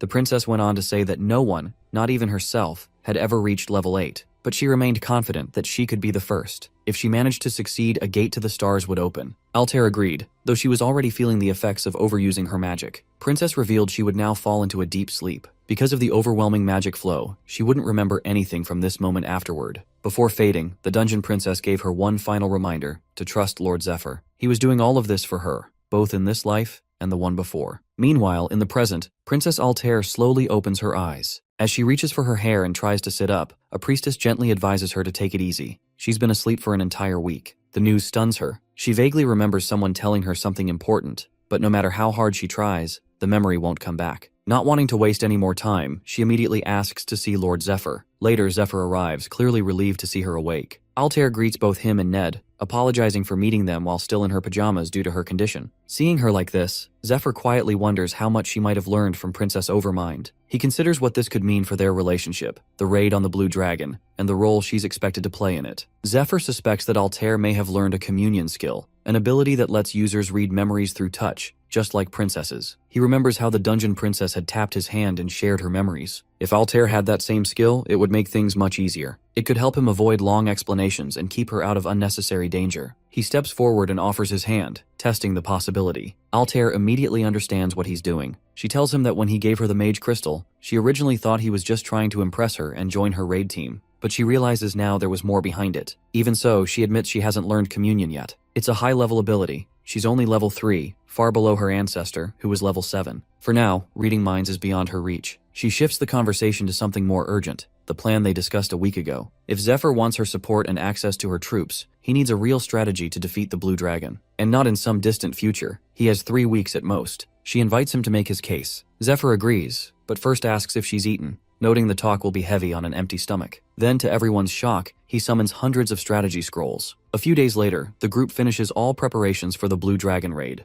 They set out, joined by knights and healers from Lindell. Zephyr carries his silver key and a fully stocked inventory. To cover their movements, Altair claimed she was simply traveling and shopping. Meanwhile, a maid dressed as the debauched princess rides in a luxurious carriage, keeping up appearances and helping maintain the illusion that Altair never left. As they travel, Zephyr figures the Demon Lord worshippers are now suspicious of each other. He had deliberately removed any traces of the Dragonheart's power from the Third Parish, stirring confusion. He believes powerful figures are still trying to figure out why Lucius has locked himself away. With any luck, this confusion will buy them a month or two, but no more. That makes it even more important for Zephyr to stay low and move quickly. The first step is the Blue Dragon raid and securing an alliance. He decides not to tell Altair the full truth yet. She hasn't recovered her memories, and she doesn't know he's from the future. Ned also cautioned him to hold back. If Zephyr suddenly claims they were lovers in a past life, she might think he's crazy. After all, she barely knows him now. Ned pointed out that, despite everything, Altair already seems to trust Zephyr, maybe because of a skill tied to touch. Either way, he warned Zephyr not to break that fragile trust. Zephyr sees that Ned is right. He can't ignore the past, but he has to be careful how he brings it up. Still, Zephyr couldn't help but wonder why Altair trusted him so easily. Maybe it was because Lucius had introduced them, or perhaps it was tied to their past life, where she had already lost several people close to her. As the journey continues, Edwin announces they've reached the plains of Danakil, the largest farmland region on the continent. He mentions that both he and his father are originally from here. Ned shares that he visited as a child and remembers being amazed by the golden fields that stretched as far as the eye could see. The thought impresses the group until they open the carriage window. What they see instead is a landscape in ruins. Broken homes, scorched earth, and decay cover the land. They step outside. Ned quietly comments on how bad things have gotten. Philip Pilgrim explains that the damage began 3 years ago, when the Blue Dragon first appeared. Princess Altair adds that even the kingdom's best healers couldn't purify the soil. In just 3 years, 80% of the farmland has been lost. Zephyr looks around and estimates that the remaining 20% won't last another year. In his eyes, it's a miracle they've made it this far, likely due to the river's rare healing properties. But he knows time is running out. If they don't act now, they won't just lose farmland, they'll lose everything. Soon, a guard welcomes the arriving caravan. Philip mentions they've brought food and asks about the current situation inside. According to the guards, it's pretty bad. Princess Altair adds explaining that things are still difficult. The location serves as a temporary aid station for farmers who've been displaced by the poisoned land. She mentions that they're expecting to join forces with troops sent by the Lord of Danakil, but for now, the front line remains low on supplies. She suggests they stay at the station for a while to regroup and get organized. Zephyr agrees and heads into one of the rooms, where Lord Grimes lies unconscious. A nearby priest fills him in, explaining that Grimes is a knight from the Lord's castle. While patrolling, he encountered a monster and managed to defeat it, but suffered serious injuries in the process. Examining him more closely, Zephyr notices that Grimes' skin has turned a deep purple, a clear sign that the Blue Dragon's poison has spread through his body. He He immediately recognizes the symptoms. Whether it was from drinking tainted water or being attacked by a creature from the dragon's nest, the result is the same. The poison can't be purified. Even the best healers can only ease the pain while the victim slowly succumbs. Altair quietly comments that she knows Grimes. He's a dependable and seasoned knight, and she suspects he may be part of the reinforcements sent by Danakil. Zephyr agrees that it's likely and asks how secure the station is, noting that they'll be working with these troops soon. She assures him that the station can be secured if needed, and he nods, satisfied.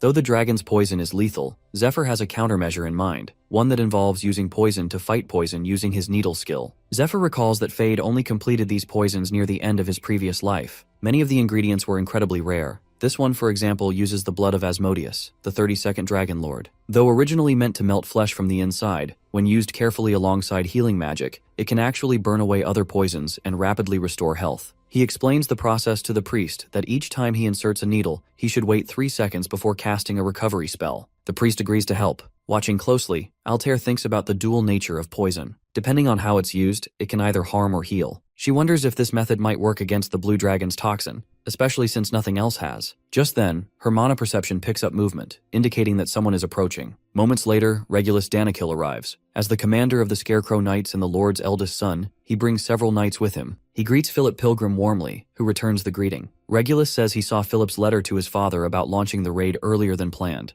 and because they've known each other for so long, he feels it's only right to share something important. He admits he's been deceived by someone. The Blue Dragon raid, according to official plans, wasn't supposed to happen until a year later, and only after the Holy One of Light discovers the dragon's heart. Regulus explains that he had spies in the Third Parish to keep him informed. They've reported that the entire area is now locked down, and that Lord Lucius hasn't been seen in public for days. He stays in his room and communicates only through requests for more troops. To Regulus, this all seems suspicious. Philip chuckles, acknowledging Regulus's caution, and reassures him that his father has already promised reinforcements. He then asks if Regulus came on his own or was sent by someone. Before he can respond, Regulus abruptly changes the subject and immediately orders the aid station to be shut down. However, just as he's about to finish his sentence, a loud scream erupts from a nearby house. Shocked, Regulus rushes over to investigate and finds Lord Grimes inside, vomiting blood with several needles embedded in his body. Alarmed, he immediately recognizes the poison-tipped needles and draws his sword, demanding an explanation. His eyes land on Zephyr, and suspicion takes hold as he orders him to step away from Grimes. Before tensions escalate further, Ophelia bursts in and kicks Regulus, stopping him in his tracks. Blood trickles from his nose as he questions whether she's Princess Altair's bodyguard and why she's interfering. At that moment, Altair steps forward, revealing that she overheard everything using her mana perception. She acknowledges Regulus's concern, but firmly states that he has no right to interfere with her raid party or threaten its members. Removing her cloak, Altair formally identifies herself as Princess Altair Justina Cayenne of the Kingdom of Cayenne. She clarifies that the letter sent to his father was not a merchant's plea for help, but a direct royal order. Realizing his mistake, Regulus immediately bows and expresses his honor at seeing her again. Meanwhile, Grimes, now stabilized, reaches out and grabs Zephyr's hand in gratitude. He thanks him sincerely and asks how he can ever repay him. Regulus also apologizes to Zephyr, admitting he didn't realize he was trying to save one of their elite knights. Zephyr accepts the apology and silently notes that, at the very least, Regulus takes responsibility for his mistakes, a promising trait that means he won't need to be dealt with harshly. Princess Altair then brings up their time at the academy. Zephyr realizes they must have been classmates. She recalls how other students feared Regulus because of his strict and serious personality. Still, he had a talent for noticing details others missed, which helped his team consistently outperform even the top groups, hers included. She continues, noting that now, as Junior Earl and commander of the Scarecrow Knights, Regulus remains careful and thorough, and she respects that about him. Addressing herself formally as the Grand Duchess of Lindell, Altair shares a closely guarded secret, calling him her most trusted ally. She claims that Lord Zephyr received a divine oracle from the goddess Arya and was chosen to save both the Holy One and the world from an approaching disaster. Both Regulus and Zephyr are stunned by the statement. Altair continues, explaining that their raid party had become vulnerable to infiltration by Demon Lord worshippers, but the goddess intervened. As a result, Zephyr was granted the dragon heart and entrusted with their protection. She produces a letter, which she says is from the Holy One, Lucius, confirming Zephyr's divine mission. With this, she declares that all members must follow Zephyr as they would the goddess herself. Regulus, deeply moved, pledges to serve her and support Zephyr with all his strength. Zephyr, meanwhile, fights the urge to laugh. The letter is forged, and he knows it, but watching Altair deliver the lie so flawlessly makes him admire her performance. Without thinking, he taps her head, a familiar gesture from their past lives that slips out unconsciously. As they talk in their own world, a mage with glasses watches them from nearby. Just like that, the raid party members at the aid station have accepted Zephyr as their commander with little resistance, though the role comes with greater responsibility. He adds that while he used acupuncture to slow the spread of the poison in the victims, the relief is temporary. Without a proper cure, the poison will return in a few days. Luckily, the ingredients they need can be found nearby. The group finally reaches the Great Forest of Elfen, a vast, untouched land in northwestern Alsan. Ned is surprised to see that the forest remains pristine, unlike the ruined farmlands they've passed. Zephyr also notes how massive the forest is, larger than several territories combined. Altair explains that the forest feels different because of its high mana concentration. Horses can't go far beyond the nearby town. The intense mana causes them to panic. Philip Pilgrim hesitates, suggesting they leave the goods outside the forest, admitting he feels uneasy. But Zephyr knows they're safer inside, recalling the threat of the smiling woman who still roams the outer lands. He wishes he could store the group in the Silver Key for their safety. He remembers the angel once telling him that the Silver Key can store people too. However, she warned him that the previous owner who tried this retrieved a companion who had gone mad, screaming like a wild animal. Altair, curious, asks why someone would lose their mind in the Silver Key. Zephyr decides not to explain. Instead, he concludes it's better to keep his companions nearby, where he can watch over them. In moments like this, he wonders whether he truly needs the Silver Key at all. Altair explains that the nearby forest town used to be home to about 50 residents from the Danakil territory. Now it serves as a frontline base, and the rest of the raid party is already stationed there. She suggests they head in that direction.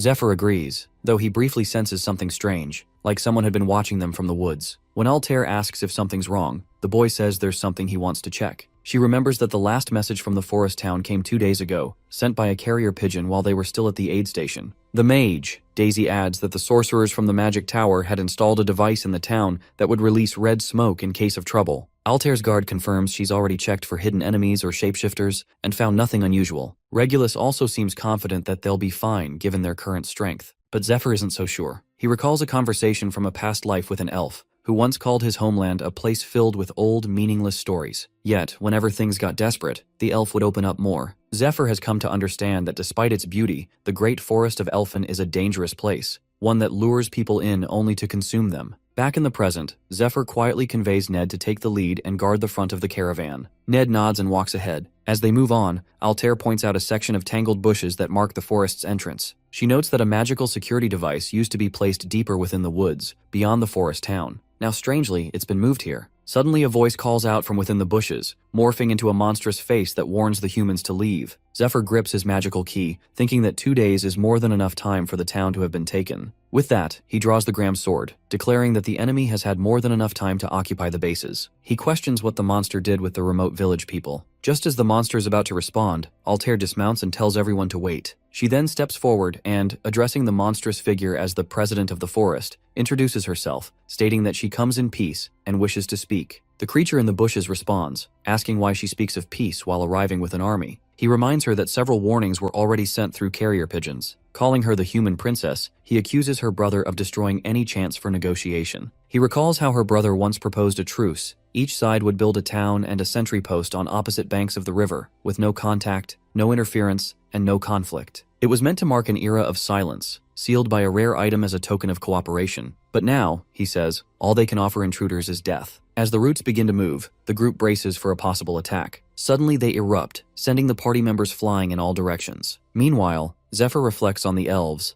long-lived beings with pointed ears and a deep connection to magic. For over 2,000 years, they've lived in the Great Forest of Elfen, drawing on its life force to create unique magic and transform the land into a living fortress. As the battle begins, the creature warns them once again to leave or face death. Regulus Danakil tries to reassure the group, but he accidentally steps on some kind of berries that explode. Meanwhile, Altair quietly disapproves, but her attention is soon drawn to a strange glow coming from the bushes towards her. It is a watchtower interior, used by gatekeeper elves to monitor the forest and control its magical plants. The elves, seeing the beam strike the princess, get excited and begin mocking her. However, to their shock, someone has shielded her. It's Zephyr, our boy, who used his dragon cape and the barrier of light to block the beam. The nearby warriors are surprised by the barrier's strength and praise the healer who helped create it. Zephyr turns to Altair and asks if she's alright. She nods, grateful for his quick action. Altair then wonders if the gatekeeper elves might just be following orders. One of the elves watching is visibly shocked that the humans survived the attack. Meanwhile, Zephyr, unfazed, believes that no magical device can truly stop him. With his team gathered behind him, Zephyr steps forward and using his dragon tongue skill commands the elves to open the gate. As he speaks, he senses the same uneasy gaze he felt earlier, likely coming from the central watchtower hidden inside a giant tree. When the gate creaks open, one of the elves asks, confused, "What just happened?" Without hesitation,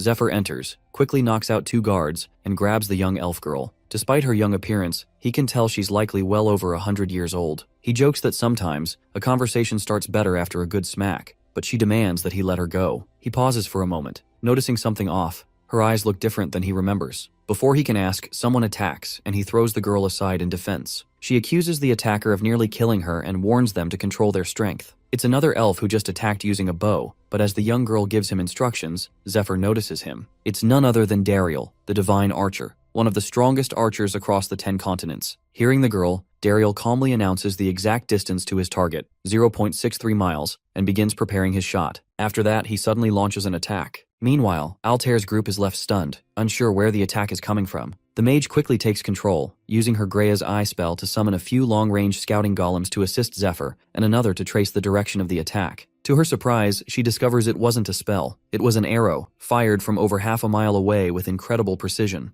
Back at the clearing, the arrow is about to hit our boy, but he deflects it with his sword. Though it cuts his arm, he casually remarks that it was a decent shot. The little elf girl doubts he blocked it on purpose, but the wound convinces her he won't last long. She urges Dariel to use a stronger skill, promising to back him up. Dariel agrees and unleashes his Crimson Meteor attack. Now his arrows fly 3 times faster and hit much harder. Zephyr knows he can't rely on language enchantment to stop them. It takes too long to activate. Dodging them is risky too, as the shockwaves could hurt his allies. With no other choice, he decides to go all in and fight at full strength. As he transforms, Ned watches in awe. To the untrained eye, Zephyr's movements appear slow and his sword swing almost lazy, but it all happens in less than a second. The path of the blade forms the shape of a dragon and shoots into the air. Zephyr's powerful attack collides with the meteor, resulting in a massive blast. Meanwhile, Ned reflects on the Dragon King style, a martial art he once thought was simply named for its elegance and flow. But now he's beginning to think it might have a deeper connection to dragons than he ever realized. Seeing him block the attack, the little elf girl watches in disbelief. To her, he doesn't seem entirely human, more like a dragon disguised in human form. She wonders how they're supposed to fight someone like this, especially after everything they've already lost to the blue dragon.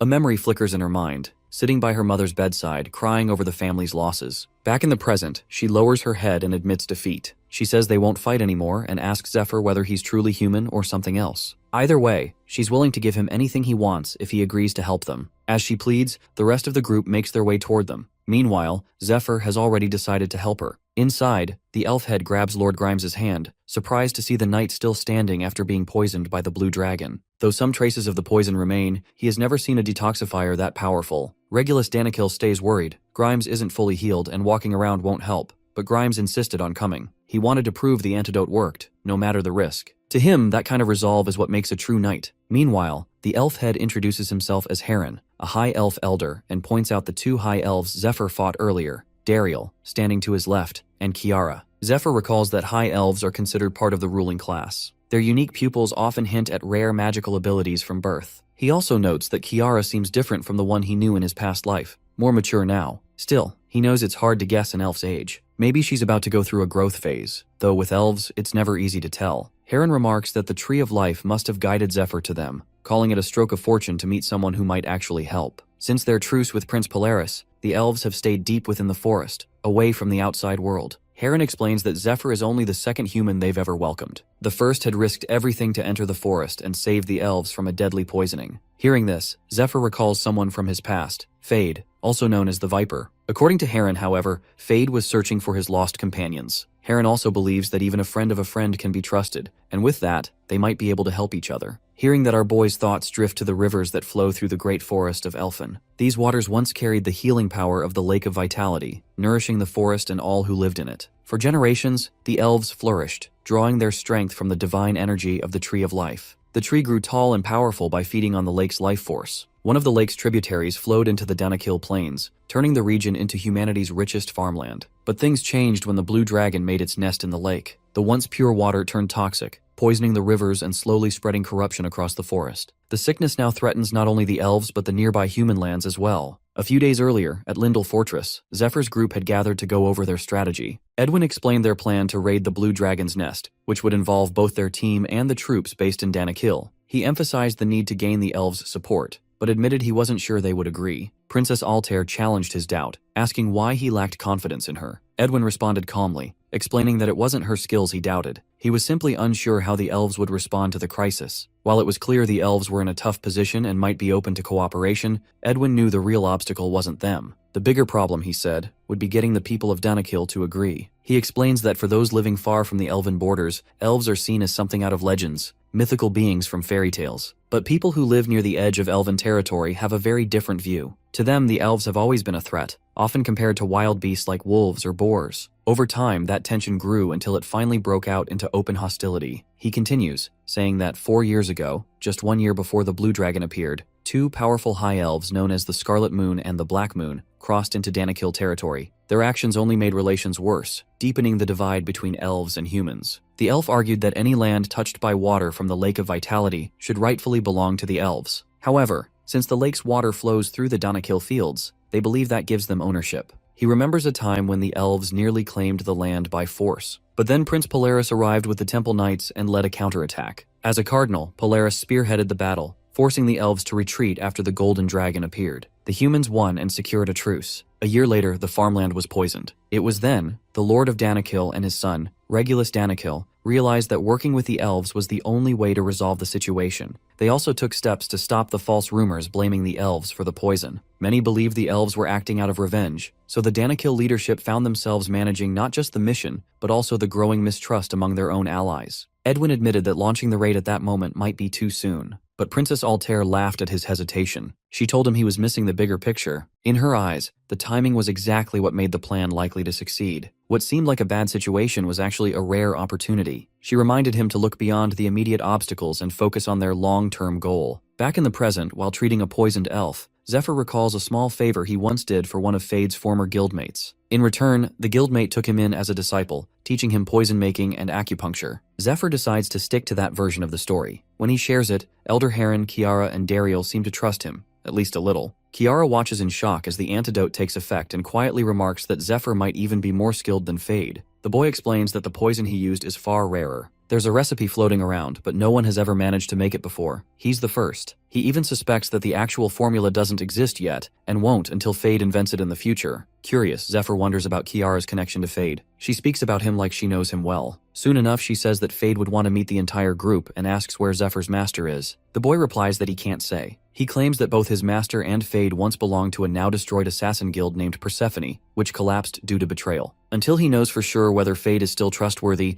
he says he won't reveal anything more. Kiara understands and responds that she also can't share everything for the same reason. Then Dariel speaks up, revealing that Fade had already visited a year ago. After hearing rumors about the poisoned lands, he reached out to an old guildmate and came to investigate. Hearing that, Kiara tried to shut him up, which annoyed him, and he casually lifted her up while calling her out. Watching the argument unfold, Elder Heron thinks about how bad things have gotten. For the past year, the poisoned elves have survived only because of the small doses of deadly poison that Fade left behind. That supply is nearly gone. He remembers the painful choices they've had to make, deciding who would receive treatment and who would be left to die. In his eyes, Zephyr's arrival is nothing short of a miracle. Without him, the elves might have been torn apart by civil war. Now Heron sees a spark of hope. Not only can Zephyr neutralize the dragon's poison, but his strength might even match or exceed Dariel's. If they can earn his full support, Heron believes there's a chance they could recover the Queen's last sealed box, still hidden deep within the poisoned lands. 3 years ago, a powerful elf woman got her hand on the last of the sealed boxes hidden within the 12 towers. She claims that with this, they finally have enough strength to form a new kingdom. Elder Heron questioned her decision. He asked if she truly meant to leave behind both the kingdom and the Queen. He reminded her that she's only alive today because the Queen once risked everything to hold off the Blue Dragon. But the elf scoffed at the idea. She asked if he's looked around lately,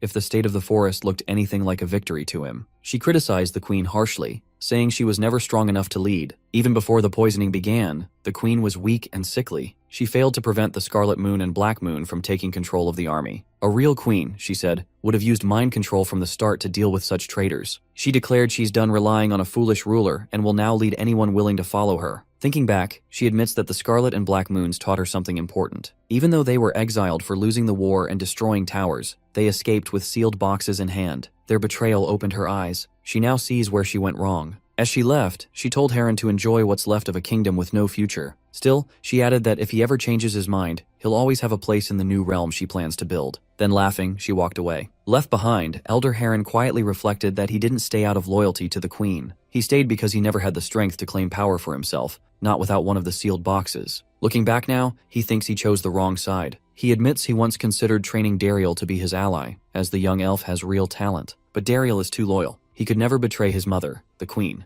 If he ever found out about Heron's real intentions, to leave once he had a sealed box, he'd probably have him imprisoned without hesitation. Because of that, Heron sees the current situation as a rare opportunity. As the head walks Zephyr and Altair through the main building, he reveals that he truly believes the dragon must be slain, not just for the elves, but for the humans as well. While he fully supports that goal, he also notes that most of the other high elves have already abandoned their duties. Only a handful of capable fighters remain, and even they are barely holding on. He explains that he already sent scouts across the river a few days ago to search for possible resettlement sites. Those scouts ended up capturing some prisoners in a nearby forest town, but he assures them they were treated fairly and will be released soon. For now, he goes along with the alliance while keeping his true goals hidden. Inside, he wonders about the tower where the last sealed box is kept. The area around it is far too dangerous to approach because of how badly it's been contaminated. However, with Zephyr's rare ability to neutralize the poison, Heron believes he can persuade him to retrieve the box. Once he has it, Heron is confident he'll finally have what he needs to claim the throne and become king. Elsewhere, Edwin reports that the elf elder has agreed to cooperate. With their poisoned kin now saved, the rest of the elves are beginning to support the alliance as well. They watch as the people of Danakil eagerly follow Princess Alair's preaching and devotion to the goddess of light. This confuses Philip, who wonders why the people revere the goddess so deeply. His son explains that she has protected them since ancient times. Although Philip remains doubtful, he brushes off his concerns, thinking everything turned out fine after all. Still, with a knowing smirk, he quietly advises Edwin to stay alert, sensing that trouble is near. Not far away, Milia, a mage from the magic tower, grows increasingly frustrated. She's already irritated about being sent to such a remote, unsanitary place, especially one where no one is even allowed to bathe.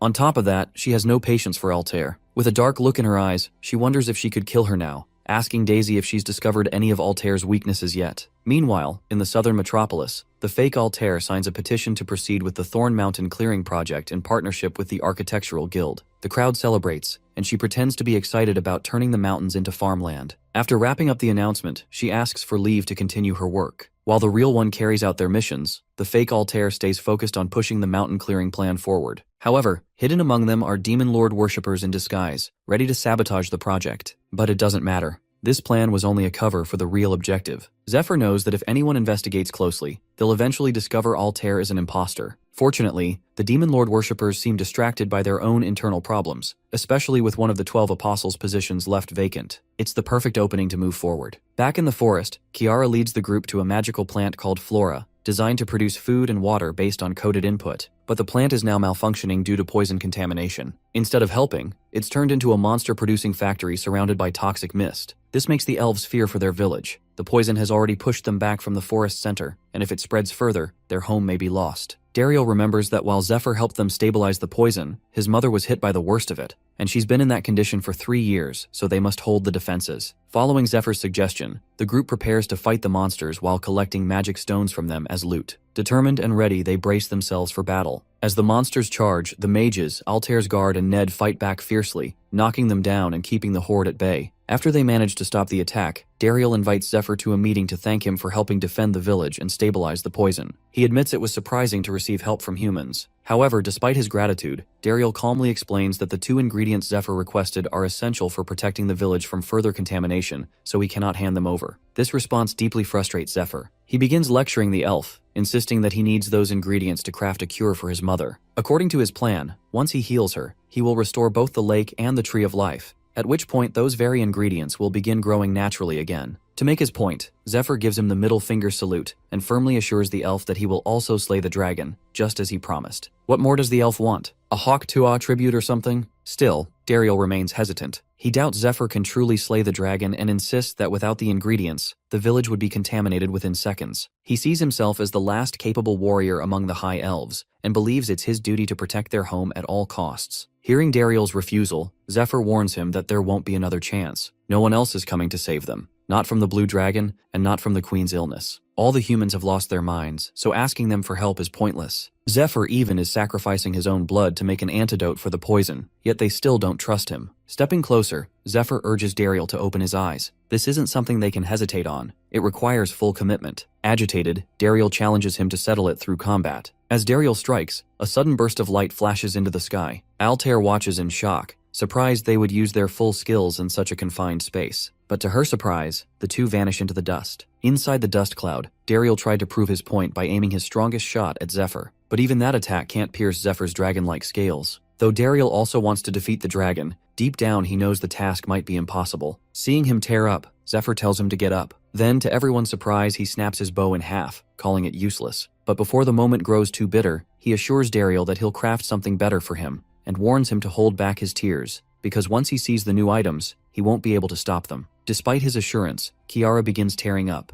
insisting they cannot give away the bow or discard it, as they are already short on firepower. She cries out that it's a hero-grade weapon, a revelation that stuns Philip and his group. Curious, Elise examines the bow and confirms that it truly is a hero-grade item, ranked second among all item grades. According to her, since the bow belongs to Dariel, it could easily sell for 50,000 gold at an auction, which leaves Philip visibly shaken. However, Dariel calmly responds, stating that 50,000 gold would be a bargain. He doesn't care about the price, knowing it was his own hesitation that led to this. Although the bow was once used to defend his town from contamination, he now looks forward to what Zephyr might create in its place, especially after mentioning he possesses some exceptionally rare crafting materials. A part of Dariel wonders if the high-quality material Zephyr referred to might be the branch from the Tree of Life, though he quickly dismisses the thought, assuming the branch is too small to craft a proper bow. Later, inside the main hall, Dariel fulfills Zephyr's request by offering him a glass of the Water of Vitality, along with a young branch from the Tree of Life. As Zephyr observes the shimmering liquid, he realizes how numb he has become since his brush with death.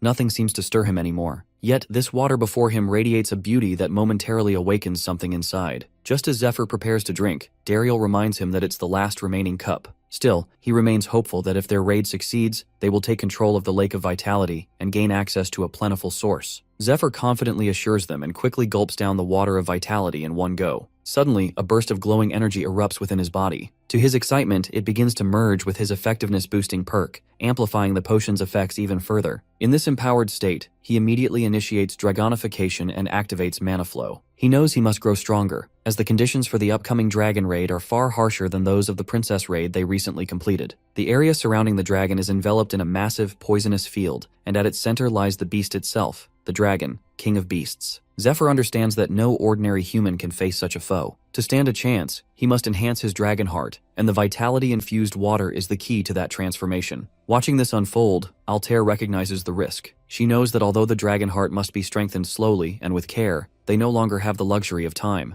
Acting decisively, she casts Moirai, a powerful spell named after the three goddesses of fate, to stabilize and adapt Zephyr's mana while he meditates. With great precision, Altair begins merging the elements, his mana, the water of vitality, and the energy flowing from the dragon heart. She channels all of it into the core of his being. As the merging begins, Zephyr's body convulses with a sudden power surge, his very frame starting to fracture under the pressure. Seeing the signs of physical breakdown, Elise immediately casts her healing spell to stabilize him. At the same time, Zephyr pushes past the standard 5% threshold of the dragon heart's power. Slowly, the power rises, but Altair continues adjusting the mana with intense focus. To her shock, however, the energy within the dragon heart begins resisting the fusion. The merging process falters. As a result, Zephyr's dragon heart power starts to drop, threatening to undo everything they've built. Meanwhile, Ned sits beside Zephyr, guiding the wild surge of power flowing through his body. Despite the mounting pressure, everyone remains focused on their roles. Suddenly, the entire chamber erupts in a blinding flash of light. As the dust settles, Dariel stares in disbelief as Zephyr has transformed into a half-human, half-dragon hybrid. The group breathes a collective sigh of relief, their expressions softening into smiles. They've succeeded. Now in his transformed state, Zephyr's dragon heart surges to 10% power, with a temporary spike reaching up to 19%. Though still far from the strength he wielded in his past life, he feels himself closing the gap. With his companions having done their part, Zephyr decides it's now his turn to contribute. He casually asks Dariel for a towel, but to everyone's shock, he bites into it hard, claiming it's time to repay the favor by securing material for his weapon. Without hesitation, he raises his claw and cracks his own dragon scales from his arm. Dariel watches, stunned, as the boy tears the scale from his body with no sign of hesitation. Zephyr explains that Dariel can use the dragon scale to forge dragon skin, a material strong enough to create a bow and arrows capable of piercing even a dragon's hide. He knows he's still operating at only 19% of his true power, but the scale itself holds immense strength. With the right craftsmanship, it could become a weapon powerful enough to deal serious damage to the Dragon King. Afterward, the elven blacksmith places the mana stones into a boiling pot, explaining that they'll need to mix additional high-quality ingredients with the core materials to forge a top-tier weapon. He then begins boiling the secondary components, including one of their finest mana alloys, clear gold. After a period of careful boiling and preparation, all the components of power are finally ready. Now comes the most critical stage, the fusion. For this, Altair activates her Magic Circle skill, which amplifies all spell effects within its radius. This enhancement empowers Zephyr's dragonification, allowing him to channel his energy more efficiently. Using both his raw power and his language enhancement ability,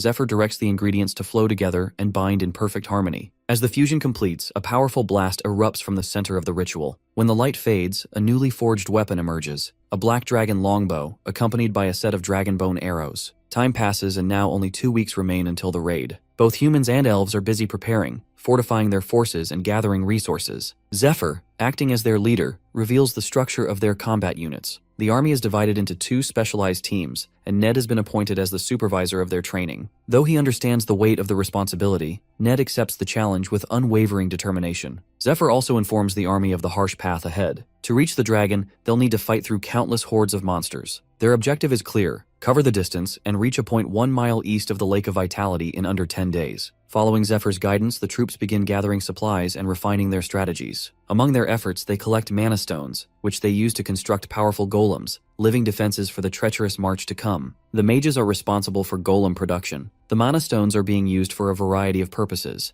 constructing buildings, crafting weapons, and especially powering magic circles. These circles act as traps that protect the base and serve as temporary safe zones. According to Altair, if a circle is created using a branch from the Tree of Life, it can shield the area from the poisonous fields. She assures the group that she has already installed several of these protective circles along the cleared paths. Meanwhile, the blacksmith also depends on mana stones to meet the demanding requirements of crafting Zephyr's new, rare weapons. As for Zephyr, he continues training his body relentlessly. Despite upgrading his dragonification, he can currently only maintain the form for 10 minutes, far from enough. The power continues to spread through his body even when he's not actively using it. Still, with each use, it grows stronger. He understands that unless he pushes his limits now, he won't stand a chance against the monster. His goal is to increase his threshold, sustaining 19% power for at least 28 minutes before the raid begins. Without reaching that benchmark, he knows there's no hope of victory. Zephyr also recognizes that he needs more strength, not just to fight, but to craft additional weapons essential for the raid's success. So he continues pushing forward, preparing both body and mind until he reaches his limit. Just like that, the final night before the raid arrives, everything is in place. The scouting, the supplies, the defenses, and the troops. Zephyr gives a final order for everyone to rest well and prepare their bodies for what lies ahead. As the exhausted troops retreat to their quarters, Zephyr and his closest companions gather inside their tent, savoring warm, hearty steaks in silence. Ned watches in disbelief as Zephyr devours his food like a pig. Once finished, Zephyr quietly rises and takes his leave from the tent. Seeing him go, Altair quickly follows, offering the excuse that she's tired and needs to rest. Ophelia moves to follow Altair, but Ned grabs her arm, reminding her they still have sparring to do. She protests in anger, insisting she never agreed to that, but Ned pushes her toward the training ground regardless, unwilling to let her off the hook. Meanwhile, Altair walks toward Zephyr's tent, her thoughts drifting to everything that has changed since he entered their lives. From the moment he appeared, things that once seemed impossible began unfolding right before them. She remembers how everyone mocked her when she announced the dragon raid. Letters sent to nobles and foreign rulers were all returned, rejected. Even the other parishes refused aid. Her own brother turned against her,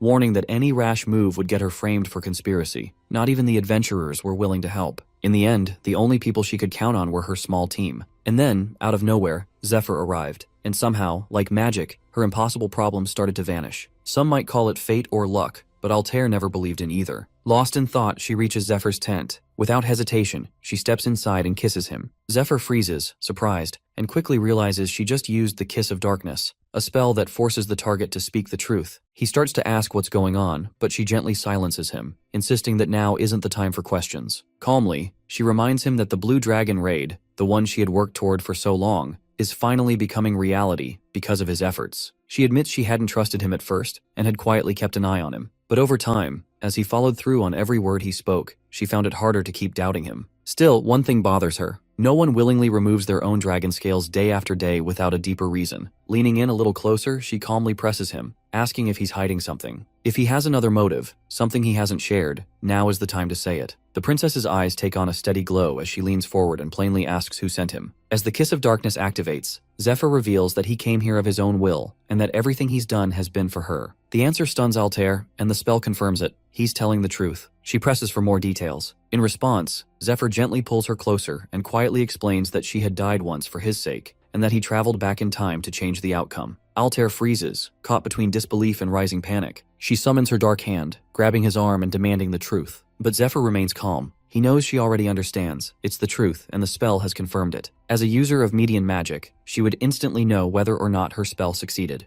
And in this case, it has. Gripping her hand firmly, Zephyr thinks to himself that he had been waiting for this moment. He knew she would eventually use the spell, and it was the only way to make her believe him, at least until she learns communion. Leaning closer, he reassures her. She can ask anything, and he urges her to do so. But now, knowing the truth, Altair starts to feel unsettled. The tension lingers for a moment, until Zephyr gently pulls her closer and kisses her. Meanwhile, outside, Melia grows increasingly frustrated with her golem duties. She yaps to Daisy, feeling like Altair is simply toying with them and bossing her around. Daisy, however, calmly reminds her that although they were hired by Lord Danakil, their actual employer is Princess Altair. Hearing that, Melia becomes even more annoyed, loudly expressing her dislike for Altair. She admits she's never liked her, not since their academy days. Back then, Melia stayed up late every night studying, working hard, while Altair always seemed relaxed and carefree. In Melia's eyes, Altair acted superior, relying on her wealth and connections to gain respect, even from professors. As Melia continues yapping, Daisy listens quietly, recognizing that despite her frustrations, Altair has actually been doing a decent job so far. Deep down, she suspects Melia's anger might stem more from an inferiority complex than from anything Altair has actually done. Still, Daisy knows she needs to calm Melia down before she says or does something reckless. To help with that, she reveals that if Melia performs well during this mission, she's set to be promoted to exclusive sorceress, a role that clearly surprises her. Daisy adds that both dukes had requested a sorceress for their courts, but have yet to find a suitable candidate. From what she's seen, Melia fits the position perfectly. If she proves herself during the dragon raid, her future will be secure. That's all the motivation Melia needs. Her view shifts, and with new determination, she returns to her work. Unnoticed by either of them, Heron waits silently in the shadows nearby. Once they're gone, he approaches the golems and begins scribbling his own set of commands onto their control plates. Golems follow the instructions written directly on them, and Heron takes advantage of this, rewriting the runes so they will obey him alone.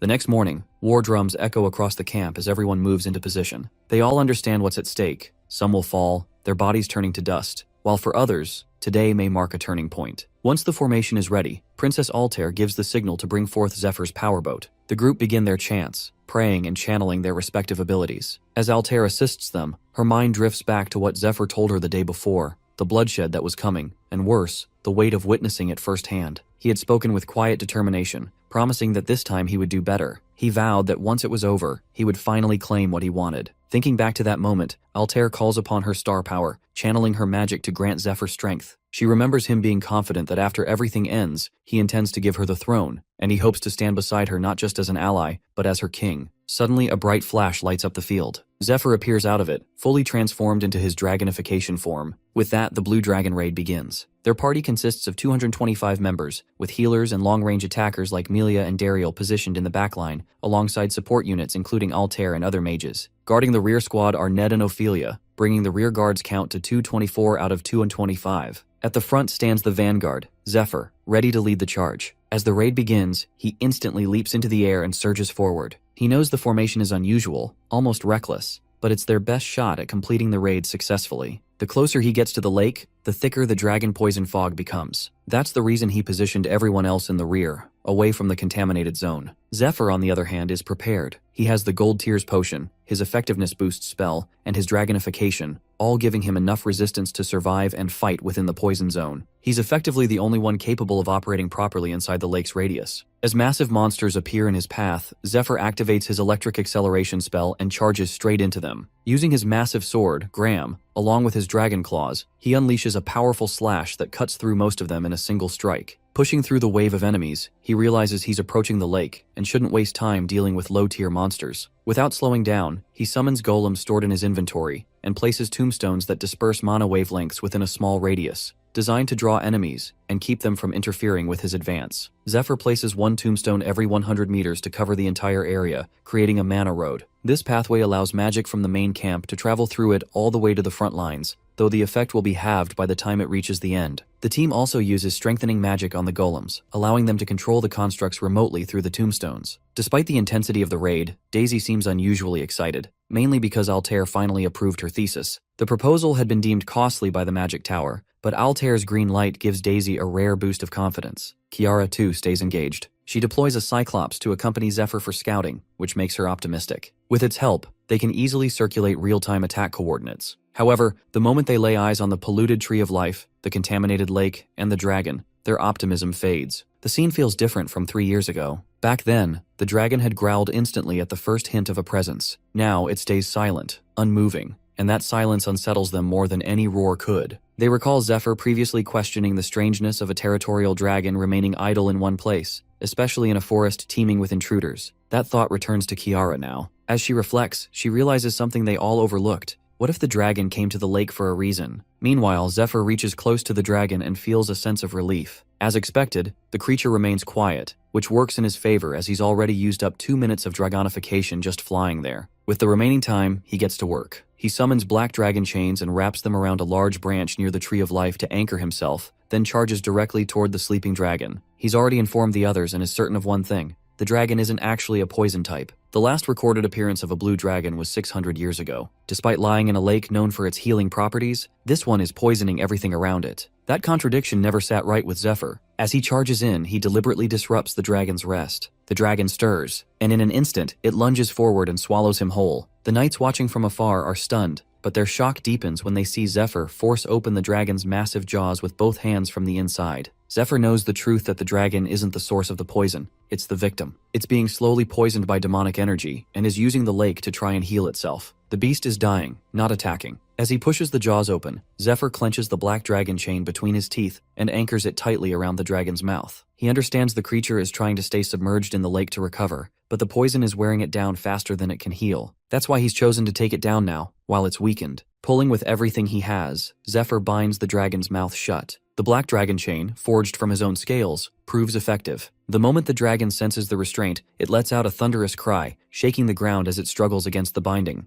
Zephyr pulls the dragon out of the lake, aiming to accelerate the spread of poison within its body. Without the lake's healing properties, the dragon won't be able to recover from its injuries. However, to his surprise, even with 19% output from his dragon heart, the creature resists. Its strength is greater than he expected. Not one to back down, Zephyr adjusts quickly. He draws Graham and slashes the inside of the dragon's jaws, where the tissue is softer than the outer scales. Suddenly, a momentary lapse in focus costs him. The dragon charges forward, jaws wide open, and manages to pin him against the Tree of Life with its mouth. Before Zephyr can react, the dragon releases a burst of its dragon breath directly at him. From the rear lines, the others watch in alarm. The same devastating beam had once burned part of their forest, and now it's aimed at their leader. Altair immediately senses the urgency and calls for everyone to prepare their skills. Still, deep inside, she believes Zephyr is unharmed. She, and even the dragon, notice something strange. Despite trapping Zephyr between its teeth, the dragon doesn't actually feel anything solid between them. There's only the faintest tingle just before it breathes. That's because Zephyr has already activated his silver key. The key allows him to teleport between the same entry and exit point. Once inside the dragon's mouth, he deliberately uses it to vanish before the breath hits, and reappear right after it ends. With perfect timing, Zephyr reemerges inside the dragon's open jaws. Without hesitation, he strikes. His thunder palm lands cleanly, sending a surge of powerful force through the creature's body. Electricity crackles across its scales as the attack hits from within. Despite the pain, the dragon charges up another dragon breath attack. This time, however, Zephyr reacts swiftly. He strikes directly at its breath glands, burning them and successfully disrupting the buildup. The attack fizzles out before it can be released.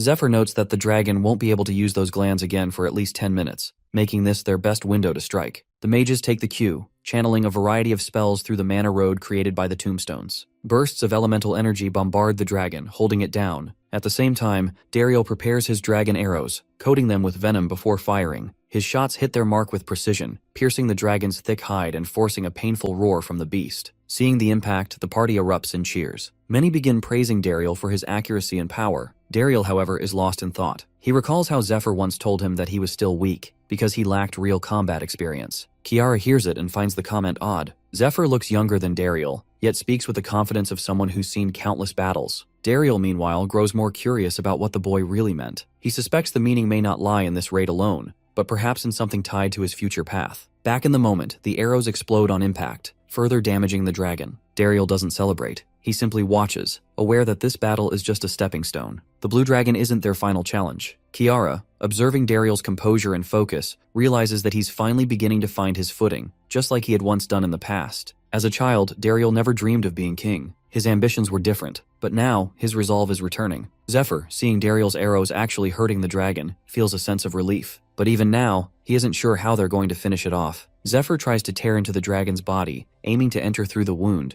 but his hand suddenly stops just as it's about to slip inside. It feels like something invisible is gripping him, holding him back. At the same time, from the rear, Altair sees something that shakes her to the core. Without hesitation, she calls out to the party, ordering them to stop their attacks and switch to a defensive stance. The mana road is shifting. Its direction is changing. She quickly recalls Zephyr's briefing. If they ever spot anything unusual in the Watchers or sense a surge of power, they must immediately reroute the mana flow. Zephyr had explained that the tombstones, while useful for extending spell range, also act as open channels. If a powerful enemy can manipulate mana, those same paths could send attacks right back at them. To prevent that, they need to disable the back end of the tombs. Doing so will block the incoming attacks, but it will also weaken their own offensive power. Following Altair's orders, the team begins reconfiguring the mana road. Just as they shift it, a massive shockwave tears through the field. A tremendous energy blast strikes them, confirming their fears. Zephyr had warned them of this exact moment. When he would be flung backward and the lake's surface began to ripple, it would mean one thing. The dragon had activated its unique attribute, telekinesis. This ability allows it to move objects without making physical contact. Only dragons with infinite mana reserves can wield it, an ability that, in simple terms, means destruction and pain. On the battlefield, Zephyr regains his stance but knows he's running out of time. He has only 20 minutes left of dragonification, and the real fight is just beginning. Earlier, during Zephyr's briefing, he explained to the party that the poison in the air wasn't affecting humans or elves as severely, likely due to the water of life mixed within it. That water actively repairs the damage caused by the poison, which is why no one is dying outright. However, he warned that losing consciousness would still result in extreme pain. Zephyr also pointed out that the same effect applies to the dragon. Because of the constant internal pain, the beast remains partially dazed and might not be able to activate its unique abilities right away. Kiara, recalling past raids, finds this unusual. In those battles, the monster's attacks had grown more repetitive over time, something that always felt off. Zephyr explained that this was their window of opportunity. The moment they deal enough damage to break the creature out of its daze, it will regain clarity, and that's when it will activate its real powers. That's when the true battle will begin. Now back on the field, Zephyr stands in front of the massive, wheezing dragon shrouded in purple energy. He draws Graham, his sword. The dragon's eyes fixate on it and widen in recognition.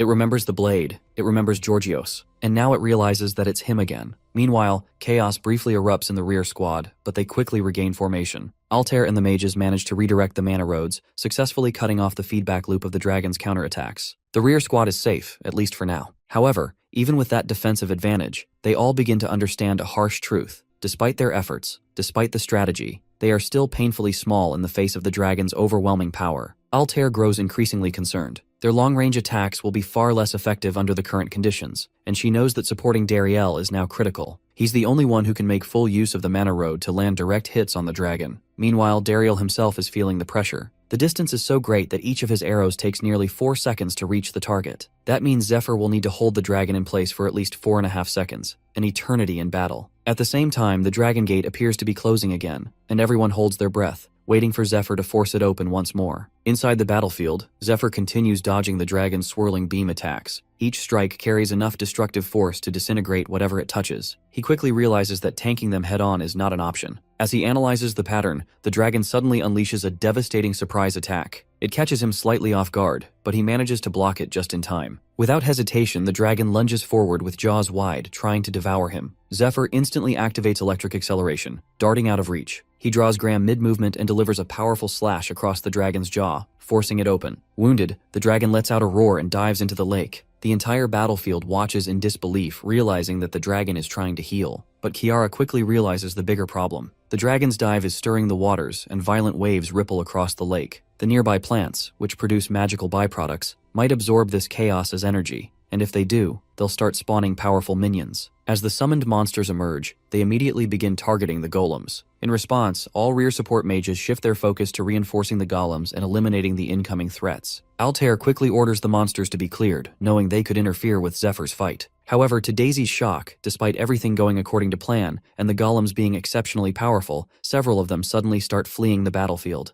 Their movements become erratic, and they fall out of command. Meanwhile, Heron, silently watching, knows that his sabotage has begun to take effect. Back on the front line, Dariel spots a monstrous projectile rapidly approaching. He reacts just in time, deflecting it mid-air with a perfectly timed arrow. The force of the deflection draws everyone's attention. Altair watches the impact site and realizes that if Dariel hadn't intervened, the entire rear squad would have been wiped out. Kiara examines the trajectory and determines that the attack originated from nearly 700 meters away. She warns the others to stay alert, as the presence of something that powerful can only mean one thing: the enemy is on the level of a dungeon boss. As she finishes speaking, a towering beast appears in the distance. Meanwhile, Zephyr reflects on his past life, recalling that the Blue Dragon raid began about a year and 4 months later than the current timeline. In that attempt, they lost both the Black Dragon's heart and Lucius the Holy One. However, Altair still managed to gather strong allies and rare items, allowing them to initiate the Blue Dragon raid and eventually slay the beast. Despite the success, they failed to obtain the dragon's heart due to a critical mistake. As a result, Danakil's vital agricultural land became irreparably contaminated, turning the operation into a failure by every measure. Around that time, after returning to the temple from the cave, Zephyr struggled to rise through the ranks. Meanwhile, Olden, one of Ned's staunch rivals, took control of the third parish. Zephyr saw becoming a temple knight as his only path to revenge, a way to close the distance between himself and Olden. He knew that finding a weakness would be crucial, and the more information he gathered, the better his chances became. Elsewhere, Matthias and Olden sipped tea as they acknowledged the princess's failure and reflected on the decision to withhold troops from the Great Forest. A strategic move that wasn't solely Olden's idea, but a brilliant one nonetheless. Zephyr recognized the political cost of the failed campaign. The princess lost soldiers, resources, and much of her standing. Even if she joined the upcoming Ice Dragon raid organized by the Guild Alliance, he doubted she would hold any real influence. With the Black and Blue Dragon hearts already secured, only the Ice Dragon's heart remained to complete their objective. Olden anticipated generous rewards once it was done. Back in the Silver Key, Zephyr notes that the situation has shifted. This time, he fully understands the traps laid out for them and refuses to let things unfold according to his enemy's plans. He also got the healing potion that restores wounds, a mana potion that replenishes energy, and golden tears, an enhanced protective item that blocks harmful effects. Confident in his inventory, Zephyr checks the status of the video transmission golem. While the large golem at base can transmit footage from his end, he needs to see what's happening back at camp. Unfortunately, inside the Silver Key, the golem fails to connect. He assumes the storm has passed by now and decides to focus on the task ahead. Back at the fight, the group is locked in battle with the monsters, including the massive boss. It rips a tree from the ground and hurls it toward them. Seeing it, Kiara asks Dariel about their remaining Black Dragon arrows. Dariel reports having only 24 left, barely enough to deal with the dragon itself and none to spare for the surrounding monsters. These arrows are crafted from hippogriff feathers, with gem seed branches enhancing their power. Kiara and Dariel coordinate their attacks, using Blue Storm and Flame Dance in tandem. Zephyr notes their synergy and the solid performance of the entire party. However, he also recognizes the core issue: they simply are facing too many monsters. Seeing them coming, Dariel prepares to fight, undeterred by the number of enemies. Whether dozens or hundreds, he intends to destroy them all with his arrows. Meanwhile, the monster boss speaks in his own language while casting an area of effect spell from horseback. In an instant, he vanishes, leaving the knights stunned. Moments later, he reappears out of nowhere, a massive jaw slamming down on them with crushing force. One of the soldiers spots more monsters, some already reaching the outskirts of the camp. The troops move to defend, but the monsters strike first. However, to the monster's surprise, Ophelia arrives just in time and stops its stomp with her leg. With calm confidence, she notes that it stands too upright to be one of them. Then, without hesitation, she kicks, sending the monster flying backward. Despite the chaos, Regulus Danakil, seated on a wooden stool, reminds himself of his duty, protecting the fragment of the Tree of Life's branch hidden within the hut. He recalls Princess Altair entrusting him with this responsibility, explaining that the small branch powers the core of the magic circle. Without it, the base's safety zone would collapse within 10 minutes, and the area would fill with poisonous mist. Though he understands the importance of his task, Regulus struggles with inaction as he hears his knights screaming outside. Lord Grimes encourages him to remain strong. Meanwhile, Regulus is using the Impenetrable Fortress, a family skill passed down through generations of the Danakil line. It generates a powerful force field that protects a designated building, though the user cannot leave while the skill is active. The smaller the space, the stronger the barrier, enough to resist even legendary weapons. Only those he permits may enter. Regulus reassures himself that he is the right person for this task. Then someone knocks on the door, coughing and asking to be let in. The voice resembles Princess Altair's. He hesitates, believing she might be in danger, and that failing to help her could cost him and his knights their lives. Lord Grimes, however, warns it might be a trick, but Regulus insists on opening the door. To his shock, Elder Heron stands outside. Regulus briefly doubts the elf's identity, before realizing Heron mimicked the princess's voice using an item. It's an imp acorn, which allows the user to remember and reproduce another person's voice. As Heron removes the acorn from his mouth, he uses a blinding flash. Regulus, though only temporarily blinded for 3 seconds, becomes immobilized. Enough time for Heron, already under an acceleration spell, to act and get his hands on the Tree of Life branch fragment. A horn sounds in the distance, signaling an emergency. Ophelia recognizes it as a sign that the magic circle's core is compromised. At the same time, Heron confirms their successful infiltration and urges his imposter group to move quickly. Ophelia notes that the safety zone will deactivate in 10 minutes. Elsewhere, Princess Altair, calm and composed, attempts to contact Zephyr, informing him that her side is falling apart. She reveals to use a space core to restore the circle, but urges him to kill the dragon quickly. Zephyr, hearing this, doubts he can finish the fight in less than 10 minutes. He considers whether a reward might help motivate him. Hearing that, she offers him last night's unfinished work if he takes down the dragon in 10 minutes. That's all the motivation he needs. He ends communication and shifts into action. Meanwhile, he notices the blue dragon's breathing sacs beginning to recover,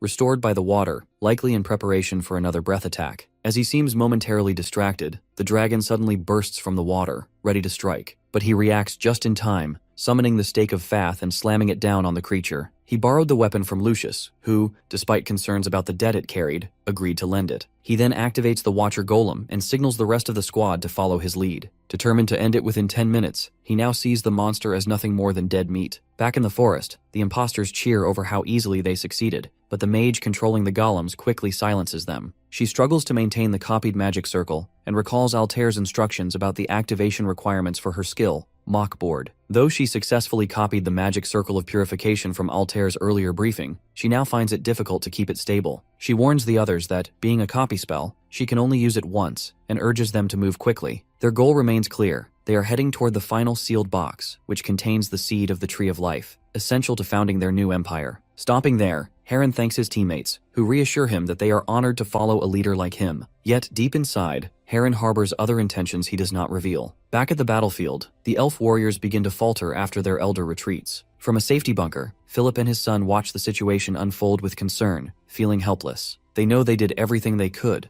ensuring steady food supplies, deploying Ophelia to tear through enemy minions, relying on a skilled healer, and placing their hopes in Zephyr, who carries a dragon's heart. Even the princess stood by them, protecting the soldiers with her blessings. Despite all this, morale continues to drop as the absence of their elder weighs heavily on the elven forces. Philip's son, however, finds it strange that Dariel still holds his ground firmly, even though the one he looked up to has already abandoned the fight. Philip explains that although Dariel appears strong and determined now, he is not the true center of the elf kingdom. That role belongs to the chief priestess, the chosen partner of the Tree of Life. The tree itself selected her, and only an elder who has received the tree's favor can become a leader. Through the Tree of Life, she can connect with all elves and influence their minds. Her name is Sylvestia, also known as the Broken Moon. Born blind, she became paralyzed after giving birth to Kiara, yet she remains a wise and respected figure. Hearing this, Philip's son wonders how Sylvestia gave birth to Dariel if she was already paralyzed after Kiara. He responds that rumors once spread about an affair. Kiara may have been born from it and is only half-elf, which is why she is not recognized as a high elf. Dariel, on the other hand, is a pure-blooded elf and was born with remarkable talent. However, he never wanted to become king.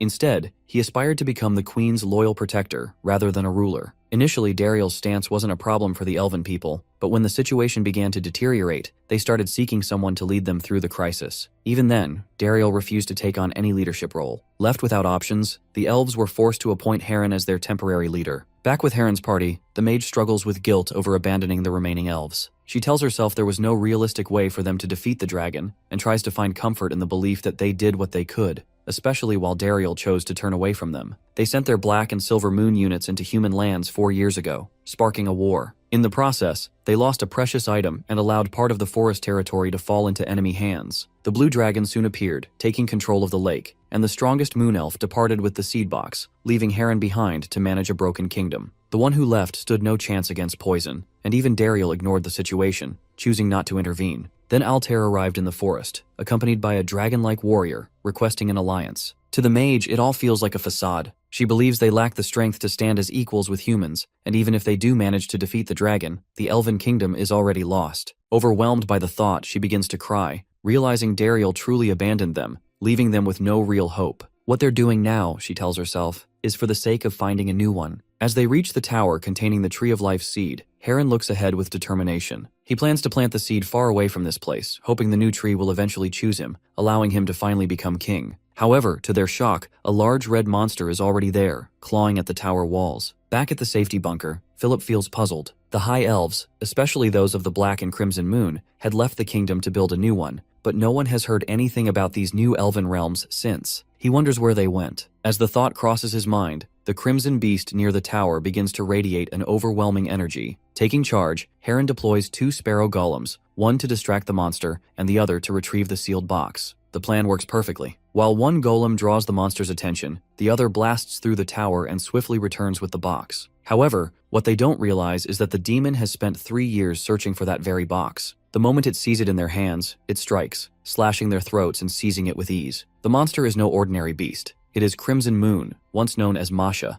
a former queen candidate from 60 years ago. After undergoing demonification, she lost herself completely. The only emotion she retains is her deep hatred toward the elves. 3 years earlier, both the Crimson and Black Moons were brought to their knees by the master of the Demon Lord worshippers. Furious that they had dragged humanity into war, he punished them. In that moment, he revealed 2 stones of revelation, powerful relics known to transform their wielders into powerful demons. He explains to the smiling woman standing beside him that the stones are braided with the same parasitic worms, yet each one grants different powers after demonification. The process isn't always successful, and the master believes its outcome depends on the hatred, anger, and greed within the heart. The stronger these distortions, the more powerful the transformation becomes. With that, the master begins to remind the Moon siblings of their resentment toward the elves, those who stole their future and took everything from them. He offers them the stones, and in an instant, with a violent surge of energy, they undergo demonification and transform into monstrous beings. Watching the transformation, the smiling woman questions the master's true intentions, but he simply claims he had none. Then, without warning, he snaps his fingers and summons the 12 apostles of the demon god cult to welcome the newly born demons into their ranks. Over the next 3 months, the demonified siblings wage havoc, killing countless individuals, both humans and monsters alike. As they grow accustomed to their powers, Olden lends them his demon soldiers to assist in a new mission, killing the Blue Dragon. Upon reaching its den, the Black Demon understands that the real challenge lies not just in the dragon, but in the elf protected by the Tree of Life. Still, if they want to send their enemies into the depths of hell, they must acquire the dragon's heart. Without hesitation, they leap into the den where the Blue Dragon rests. The dragon immediately senses their presence and begins to emit wild tornadoes. With a deep, rumbling voice, it declares that it's been a while since such inferior beings dared disturb him. Meanwhile, during a private wine party at the parish, an apostle questions Olden's choice to send weak elves against the Blue Dragon. Hearing that, Olden laughs, claiming he only sent the elves to become food for the dragon. He has his own reasons for forcing them into battle. He reveals that the 2 demonified elves were once candidates to become rulers of the Elven Kingdom. According to him, they come from the prestigious Moon High Elf family and were once powerful figures, known for their radiant light magic. Among the moon-named elves, those who bear the title often aspire to rule. However, the one chosen to be queen was blind and crippled, something the siblings could never accept. To their shock, despite her physical condition and her involvement with a human, she was chosen as queen,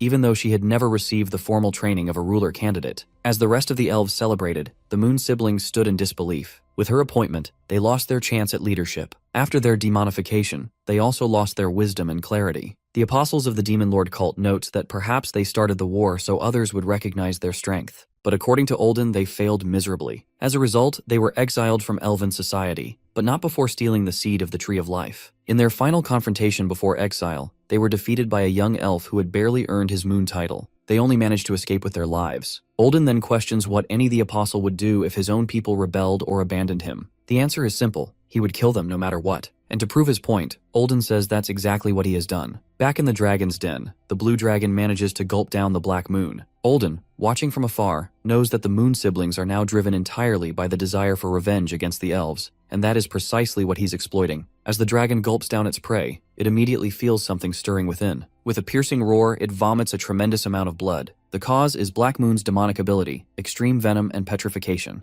This is exactly what Olden planned. He intended for Black Moon to poison the dragon from within, knowing that, in the end, it would become a race against time, whether Black Moon can survive the dragon's corrosive digestive fluids, or whether the dragon can endure the spreading poison. Olden is certain that if the situation worsens, the dragon will fly toward the Aslan continent and dive into the Lake of Life. the same sacred place that nourishes the elven forest with its waters. As expected, the dragon launches into the sky, heading toward the lake. On its tail still clings the monstrous Crimson Moon. The dragon ignores her completely, sensing no real threat from behind. Meanwhile, Crimson Moon holds on, not out of strategy, but because the side effects of demonification have left her mind clouded. Even so, a faint instinct drives her. Drawn to a familiar energy that stirs fragmented memories, she leaps toward the seed tower. However, her damaged cognition prevents her from entering. Instead, she begins attacking anything that approaches the tower, killing without hesitation. Because the dragon has become the main threat, no one has noticed her presence, and since that day, she has been relentlessly clawing at the tower walls. Now, after tasting the blood of an elder, Heron, something shifts within her. Her senses begin to return. Slowly, she starts regaining fragments of herself, and with that clarity, her thoughts of revenge sharpen. Her gaze suddenly locks onto a trail of radiant energy flowing through the forest. It leads directly to its source, the Ill Queen, Broken Moon. Crimson Moon doesn't just sense her now, she knows exactly where she is. The demon carries worms inside her, parasites that grow stronger alongside their host. Once they reach maturity, the wielder unlocks a unique ability. In Crimson Moon's case, it is gluttony, a power that steals abilities by devouring them. Now, having consumed Heron, the demon uses his acceleration skill, propelling herself toward her destination at an incredible speed. Within moments, the beast reaches the outskirts of the elven village and storms into the queen's resting chamber. The moment it sees her, it recognizes her as Broken Moon, the very one it has longed to kill. Overcome with rage, the beast lunges toward the queen. But just as the attack is about to land, multiple slashes strike the demon from all sides. It's Ned, sent by Zephyr to protect the queen in anticipation of a possible demonic threat. Now, seeing Crimson Moon before him, he understands what Zephyr meant. Without hesitation, Ned charges his Thunderbolt spell and unleashes a devastating barrage, shaking the entire chamber. Meanwhile, back at the lake, the battle between Zephyr and the monster still rages. Only 8 minutes remain before the purification magic protecting the camp fades. Because of this, Altair urges Zephyr to take the monster down before that happens. But in truth, he wants it dead even sooner. He knows that killing the dragon won't be the end of this raid, and every second counts if they're to ensure the safety of everyone left. Once the dragon dies, Black Moon is expected to awaken, and this is exactly the reason they failed the raid in his previous life. Last time, when they killed the dragon, the entire camp erupted in celebration. The warrior who delivered the final blow, Ederuis, stepped forward to claim the dragon heart, just as they had planned. But as he reached for it, he froze, shocked to see a barrier surrounding the dragon's corpse. In that moment, the demon hidden inside the dragon's stomach burst out, catching everyone off guard. Even more alarming was the sight of the demon holding the dragon heart in its claws. With a mocking grin, the demon thanked them for slaying the beast, and without hesitation, shoved the dragon heart into its own chest. Ederuis attempted to stop him, but another warrior quickly pulled him back to safety. Seconds later, a violent blast of poison erupted from the demon's body, melting everything in its immediate vicinity. The toxin spread rapidly, covering the entire forest. Realizing the scale of the disaster, Altair ordered a full retreat, and just like that, they lost the dragon heart. The aftermath left the once great elven forest, and the fertile Danakil granary, transformed into a lifeless, cursed land no one could return to. Back in the present, Zephyr fights with all of this in mind. In his previous life, the raid failed not because of poor strategy, weak party members, or lack of countermeasures. Those aspects were solid. The failure came from a lack of critical information. At that time, they had 2 capable vanguards who could move freely through the fog and were confident they could defeat the Blue Dragon. Ederuis had also identified a lingering wound on the dragon, a weak spot he had noticed during a previous encounter, when the dragon moved awkwardly. That was their key advantage. But now, in the current timeline, Zephyr feels frustrated. He can't find any trace of that same weakness on the dragon's body. Then it hits him. The previous raid happened a full year later. By then, the dragon may have become more eroded by poison, which could have caused that wound. In this timeline, it simply hasn't developed yet. Determined to create his own opening, Zephyr stabs poison scales directly into the dragon's body. The impact causes a violent explosion, and the dragon lets out a thunderous roar of pain. As it screams, the dragon suddenly commands everything around it to stop. To Zephyr's shock, time itself freezes. Water droplets hang motionless in the air. Leaves stop mid-fall. Even the wind stands still. This is a commanding power far beyond what humans can wield with a dragon heart. Even the silver key refuses to respond. Zephyr realizes the effect will last for exactly 7 more seconds, but that's more than enough time for the dragon to charge and unleash its breath attack. However, in that exact moment, Dariel fires a barrage of arrows at the beast. The strikes land just as time resumes. Dariel watches in disbelief, realizing that Zephyr actually created the opening he spoke of, and it worked. With each blast, Dariel continues to strike the dragon relentlessly, shot after shot. His barrage creates just enough of an opening for Zephyr to deliver a massive blow to the dragon's body. Together, they succeed in destroying its breath sac, rendering the dragon breathless, at least for now. Dariel now has 17 black dragon arrows remaining. He calculates quickly. Each spell requires 3 arrows, meaning he can cast his enhanced spell 5 more times. To kill the dragon, though, every shot must land. Back at the lake, as the dragon retaliates, Zephyr narrowly dodges the attack. He recalls how, in his previous life, they lost the dragon heart after this point. The blue dragon had taken full control of the corrupted body, and the battle that followed lasted an entire month. Over that time, Zephyr had learned its attack patterns and, through sheer endurance, barely managed to defeat it. Back then, the dragon had fought using memories from its prime, faster, stronger, and far more ruthless. As that thought flashes through his mind,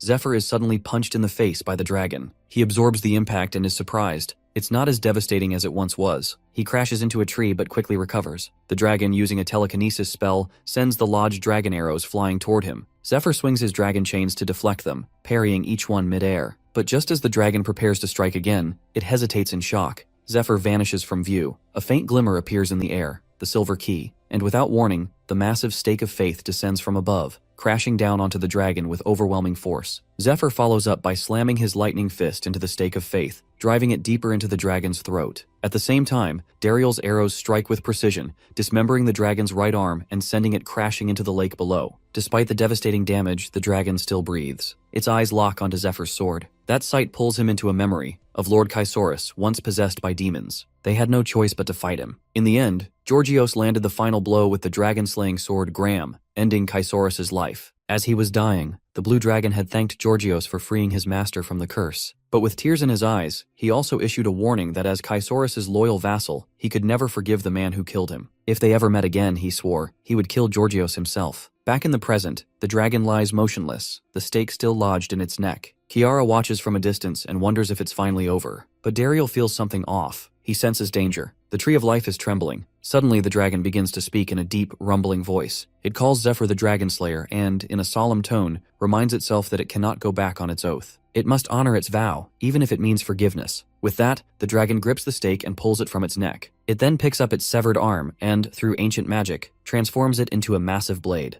Clutching the sword, the dragon declares its duty is not yet complete. Though the pressure of its power is immense, Zephyr can't help but feel a surge of excitement. The dragon has just used its own tongue to convert its remaining life force into pure combat strength. And now, the true battle begins. Our boy has only 12 minutes of dragonification left, and the dragon still holds one breath attack in reserve. But those numbers no longer matter, because the dragon has already unleashed the dancing blade of death, a weapon forged from its own life force, carrying immense destructive power. He knows that no strategy will work now except one, pure, overwhelming force. To match that, he activates Berserk Dragon Mode, which boosts his physical abilities by 200% but shortens his transformation time to just 3 minutes. As the dragon brings down a heavy, energy-charged blow, he counters with his own power-loaded sword swing. Their attacks collide, the impact so intense that it sends him skidding backward. The dragon's strike is strong enough to slice the Tree of Life clean in half, shaking the elves watching from afar to their core. In the middle of the clash, he recalls Ned's teachings from his past life, lessons in martial arts that focused not just on strength, but on sensing its flow and learning to control it. According to Ned, if he masters it, he can elevate his strength to a higher level and overcome stronger foes even with limited power. Remembering this, he dodges the dragon's next attack and launches himself forward. While mid-air, he channels energy into his sword, recalling Ned's words, how strength flows like a river, and if one truly understands it, even a leaf can become a weapon. With that clarity, he moves around the dragon in rapid flashes, striking from all directions with precision. As he lands, he notices something lodged deep within the cuts he just made. It looks old, as if it had been buried inside the dragon for a long time. Then it clicks. He recalls the conversation with a vanguard from his past life, one that revealed the dragon's hidden weakness. This must be it. He charges again, but just as he moves in, he sees the dragon turning away, trying to escape into the water. To stop it, he throws the dragon chains, but as they catch hold, the beast pulls him into the lake along with it. As he swings his sword to wound the beast, it retaliates with a quick and powerful strike, knocking him back. Meanwhile, at the protective barrier, Kiara grows anxious as they can't pinpoint the monster's location underwater. At the same time, Dariel, seeking guidance from the spirits of his mother and father, shifts his aim toward the Tree of Life with his remaining arrows. Philip watches in disbelief as Dariel begins firing, but Dariel has a plan. With precise shots, he breaks the Tree of Life apart. Beneath the water, just as the monster prepares to strike Zephyr again, the shattered remains of the tree crash down onto it. Seizing the opportunity, Zephyr kicks the dragon back and drives his sword with full force into its exposed bone, causing the creature to scream as it recoils in pain. On the day Georgios defeated Chrysaorus, the blue dragon had warned him to leave, but the knight had other plans. He apologized to the dragon as he drew his sword, explaining that he couldn't walk away and leave behind a threat to the queen's future. A brief but intense battle followed. Georgios overpowered the blue dragon and severed one of its horns in a single decisive strike. He then drove a sealing stake, White Queen's finger, into the dragon, a weapon that locks away the target's power and cannot be removed by the one afflicted. With that, Georgios ordered the dragon to remain in its den until the red dragon calmed down, stating that, because of the Chaisaurus heart inside him, he could never truly befriend a dragon. He advised they avoid meeting again for as long as possible. Now, in the present, as the blue dragon sinks into the depths of the lake, the memory resurfaces clearly. In that moment, he realizes, it's not Georgios standing before him now, but someone who has inherited his legacy. It's our boy Zephyr, the new dragon slayer. Meanwhile, inside the dragon's stomach, Black Moon awakens, sensing that the dragon might finally be dead. He believes this is the moment to claim the dragon's heart. But just as he begins to get excited, Zephyr strikes him with a powerful blow, sending him flying across the space. Without pause, the boy follows up with another swing, slamming Black Moon into a tree. Zephyr has already sealed the dragon's corpse inside his silver key, preventing Black Moon from getting anywhere near the heart, no matter what he tries. He remembers from his previous life how Black Moon had once absorbed a dragon heart improperly, triggering a surge of uncontrolled power that killed most of his followers. Zephyr knows that only beings on the same level as dragons can absorb a dragon heart safely. Black Moon wasn't one of them, and he died on the spot attempting it. Shortly afterward, the smiling woman arrived, taking both the dragon heart and Black Moon's magic stone. It became clear then that Black Moon had merely been a pawn used by those who worship the demon lord. Now, in the present, Zephyr still can't believe that Black Moon allowed his own people to die and lost their homeland, all to be discarded by the very ones he served, only to end up in this pitiful state. On the other hand, Black Moon senses something strange, a human aura mixed with dragon energy, but he finds it interesting. He had expected to run into elves, but seeing a dragonoid catches him completely off guard. Just as he prepares to introduce himself, Zephyr wraps the dragon chains around him and, using his strength, drives the full stake of faith into his body. To his surprise, the figure vanishes. Black Moon isn't there. Moments later, laughter echoes from behind. Black Moon mocks Zephyr, claiming that his speed exposed his own weakness, making him easy to counter. By now, Black Moon has already figured out that Zephyr is relying on limited dragon power, and that he can only maintain it for around 2 minutes. Zephyr realizes the man is sharp. Only 48 seconds of dragonification remain, and once the effect of his secondary spell ends, he will immediately collapse. He doesn't have enough strength left for a drawn-out battle, so he shifts his focus to baiting Black Moon instead. As Zephyr stands below, Black Moon hovers above and offers to spare his life if he hands over the dragon heart. He claims he holds no hatred for humans and seeks only revenge against the elves. While Black Moon yaps, Zephyr quietly casts Dragon Tongue, a spell that issues a direct command. With it, he orders Black Moon to freeze in place. Black Moon is shocked. His legs suddenly refuse to move. Seizing the moment, Zephyr strikes once more, slamming the stake of faith into him with full force. But to his shock, Black Moon activates a barrier, blocking the strike and shouting at Zephyr for interrupting him mid-sentence. Meanwhile, Zephyr, feeling dazed from using Dragon Tongue, begins loading his silver key. He knows he needs just enough stamina for one final attack. To end it, he attempts to summon the Sword of Light, but to his disbelief, the goddess doesn't permit it. The sword instantly transforms into a burst of flame instead, and Zephyr stares in disbelief. The goddess of light had granted him the sword before, even when he was weaker. Confused and frustrated, he curses her, and in that moment he's suddenly thrown backward, engulfed in flames. Watching from a distance, Black Moon is confused by what just happened, but relieved his barrier held. He still can't move his legs, but being bound doesn't stop him from attacking. In his hand, he conjures Venom, his ultimate skill, Venom Spear, sharp enough to pierce dragon scales. With a leap, he drives the spear straight into Zephyr's chest. The impact sends a brutal wave of pain through Zephyr's body. Hearing his screams, Black Moon is amused, surprised to see someone stronger than himself cry out like that. Without pause, he prepares another spell, claiming he has much to do and will grant Zephyr a peaceful death. He unleashes a massive wave of poison. But before the spell lands, a strange noise echoes from the lake. Suddenly, enormous roots burst out from beneath the water, one of them piercing straight through Black Moon's chest from the left. Black Moon can't believe what just happened. Zephyr reveals that, by drawing in all the poison from the area to use his ultimate skill, Black Moon unknowingly purified the lake and the surrounding jungle. Zephyr remembers from his past life how the Dragon Heart and the Black Moon's magic stone were taken by the demon cult and turned into weapons that generated poison fog and spears. So in the present, he anticipated that the original owner, Black Moon, would possess the same poison-based skills. Zephyr had intentionally baited him into using them, knowing it would be the fastest way to cleanse the forest. Now the area around the lake stands as the only purified zone, but it's enough. The Tree of Life uses its roots to extend into the cleansed soil, and the forest will soon begin to recover. Zephyr had foreseen most of this, but the tree's intervention still came as a surprise. Meanwhile, Black Moon is writhing in pain as the roots continue to pierce and shake his body. Realizing the threat, he struggles to spread poison once more, but Zephyr steps forward, scolding him. He reminds Black Moon that the elves had long been protected by the Tree of Life, and yet now, when facing it directly, he cowers in fear and struggles. Channeling energy into his claw, Zephyr brings it close to Black Moon's face. He calls him ungrateful and foolish, but assures him that since he is incapable of true understanding, he'll have to face the truth in death. With that, Zephyr drives his empowered claw into Black Moon's stomach, extracts the magic stone, and brings him down for good. Before news of their success even reaches the rear squad, they witness it with their own eyes. The Tree of Life begins to resurrect right in front of them. Seeing this, Altair announces to the rest of the party through her golem that the blue dragon has been defeated and the dragon heart has been secured. The soldiers, hearing this and seeing the tree's revival, are filled with renewed energy and quickly begin wrapping up the remaining monsters. Altair still can't believe Zephyr actually pulled it off. As everyone celebrates, she tries to contact him again, but receives no response. Meanwhile, Zephyr is unconscious, free-falling on the lake's surface. The Tree of Life gently catches him with its roots, silently thanking him for saving it. In return, it decides to do the same for him. Its roots wrap around him, glowing faintly as they begin to share their healing energy. Far away, even Ned, watching the roots burst forth from the forest floor near the village, smiles. He knows the boy has done it. Despite his relief, Ned himself is badly wounded from his battle with the Crimson Moon Demon. He's shocked to have been struck by his own martial arts, realizing too late that the demon was capable of duplicating his techniques. Ned has already lost a great deal of blood and can no longer restore his body. Just as he begins to accept what he thinks is the end, glowing vines begin to wrap around his arms. To his surprise, it's her, the queen. She assures him that the vines act as her hands and legs. Though she cannot move herself, he protected her, and now she wishes to express her gratitude. As her vines lift her gently from the bed, she introduces herself as the Queen of Elves, quickly noticing Ned's condition and realizing he needs immediate care. Meanwhile, back at the lake, Zephyr is lost in a dream,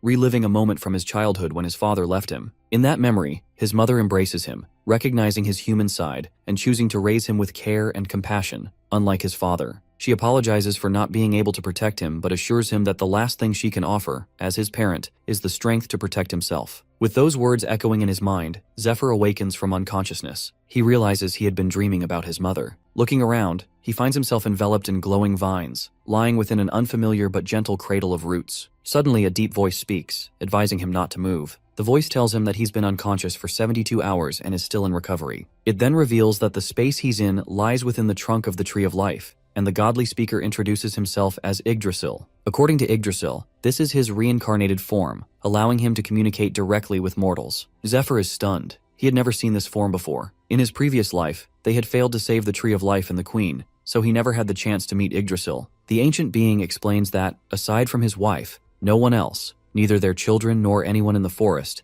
has ever seen him in this form. Curious, Zephyr asks if the figure can read thoughts. The figure confirms, but assures him that he won't do so if Zephyr is uncomfortable. Still, Zephyr feels uneasy. He can't read the figure's emotions, and his strange eyes only make it more unsettling. The tree, sensing his thoughts, reassures him once again that he has no intention of causing harm. Instead, he wishes to thank him. As a gesture of gratitude, Yggdrasil summons a small fruit-bearing branch and asks Zephyr to eat from it, explaining that it will help his body recover more quickly. He then reveals that he had been imprisoned by the blue dragon's tongue spell, paralyzed and poisoned, unable to move. However, through his children, he had been silently observing Zephyr all along. Seeing how Zephyr helped both his children and his wife, Yggdrasil has now decided to offer a bilateral contract, a sacred bond between them. He presents it as a formal decree, though Zephyr has no idea what the old tree is even talking about. In any case, Zephyr begins to understand that the tree is genuinely trying to thank him. He senses no hostility. He recalls how, in his previous life, Dariel once told him that his father was a demigod, a being caught between the state of elf and god. Realizing that the situation clearly favors him, Zephyr decides he should at least negotiate to make the most of it. He speaks up, stating that simply healing him isn't enough to call them even. But Yggdrasil calmly explains that he hasn't just healed Zephyr, he also stabilized the dragon hearts within him. These hearts require recalibration whenever their output increases. After defeating the demon forces, Zephyr's heart output surged to 23%, which could have been lethal. During the 72 hours of recovery, Yggdrasil readjusted the balance, strengthening Zephyr's body to handle the change, and preparing it to host the blue dragon's heart as well. This revelation shocks him, but before he can respond, the Tree of Life extends a hand toward him, offering to implant the blue dragon's heart into his body. In return, Yggdrasil will ask for just one request. According to Yggdrasil, 10,000 years ago, the first seed of the tree of life broke through its shell. At that moment, a voice was heard, urging those present to prepare. He understood the meaning of these words and realized that his purpose was to prepare the world for the day of promise. With the first stage, the air quality began to shift as mana spread through the atmosphere. The original waters of the world turned into purified healing waters. Across other continents, similar trees started the same process, continuing for thousands of years and gradually reshaping the world beyond recognition. Eventually, the elf species was created to serve the tree of life, and with their assistance, everything progressed smoothly, while Yggdrasil waited patiently for the promised day. But then, something unexpected happened.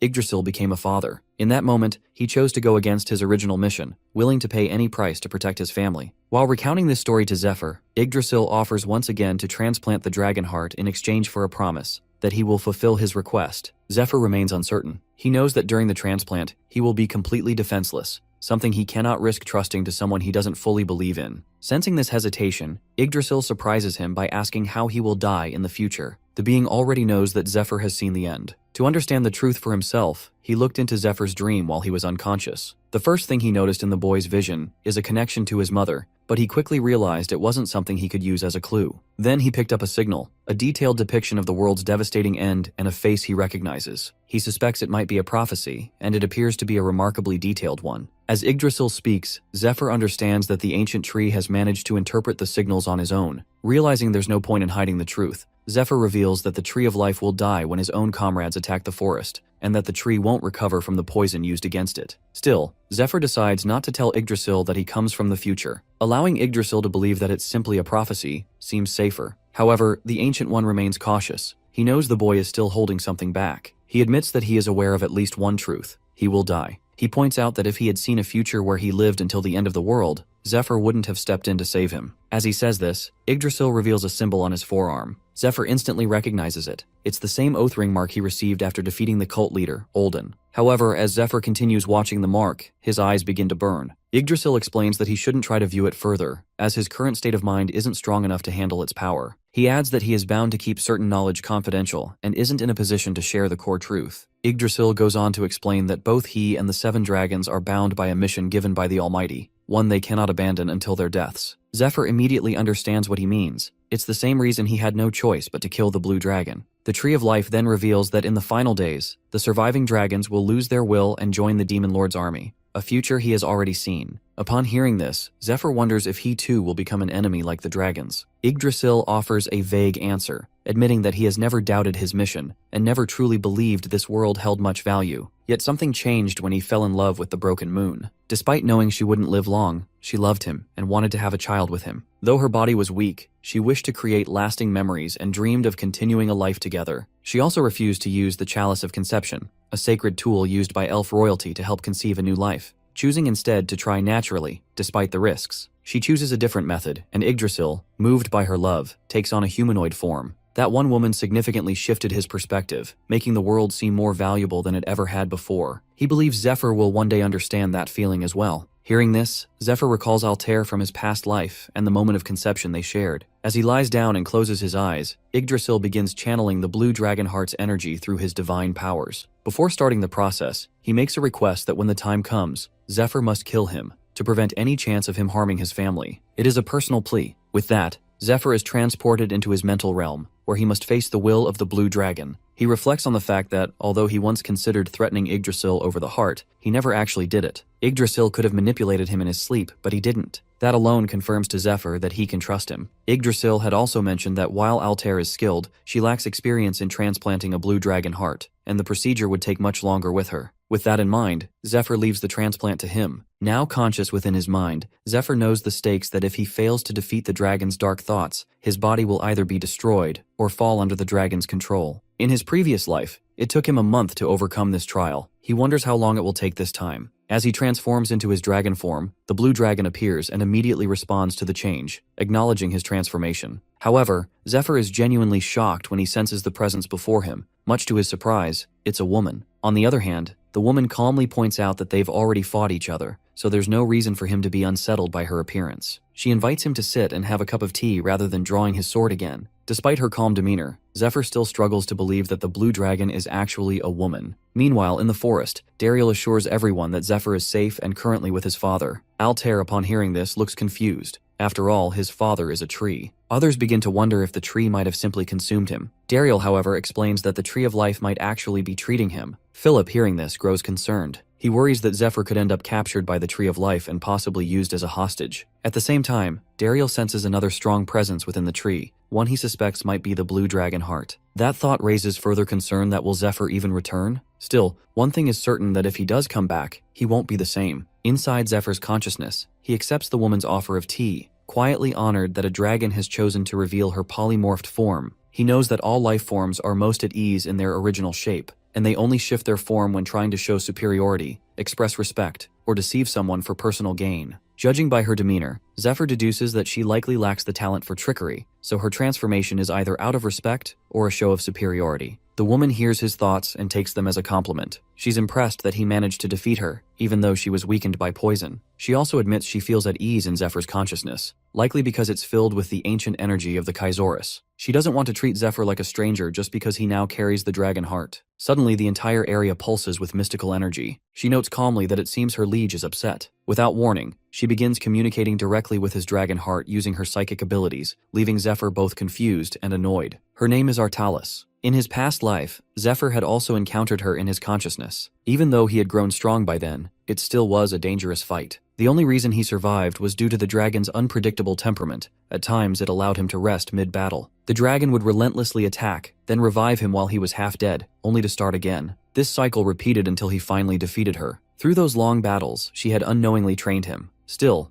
Zephyr reflects that everyone who's ever taught him seems to have a chaotic personality, whether it's Ned or the Blue Dragon. As Zephyr's irritation grows, Artalis notices and questions it, only irritating him further. Eventually, she gets to the point. She declares that with her death, she's finally free from the burdens of her old mission and will soon reunite with her liege. But first, she wants to see some of his cute tricks. She adds that she has no regrets as a warrior. Her final battle was worthy of her pride. Then, she shares final thoughts that a person's soul can be seen through what they hold dearest. An artist through the tip of their brush, a musician through their fingers, and warriors like them through the edge of their swords. A warrior's training, hardships, and unwavering will all reveal the true shape of their soul. After observing Zephyr closely, Artalis comes to a conclusion that she likes him and feels comfortable entrusting him with her power. She also senses a tremendous amount of energy within him, along with a rare potential. She looks forward to seeing him reach the heights she herself failed to attain. With that, she announces that she will merge with him, granting him permission to use her power. Whether he can actually wield it, however, depends entirely on him. As she gives him the dragon heart, she warns that she will continue watching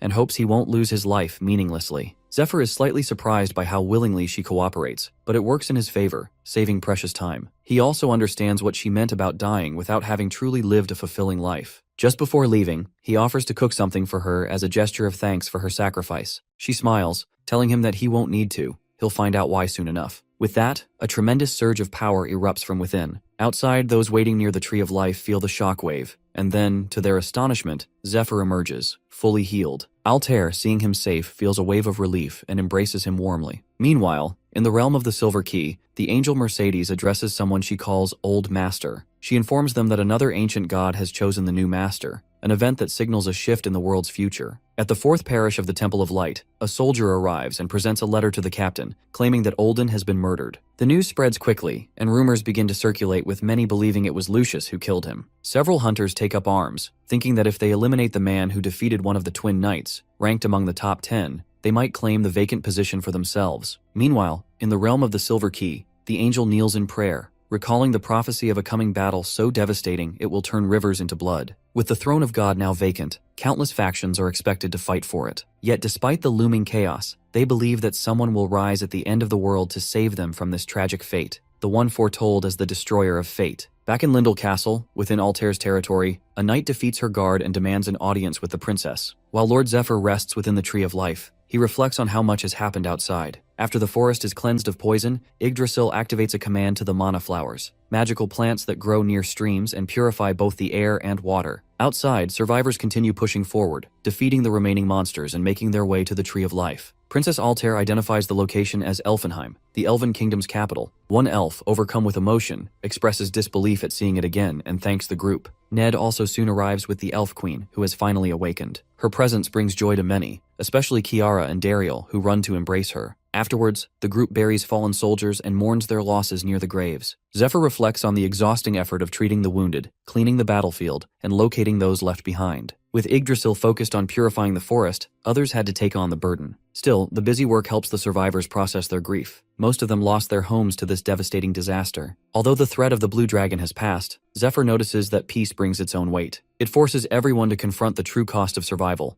the lives lost, and the sacrifices made. As the last of the fallen are buried, the blue dragon raid is declared officially over. The queen formally thanks Princess Altair, the Temple of Light, the Danakil territory, and especially Zephyr, the Dragon Slayer. She swears on the Tree of Life that the elves will never forget their debt. Honoring the bilateral agreement, she declares that the Great Forest of Elves is now allied with Princess Altair and the Earl of Danakil. A non-aggression pact is sealed, along with a commitment to share future hardships and victories. Philip's son, Edwin, reflects on how these alliances answer many concerns he had before the raid. With tension between elves and humans, the mission had always risked betrayal from within. Attempting a raid under such conditions seemed premature. Yet, Princess Altair saw the bigger picture. To her, this moment of crisis was an opportunity, a chance to unite both the Elven Kingdom and Danakil. She challenged the idea that they should exploit the elves' weakened state. Philip Pilgrim agrees that conquest isn't the goal. He reminds the group that Polaris, once celebrated in Danakil as a hero, had already proven his worth by driving out the Black Moon and Red Moon during the war 4 years ago. Princess Altair explains that when Danakil was poisoned, Polaris refused to help.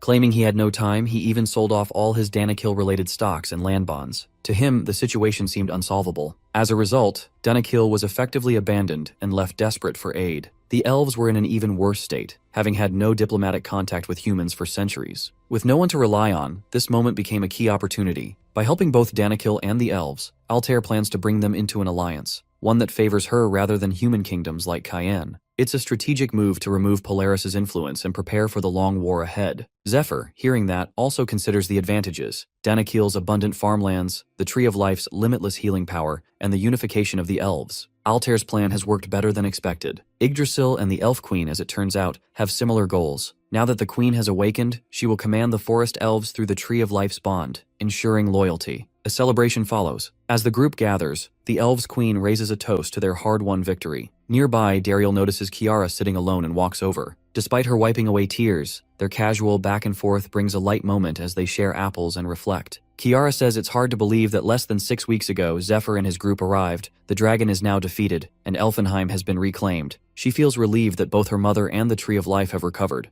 and that he can now move forward with his duties as the Queen's head archer. Dariel questions her cringy remarks, but she reveals that she has already decided to leave the forest soon. Later that night, while many are asleep, or some who can't sleep yet, like our boy Zephyr, Princess Altair prepares for the night, knowing it's time to rest. But there's one important thing she must do before going to bed, and just as she thinks of it, she hears a knock at her door. She knows many admire her for her beauty, lineage, and talents. People praise her, offer gifts, even pledge their lives to her, but none truly understand her desires or who she truly needs protection from. Even before adulthood, she realized few would walk her path. Though she appreciates her companions, she has never felt romantic interest in any of them. At some point, she accepted that she may always be alone, but that, she believes, is something she can live with. Princess Altair reflects that what she truly needs isn't a romantic partner, but a reliable weapon. She remembers the day her hopes for a normal life were shattered, when Polaris, corrupted and dangerous, reached for her, and she had to run. From that moment, she knew emotions were a luxury she couldn't afford. Love, to her, only creates vulnerability. She once believed that choosing a political partner, someone who could lead her to victory, was the logical path. But when she looked at Zephyr, she began to question that belief. Ophelia, observing the change in Altair since Zephyr's arrival, remarks to Ned how often the two are together.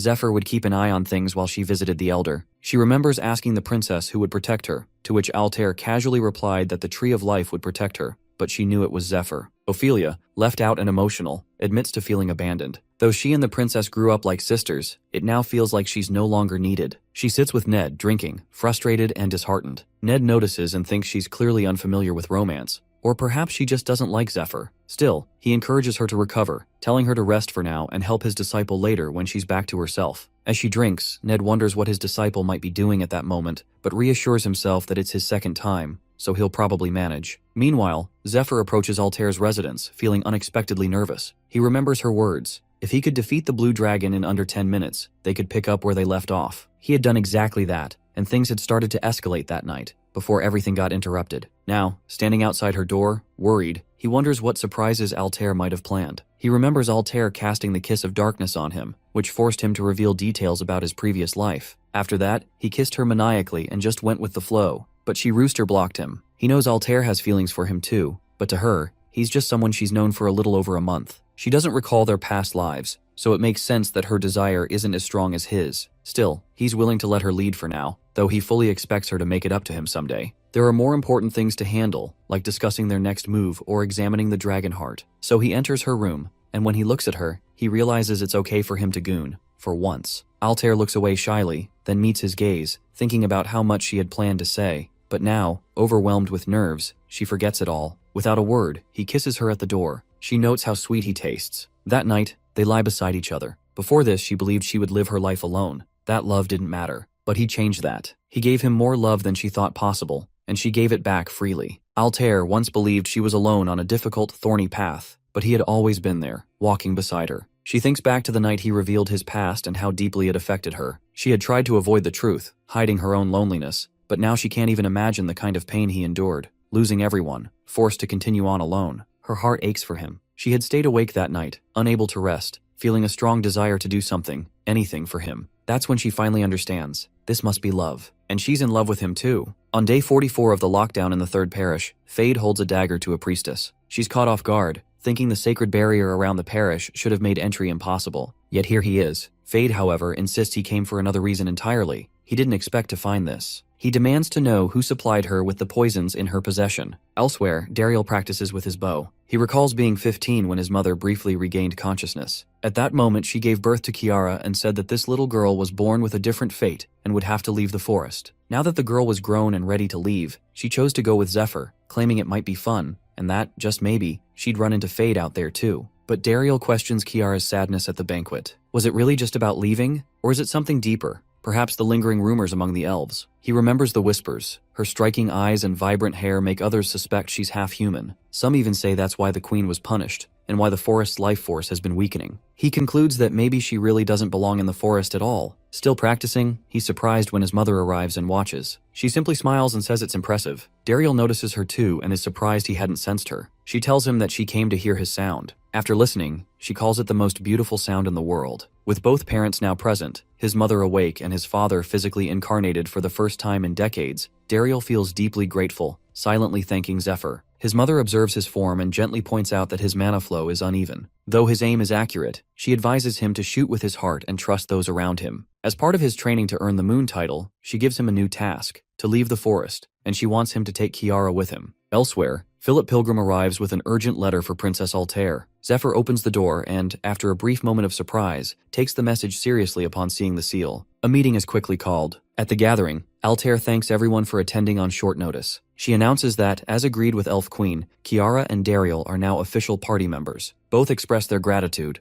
though Dariel quietly teases Kiara for previously claiming she'd leave alone. She's embarrassed, unsure how she was supposed to know her mother's plan. Earlier that morning, Kiara's mother had given her the last remaining seed of the Tree of Life. She reminded Kiara of her destiny, foretold long ago, to leave the forest and raise a new tree. As the last queen of the forest, she entrusts Kiara with leading the next generation and building a kingdom that can survive the difficult future ahead. This mission, she said, may be the only way for their people to endure what's coming. Kiara's mother explains that she alone is capable of carrying out a specific task due to her unique nature. She reveals that her bond with Lord Yggdrasil is weaker because she was born an empty vessel, meant to channel the power of a new tree. She gives Kiara the seed box and clarifies that her weaker connection to her father was intentional, designed to make her seem smaller and less significant compared to others. Kiara learns that this was done on purpose because she is the miracle child they had long hoped for. As Kiara reflects on the moment, she becomes emotional. She had felt joy when her mother regained consciousness, but part of her had also feared it. Deep down, she worried her mother might confirm painful truths she didn't want to hear. That fear made her want to leave without speaking to her. Now, she realizes how deeply her parents cared for her and how aware they were of her inner struggles. With gratitude, she walks away, thinking she no longer needs to carry those doubts. Back in the present, Princess Altair commends Dariel for his performance during the dragon raid,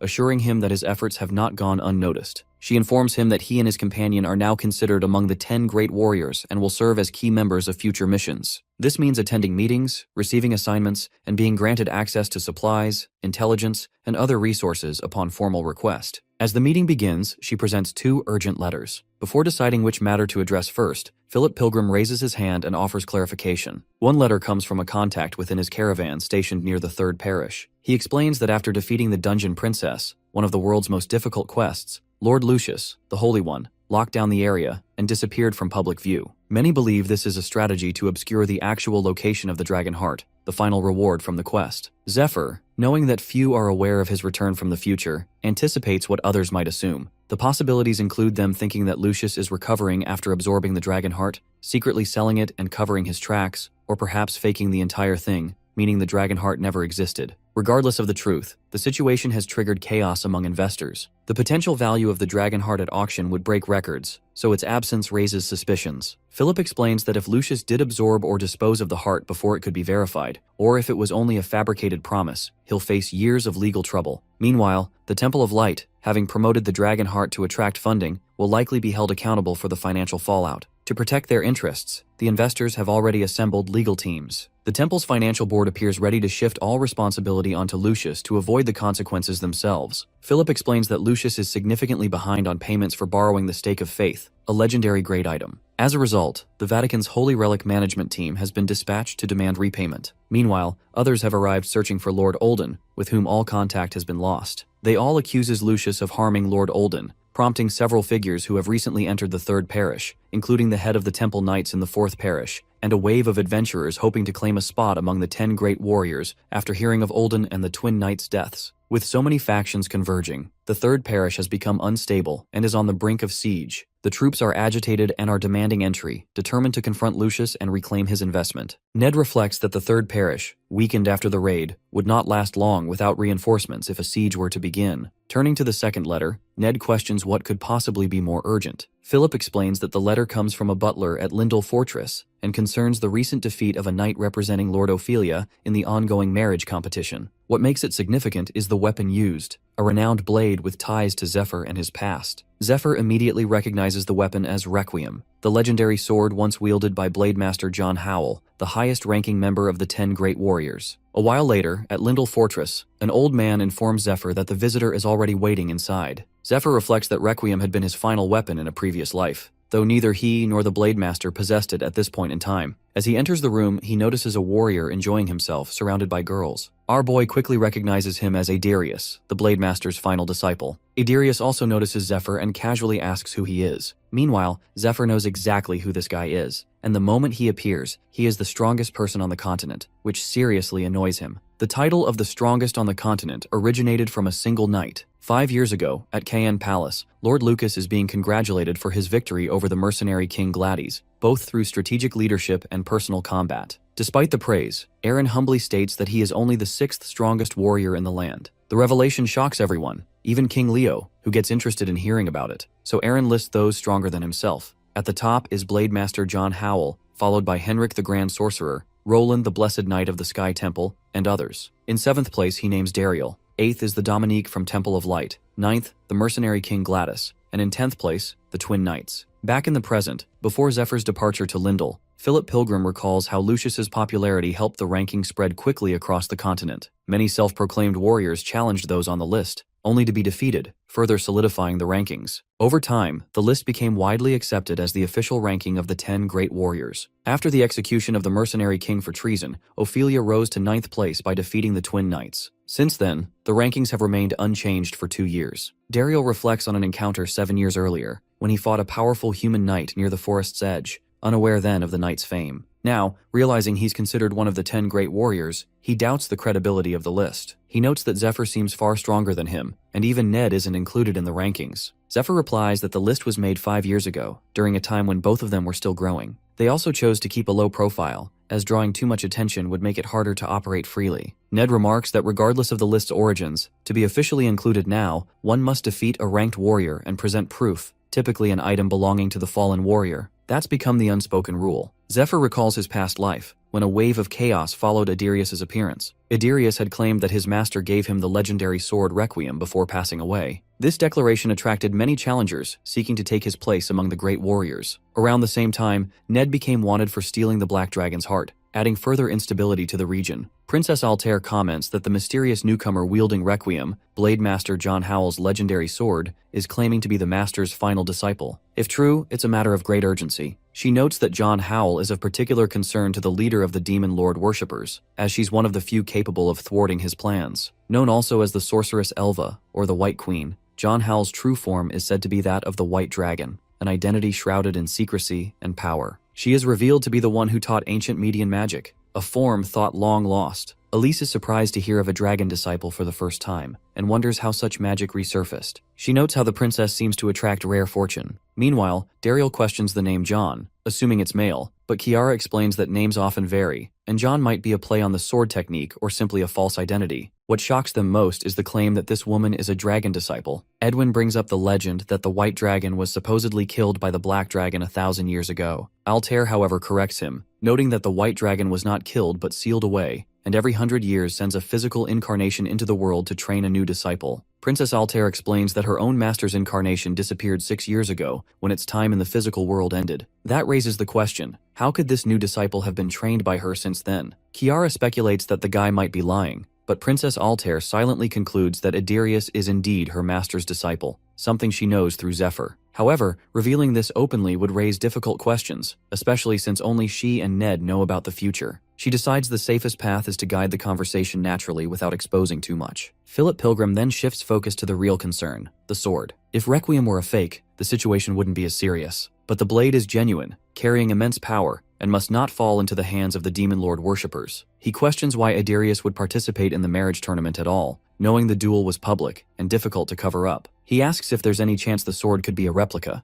Zephyr, however, points out the suspicious timing, prompting Princess Altair to encourage him to elaborate. Zephyr explains that from the Demon Lord worshippers' perspective, their plans have suffered major setbacks. They failed to acquire the Dragon Heart and lost both Olden and the Twin Knights. Despite this, they managed to recruit Matthias, a close ally of the Holy One, gaining inside access to the Third Parish. To add further confusion, Zephyr says they planted clues to make the Demon Lord worshippers question one another. Evidence at the scene included signs of Olden's demon transformation and traces of something scorched by lightning, both indicating the use of Dragon King-style martial arts. He also mentions that one of Jinryang's disciples likely appeared there, as well as a rare poison, which should not have been present. All of this is designed to redirect suspicion internally. Zephyr concludes that Jinryang, the Holy One, and the agent known as the Tarantula, who joined the Demon Lord worshippers 3 years ago, have likely joined forces and were responsible for eliminating Olden. Zephyr questions how the Demon Lord worshippers could make such a reckless move when the stability of their entire order is at risk. He explains that anyone accused of betrayal will be forced to search outside their ranks to prove their innocence. In doing so, they'll eventually realize that Ned alone isn't behind everything.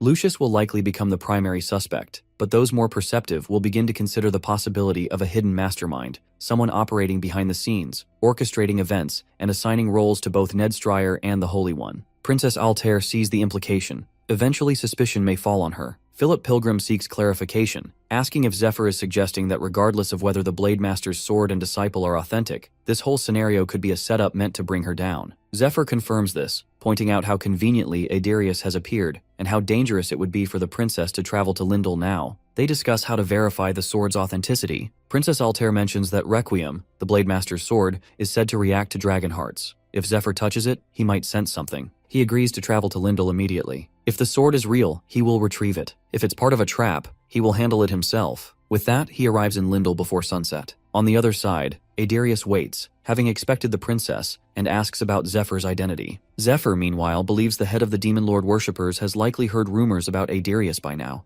though he won't act just yet. Despite his wariness toward the Blade Master, he doesn't expect any major interference for the next 2 years. Zephyr didn't come here because of Adirius's fame, but for another reason altogether. Noticing him, one of the girls challenges Zephyr, defending Adirius's win and inviting him to speak. Before the situation escalates, Adirius calmly steps forward, joking that his master said he'd meet interesting warriors here. He seems amused at how quickly he's found someone worth fighting. When Adirius offers to take their fight elsewhere, Zephyr agrees but warns him to listen carefully. Internally, Zephyr senses his arrogance, almost as if he expects to be followed like a master commands a dog. He activates the unique dragon ability called Dragon Tongue, and as it activates, Adirius finds his body moving against his will and collapses, confused. Without further comment, Zephyr turns and walks away. His girls, watching it all unfold in panic, wonder what they should do next. She notes that Adirius has been taken away, and whatever skill Zephyr used had an unusual and powerful effect. The girl, whose name is Nina, suggests they should go help Adirius, concerned by the dangerous look in Zephyr's eyes. However, a nun dispatched from the Sky Temple to Baron family intervenes, saying there's no need. She believes Adirius can handle the situation on his own, and advises them to stay out of it. She also recalls the day Adirius first arrived at the fortress. As Adirius was sitting quietly at the edge of a building when Nina joined him,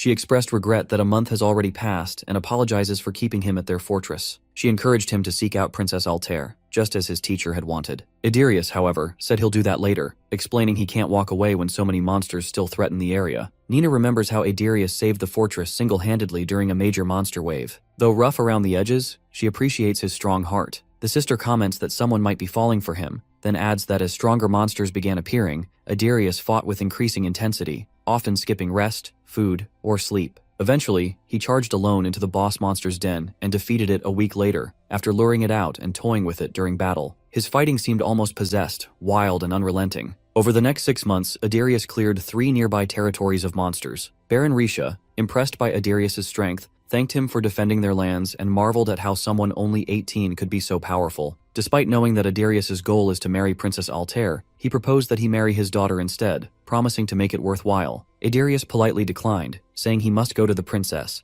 but Baron insisted his daughter should accompany him. The sister supports the idea, commenting that Idarius is reckless and only focused on battle. She warns that he doesn't react well to being interrupted during a fight. When Nina asks for guidance, she suggests they follow Idarius from a distance and observe in secret. Meanwhile, outside, Zephyr is calmly served tea while Idarius lies tied up on the ground. However, Idarius soon manages to free himself from the restraints, shouting triumphantly that he is free. Zephyr observes this with mild surprise. Most knights would take at least 30 minutes to break a basic dragon tongue, yet Idarius manages it in just 12 minutes, a clear sign of the powerful item in his possession. Idarius also hadn't expected a human to use such advanced dragon-related magic, and the sensation reminds him of his own master. Meanwhile, he speculates about Zephyr's true nature, wondering if he's a dragon servant or perhaps carrying a dragon heart. He uses Cradle of the Earth, a rare ability tied to the white dragon which allows the user to hide items in an underground inventory. Idarius quickly decides it doesn't matter. His master warned him never to go easy on opponents like Zephyr. He formally introduces himself, a disciple of Blade Master John Howell. Seeing him, our boy knows why he stands above most warriors.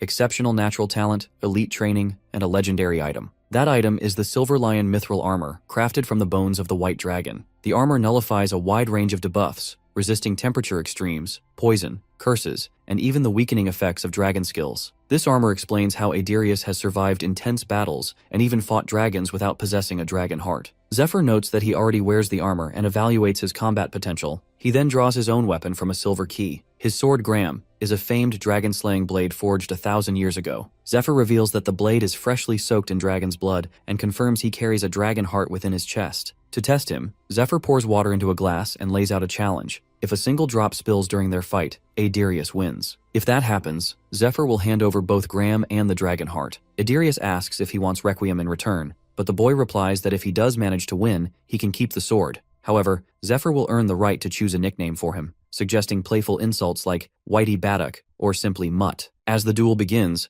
Zephyr mocks him for having crawled behind him for 12 minutes under the dragon tongue, suggesting that Mutt is already a generous nickname for someone with his level of intelligence. With that, the two clash. Zephyr strikes first, and the guy blocks the blow, acknowledging his confidence. He raises the stakes, saying that if he loses, he'll willingly become Zephyr's lapdog. Both fighters push forward with full force. Idarius quickly notes Zephyr's skill, impressed by how effortlessly he wields a massive sword with just one hand. Curious to test his own strength, he activates Lion's Roar, a unique ability granted by the Silver Lion Mithril Armor. With his defenses heightened, he launches an aggressive attack, but Zephyr immediately counters, striking with enough force to make him crash with a massive blast. His girlfriends and an old man observing the fight reflect that Idarius has grown even stronger since their last meeting. Meanwhile, Idarius leaps into the air and charges straight at Zephyr with his powerful sword crackling with energy. However, our boy calmly blocks the attack, which only excites Idarius more. He calls it a real challenge. But to his shock, Zephyr suddenly uses his Dark Hand spell, gripping Idarius mid-air and slamming him into the ground with tremendous force. Stunned, Idarius wonders where such overwhelming power is coming from. He finds himself unable to move, as if something unseen is pinning his entire body in place. Zephyr stands calmly, still holding his glass of water. For Idarius, it becomes clear. Zephyr just used Dragon's Way, a technique powered by an absorbed dragon heart. The ability allows the user to summon the image of the dragon as it once was, granting them the same powers and attributes. Using telekinesis, Zephyr subdues him while reflecting on their past. In his previous life, Idarius was already considered the strongest among the 10 great warriors, making him a priority for recruitment. Zephyr had always intended to test him this way. Now, seeing his current level, he realizes Idarius still has a long way to go, and likely experienced a dramatic leap in strength later in life. He recalls the exact cause of that growth and feels relieved that if he had left Lindel Fortress out of boredom, they might never have crossed paths again. Back then, Zephyr wouldn't have had the strength to restrain Adarius. But this time, he knows the outcome will be different. In this life, he becomes the first truly powerful opponent Zephyr has faced since leaving his master's side. He sees potential in him, believing that this time he will grow stronger, not alone, but with Adarius as his sword. As their battle concludes, Zephyr acknowledges his victory and tells him to accept him as his master, giving him the nickname Mutt. The scene shifts to 6 years earlier. A gray-haired woman, Princess Altair's teacher, grabs her arm and tells her that her time is nearly over. She calls Altair her beloved disciple and says she has taught her all she can. Although her instruction is incomplete, she believes she will find a way to finish the magic herself. She stresses the importance of defeating the head of the Demon Lord worshippers. Having spent 25 years in this physical incarnation, the teacher reflects on her long journey filled with both failures and promising students. Some quit halfway, others were lost to corruption, but Altair stood firm. The teacher feels proud to have her as a final student, confident she will continue fighting and inspire hope in the world. She quietly wishes she could have fully healed her disciples' emotional wounds and hopes someone will be there to stand by her when she eventually reunites with her original self. As her physical form begins to dissolve, she senses something is wrong. Instead of returning peacefully, her spirit is suddenly pulled elsewhere, as though caught in a trap.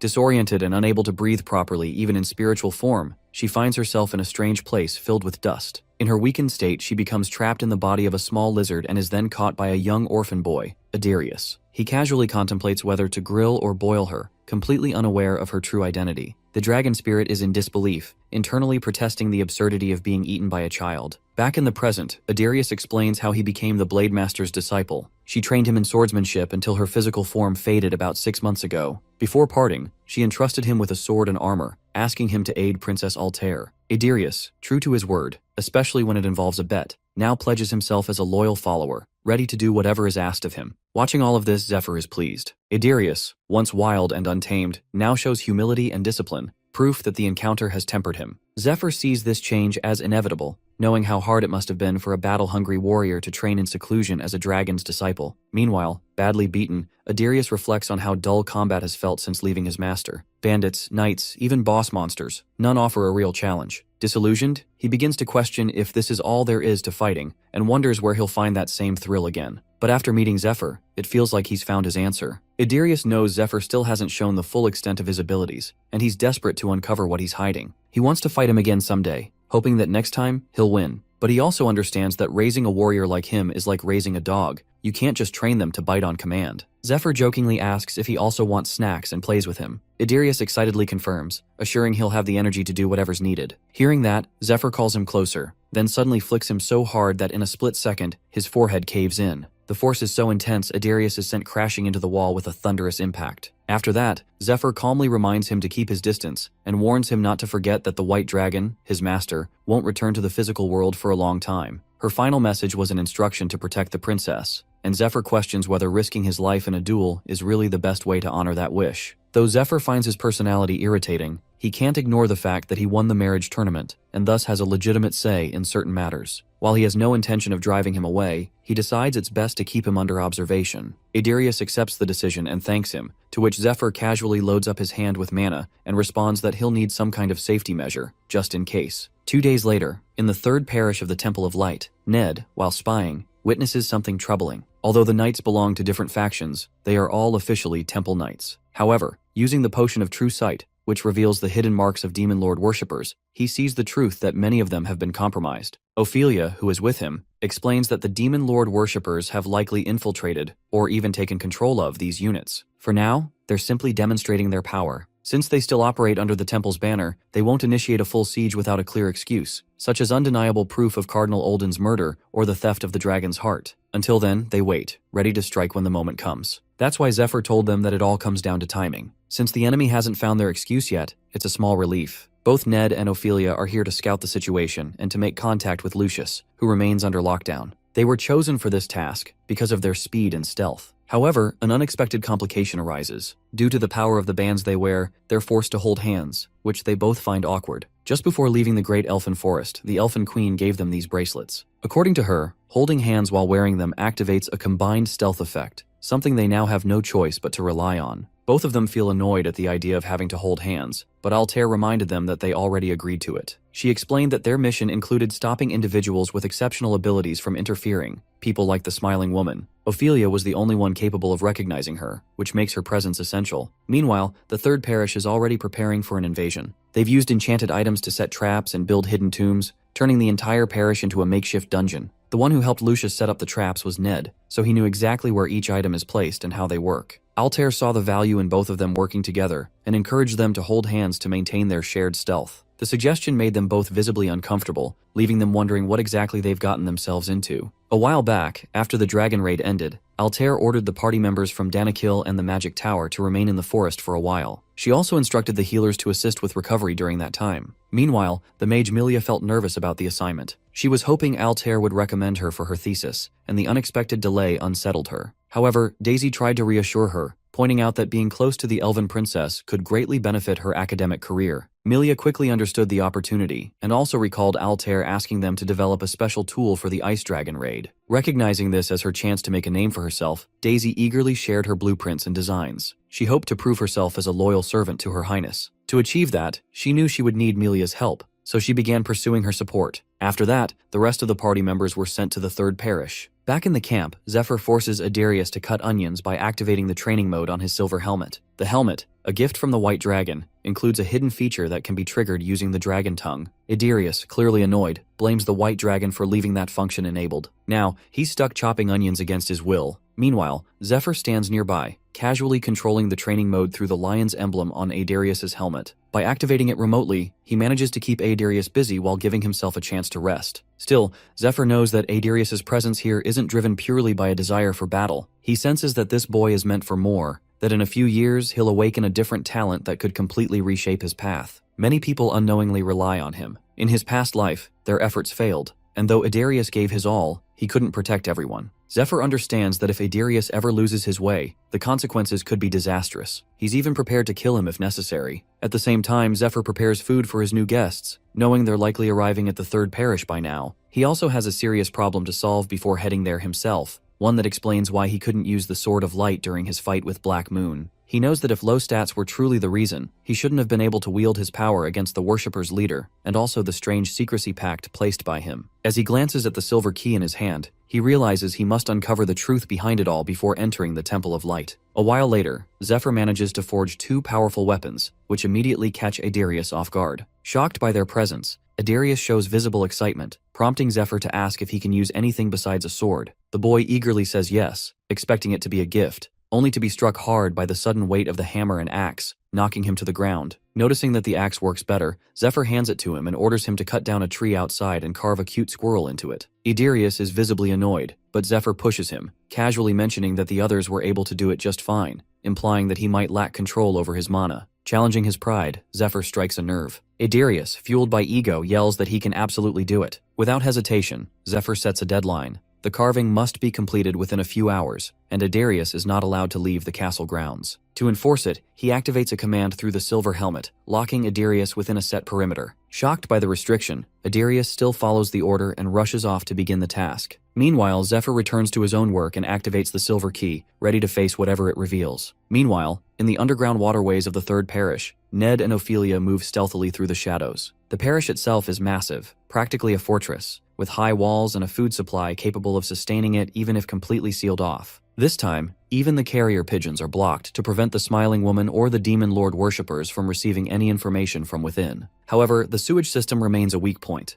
It can't be fully sealed off, and Ned knows it's the most likely route for invaders. Opening a grated door, he uses a magic tool called the Labyrinth Maker, a device that distorts space, allowing only those who follow a specific choice to pass through. Its location is also magically hidden. He reminds Ophelia of the method he explained to her earlier. To activate the path, both of them begin dancing, an unusual but necessary ritual to meet the entrance requirements. Embarrassed, they go through the steps, and Ophelia quietly questions who in their right mind would design something like this. As they continue, each specific dance unlocks a different layer of the magical entrance. But when they reach the ballroom dance requirement, Ophelia accidentally steps on Ned's foot. As a result, they fail to meet the full entrance condition and are immediately ejected from the pathway, forced to start over from the beginning. At the same time, inside the main building, Lucius gazes out the window. Without warning, someone sneaks up on him and holds a knife to his head. Despite the threat, Lucius remains calm, more surprised than frightened that someone managed to slip past the heavy security. With a faint smile, he turns his head slightly, curious to know what this intruder wants from him. The intruder announces it's a robbery, but Lucius remains calm and replies that he has nothing left to steal. With a swift move, he spins around and grabs the intruder, only to realize it's his wife, playfully teasing him. The tension fades into laughter as the two begin to flirt and share a moment of lighthearted affection. Later, after spending some personal time together, they sit down for dinner. The Holy One feels relieved to witness a peaceful gathering like this after such a long time. For Lucius, it feels almost like a holiday, a rare moment of calm. Ever since he purged the parish of demon worshippers, nearly half of its high-ranking priests have been removed. The raid also claimed many temple knights, leaving a noticeable shortage of capable people for important roles. Amidst the growing pressure, these quiet moments with his family feel like a blessing. He knows that heavier battles lie ahead, and when they come, there will be little time for gatherings like this. He then gets tensed, recalling the time when a holy priest from the central parish revealed that if he cleared the abominable princess's dungeon and presented the results to the temple, they would consider releasing the woman he brought from the Twilight Mansion. Until then, she would remain confined in the third parish. According to the priest, this was already a generous offer, as by temple rules, the woman should have been kept in the underground prison. The situation leaves him confused. A woman who had lived 100 years inside a dungeon and possessed strange powers might not even be human. Still, he understands that her freedom depends entirely on the priest in charge and the majority vote of the Inquisition. That's why he considers clearing the tomb of the princess.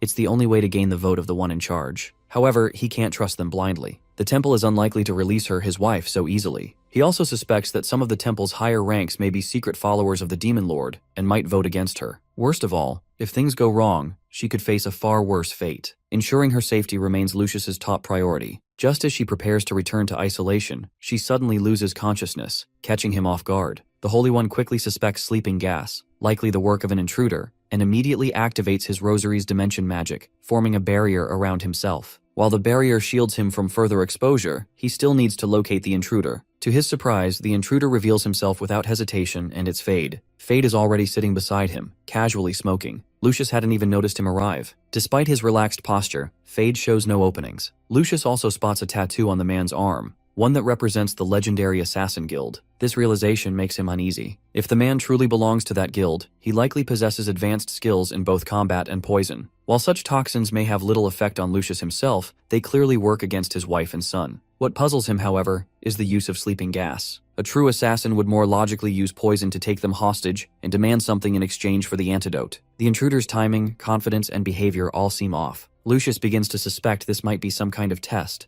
perhaps a riddle with deeper meaning. He considers whether this man was sent by his father. Fade confirms this, implying that Lucius's mind is still functioning clearly, exactly as it should be. Lucius's father is Duke Cesare, the leader of the Cayenne Kingdom's Eastern Alliance. His territory is known to host many high-profile guests, and rumors suggest that among them are royals from fallen kingdoms and even assassins. Fade reveals that the Duke sent him to check on his son. He explains that he infiltrated the temple a week ago, assessed the situation, and even forced the priest to cooperate using a truth serum. He also confirmed whether Lucius had been infected with the worm or not. This information catches Lucius off guard, but he quickly seizes the opportunity to make a request. He asks Fade to inform his father that he intends to repay the loss of the dragon heart by investing in the princess. Fade agrees and adds that Lucius's wife and son will wake in 6 hours, so there's no need to use purification magic. With that settled, Fade shifts to the original purpose of his visit. His expression turns serious as he asks about Zephyr. Lucius begins to question how Fade knows that name, but Fade quickly interrupts, warning him that he isn't the one who should be asking questions. Instead, he should be thinking about the consequences of giving the wrong answer. Fade goes on to reveal that he has poisoned the top 50 priests with a slow-acting toxin and spread traces of it throughout the area. Eventually, they will be forced to escape through the culvert. This deeply worries Lucius. The culvert is part of the sewage system, and if even one of them escapes that way, their testimony will give others a reason to act. Those who have been waiting for justification to move against him,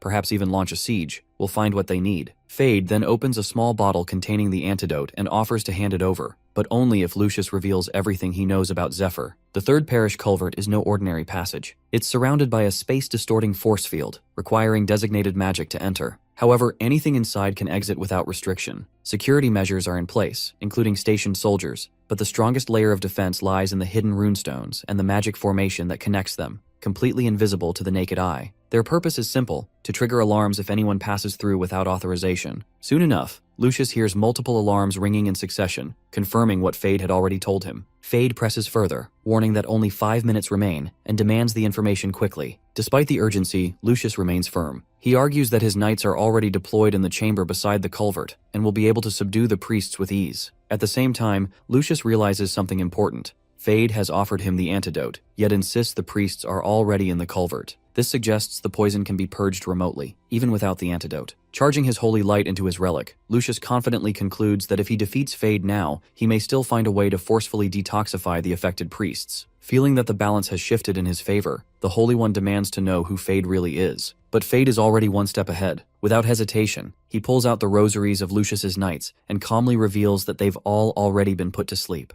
Meanwhile, in the knights' waiting room, they are all already deep in sleep, lost in their own dream worlds. Back in the chamber, Fade draws his blade and points it at Lucius, stating that the only one at a disadvantage here is Lucius, whether he wants to fight or prolong this. But before he can finish, someone strikes him from behind with a powerful thunderclap-like slap. It's Ned. Fade reels in shock. Despite being on guard, this man still managed to land a hit. For a moment, he wonders if it's Lucius's trick, but seeing Lucius just as surprised, he realizes it's not. His head begins to spin, and he starts to feel disoriented while a strange scent lingers in the air. While he had been focused on the room, something unfamiliar must have slipped past his senses. Unbeknownst to him, it's Ned's mist bracelet, an artifact with an exceptionally strong stealth effect, even when only one side of the pair is worn. Fade grows increasingly uneasy. Observing Ned's stance, he realizes the man is intentionally hiding his weapon, keeping his moves unpredictable. Meanwhile, Ned sticks to a hit-and-run strategy, fully aware that getting caught in close combat with a poison user like Fade could be dangerous. Suddenly, Fade draws his whip sword and begins swinging it wildly. The whip is laced with poison, and his attacks sweep through the entire area, leaving little room for mistakes. Still, Ned manages to dodge each strike with precision. As he evades, he recalls something Zephyr told him about Fade,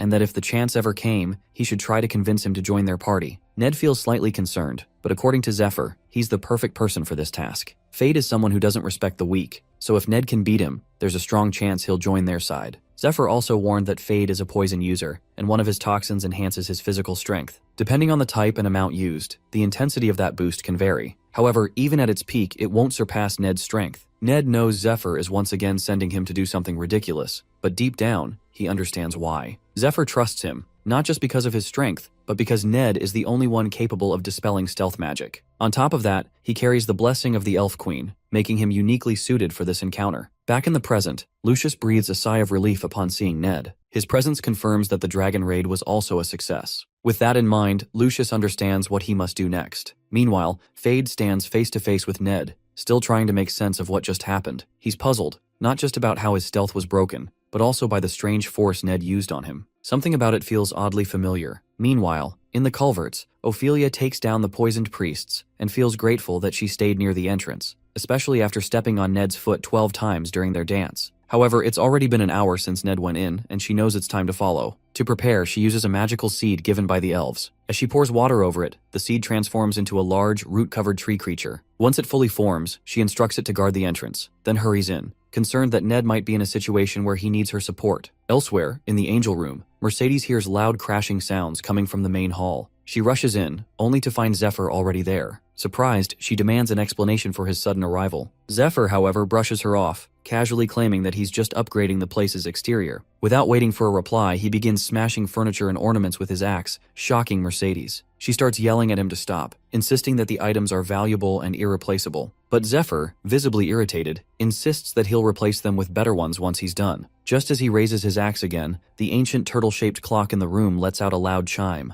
Zephyr pauses, muttering that time's up. He then presents Mercedes a large marinated rack of blue dragon ribs that he prepared using his grandfather's recipe. The dish is coated with a special poison, as a normal knife can't even leave a scratch on the meat. According to him, he used a toxin called Venom Spear, then purified it using black moonstone to remove the poison's harmful properties. After neutralizing its effect, he sealed the purified venom into a jar in liquid form. To cook the ribs, he uses weak flames produced from dragon breath, applying just enough heat to slowly roast the meat until it reaches perfect tenderness. The result is a rare delicacy. Even Mercedes, for a brief moment, is drawn in by the rich aroma, but she quickly reminds herself that this might be part of his trap. She plays along, telling Zephyr that she designed the room for him to do whatever he wants: cook, destroy, indulge. but warns him that if he thinks causing chaos will help his cause, he's mistaken. She calls his behavior pointless, but Zephyr calmly begins slicing the meat and offers her a taste. Despite her annoyance, Mercedes can't resist the flavor. As she takes a bite, Zephyr casually asks how it tastes, but his tone shifts suddenly. He grabs her by the mouth, calling them untrustworthy and demanding to know what really happened. He's furious. He had believed the Sword of Light was meant for him, but just as he was about to use it, he was told he couldn't. Mercedes insists that they don't know what he's talking about, but Zephyr doesn't believe her. He throws her to the ground in frustration, declaring that if this is the kind of deception they want to play, then he'll do whatever he pleases. Without hesitation, he sits on the throne and announces that his time as a tool is over. From now on, he'll sit back, eat, and let the gods watch.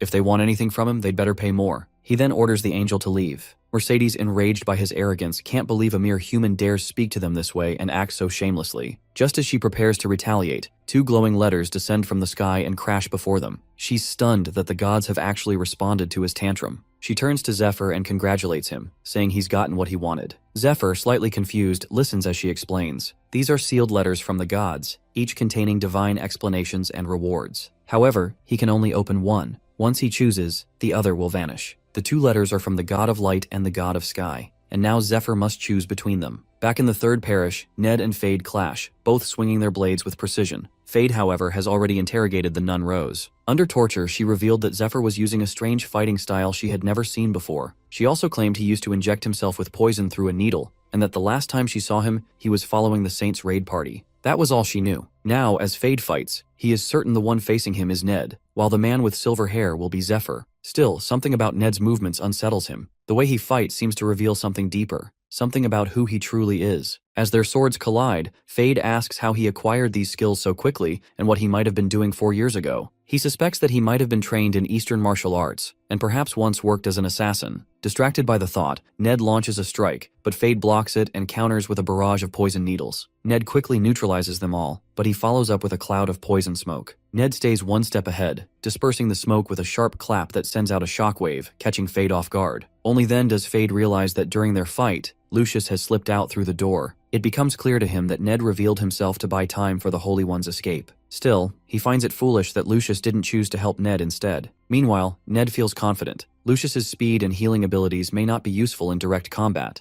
but they are ideal for protecting his wife and child. He also knows that defeating Fade will require something special, though the ability's activation conditions are too difficult to meet in a one-on-one fight. For now, his only option is to buy time until reinforcements arrive. During the fight, Ned tries to reason with Fade. He asks whether his revenge is aimed at the one who uses dragon arts, or at their former master. He then reveals that 4 years ago, he too was in isolation, undergoing training. Now, betrayed by the very people he once trusted, he has aligned himself with the Saints' cause against the worshipper's master. He tries to appeal to Fade, pointing out that their goals seem to align and suggesting that they work together. But the guy remains skeptical. He refuses to trust Ned so easily, and insists that he is the one who has been deceived, specifically by Zephyr. According to Fade, Zephyr values nothing and discards anyone once they've outlived their usefulness. He recalls how 4 years ago, Zephyr joined the group of Eastern martial artists, only to betray them. As a result, their entire guild was wiped out. Since then, Fade has followed rumors and leads, always trying to track Zephyr down but never getting close, until now. He sees this moment as his first real clue and has no intention of letting it slip away. Aware that Ned is trying to stall for reinforcements, he vows to capture and torture him to extract the information he needs. With that, Fade morphs a dragon-shaped sword in his hand,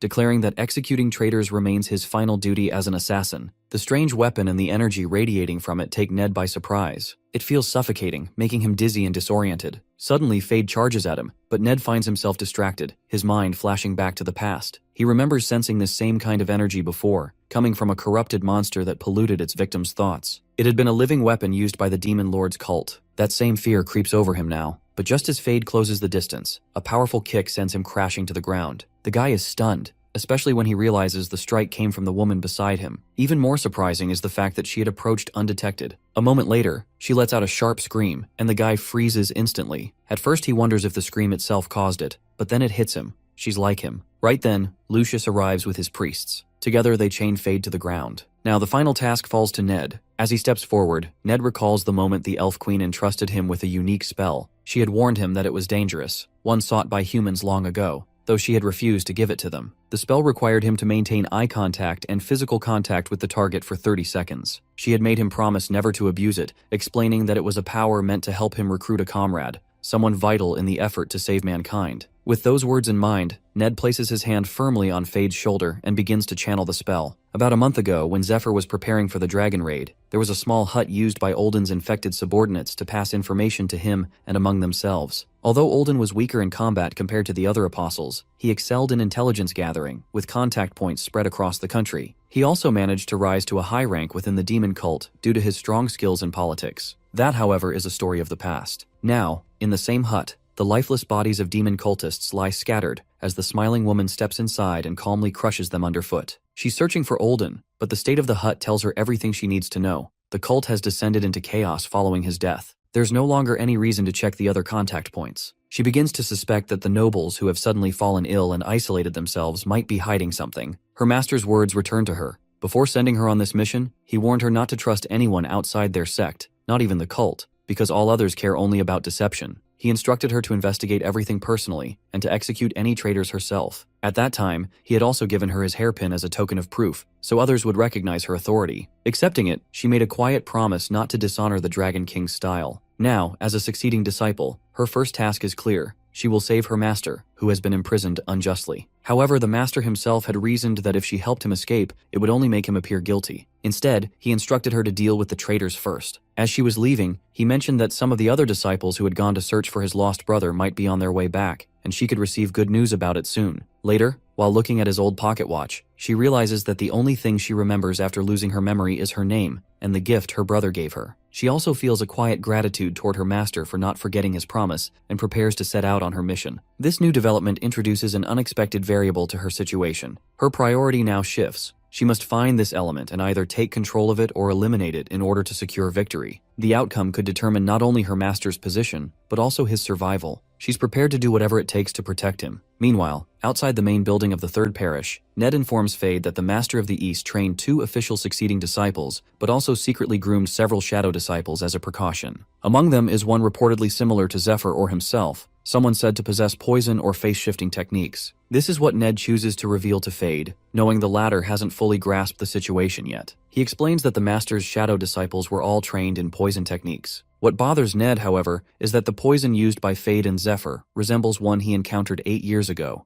from his own brother, who was later caught by the Master and punished for an entire month. Their master doesn't acknowledge any technique outside of martial arts, so Ned has never heard about this specific poison in detail before. From Ned's words, Fade begins to suspect that the person being discussed might be the same one who guided him 8 years ago. Internally, Ned remains confused. His master taught him Eastern techniques like needle arts and acupoint blocking, so why is Fade, an assassin, using them? The skill is undeniably deadly, and Fade seems increasingly dangerous. Still, there's a silver lining. Fade is sharing information and appears willing to support the siege effort. Then Ned notices something that catches him off guard. The red scar on Fade's face has grown larger since the last time he saw him. For the next few days, a deadlock settles around the castle. The enemies outside make no move. Ophelia remains on watch throughout the day, but there are no signs of siege preparation. The opposing forces appear to be doing nothing while they are training their soldiers. Meanwhile, Lucius, aware that the Blue Dragon raid has drawn most of the attention, begins preparing for a follow-up Ice Dragon raid. But something is still missing, both in his own strategy and in the enemies. It's as if both sides are waiting,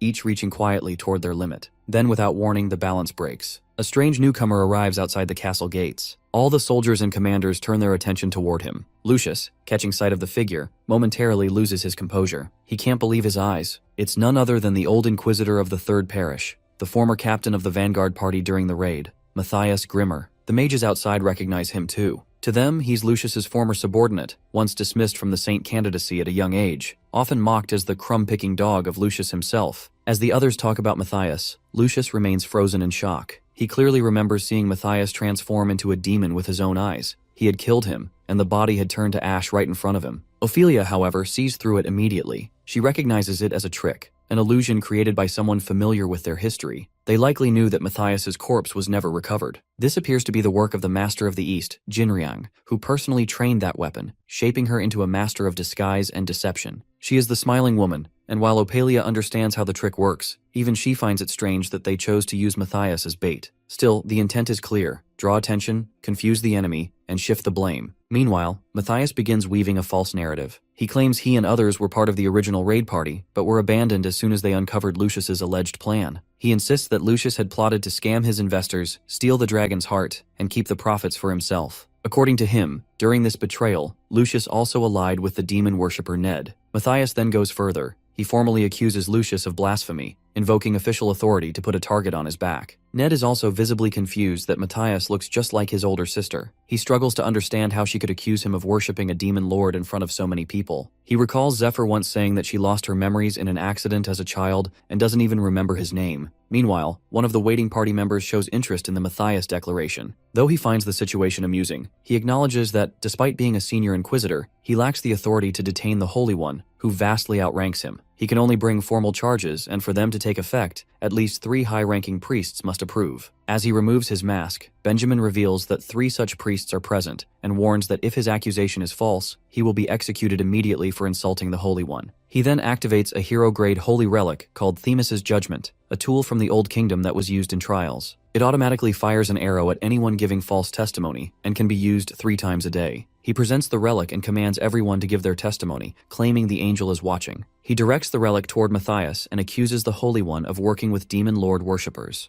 The smiling woman recalls that the relic once belonged to the ancient inquisitor Themis, who blinded herself to ensure fairness and relied on hearing alone to detect lies. The relic works by analyzing subtle sounds like heartbeat, breath, and vocal tremors for signs of anxiety. However, Smiling Woman is an expert in manipulating muscle movements and simulating emotions at a subconscious level, confident that even a holy relic can't detect her lies. In her Matthias form, she confirms the accusation. When no arrow is fired, it signals that his statement is true. Cornwall, a first-class inspector from the Temple of Light's Financial Council, acknowledges this and officially approves the accusation. Benjamin, a senior member of the Vatican's Holy Relic Management Team, also gives his approval. The Smiling Woman silently reflects on the absurdity of the moment. If it's blasphemous to accuse the Holy One, then surely surrounding and threatening him must be blasphemous as well. She sees the crowd as a group that has traded reverence for profit, shameless people waiting for someone else to throw open the temple doors on their behalf. She debates whether she's simply relieved to be present, and mentally links the name Matthias to a pyre, imagining it burned under the title of the Holy One. Her thoughts turn darker, considering whether it might be better to just incinerate everything altogether. Meanwhile, Matthias questions Gertrude about her stance. Internally, Gertrude doesn't care much about financial losses related to the Holy One.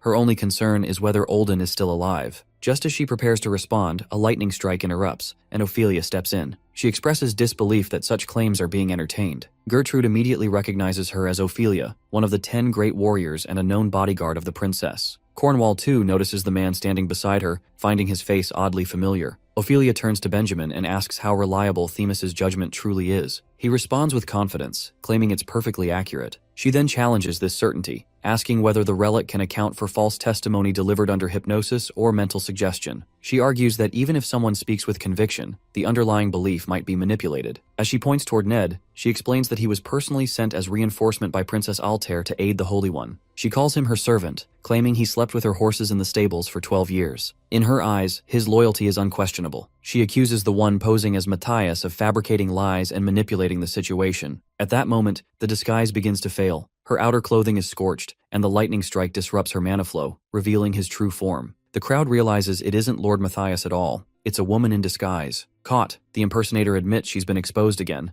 noting this is the second time Ophelia has foiled her plans. She then turns to Ned, calling him a traitor and vowing to take his life before the day ends. With that, she and her 2 men take out the Hypnos ocarina and begin to play. In response, a massive corrupted creature rises from the ground. Ned quickly realizes the creature before him is indeed a Shoggoth, but something feels off. The musical pattern needed to control it is unusually long, which signals that the beast has evolved. What they face now isn't a regular Shoggoth, it's a Basilikos. The impersonator, now fully transformed into her true female form, prepares for what's next and asks if they're ready. She announces it's time to begin the Song of Swords and Screams. As her voice echoes, Cornwall feels a wave of fear. He recognizes Basilikos' cry spreading across the battlefield, inducing intense dizziness in anyone without magical protection. A nearby soldier reassures him, stating that the mercenaries will secure a path for retreat. Cornwall soon notices that everyone reacted to a skill the Basilikos had just used. As they move to counterattack, they encounter other monsters. Realizing the scale of the threat, Cornwall identifies it as a full-scale monster attack, with the Basilikos acting as their commander. He reflects that the term Basilikos means small king, and the creature's power certainly lives up to the title. Troops fall back in panic, shouting for help. Benjamin observes the chaos and warns that scattering is dangerous. He recalls that anyone who meets the basilicos's glowing eyes turns to stone. As he watches people begin to petrify, he summons the Staff of Benevolence. When planted in the ground, it generates a purifying magic circle. Multiple staffs resonate with one another, expanding the circle's protection to a wider area. Using the staff to create barriers, Benjamin orders all parties to focus on defeating the monsters. He then requests Cornwall to buy him some time, claiming he has a way to kill the creature. Cornwall grants permission, and Father Benjamin agrees to leave the task to them. Meanwhile, Cornwall brings out the Spear Servant of the Goddess, an item they had reserved for destroying the castle gate in Sage. When activated, it summons a powerful stone statue that immediately attacks with its spear, creating a massive hole in the monster's body, then follows up with a relentless barrage of strikes. Benjamin reflects on the basilicos as an evolved form of the Shoggoth, known for their psychological attacks. Like Shoggoths, they induce fear through mind corruption, leading victims to hallucinate. When mental corruption hits 100%, victims enter a berserk state, attacking even their own allies. Physical attacks are useless. Only magical or elemental attacks can cause harm. Fortunately, most of its skills can be neutralized by a priest's purifying magic. While its light-based attacks aren't a concern, Benjamin worries about a unique feature reported in past basilicos encounters, a second mouth located on its tail. He notes that this mouth can cast a powerful spell after a charge time of 5 minutes to an hour. If the spell activates, up to 80% of the party could be wiped out. Since each basilicos possesses a different tail-based skill, predicting their behavior is nearly impossible, so preventing skill activation now becomes the top priority. As the battle intensifies, Benjamin asks for a monster's report. A priest informs him that land-based monsters will arrive within 10 minutes, with flying monsters following 2 minutes later. Benjamin acknowledges the urgency and instructs everyone to protect him for the next 3 minutes. He decides it's time to activate the Holy Family's Golden Mirror, a legend-grade holy relic. Meanwhile, at the headquarters of the Holy Relic Management Team, where mages standing in front of a portal mirror announces they've received a signal, Father Benjamin has used the Golden Mirror. They state that it's now their turn to assist. For this, they all use their Dagger of the Holy Sanctuary skill, which draws mana from those who wield it. They then use the Golden Mirror to send the gathered mana to Benjamin, who channels it through his relics and feels the overwhelming force. It's far stronger than what he's used to, and he struggles to stay on his feet. He recalls bringing the Golden Mirror as a contingency for a siege. If he had rented it, like the Stake of Faith, he could have used it freely. However, since this relic was specifically assigned for the siege mission, using it outside those bounds would result in severe punishment. Despite this, he decides that survival takes precedence over protocol. Just as he targets the monster, he is shocked when Gertrude grabs him from behind. She reminds him of the rules, warning that the mirror is only authorized for use against fortress gates. Then, for Olden's sake, she forcefully redirects the target toward the gate. As the blast hits the gate, one of the worshipper apostles watching is satisfied with their preparations. The apostle is confident that Gertrude's obsession with Olden will ensure she follows their plans. Meanwhile, another apostle expresses his preference for direct action and would rather confront the threat personally than wait. The other understands but insists that an all-out war must remain the last option. He explains that before launching such a campaign, they need to establish clear justification through formal declarations, repeated negotiations, and explicit orders from their superiors. By following these steps, he believes their actions will be seen as justified. Justification, he adds, ensures the backing of powerful allies and honors the rules of war. Ultimately, it means they won't have to fear retaliation from the Golden Dragon, the kingdom's guardian. The apostle named Othello claims he is trying to drain the Holy One of anything valuable while keeping his own position secure in the spotlight. Another member present, Wilhelmina, acknowledges that such behavior is simply how high society operates. She notes that the apostles are bound by rules. They have risen too high within the Temple of Light to give up their influence now. With that, she urges everyone to gather their strength once again and prepare for a second strike. Back in the fight, on interruption,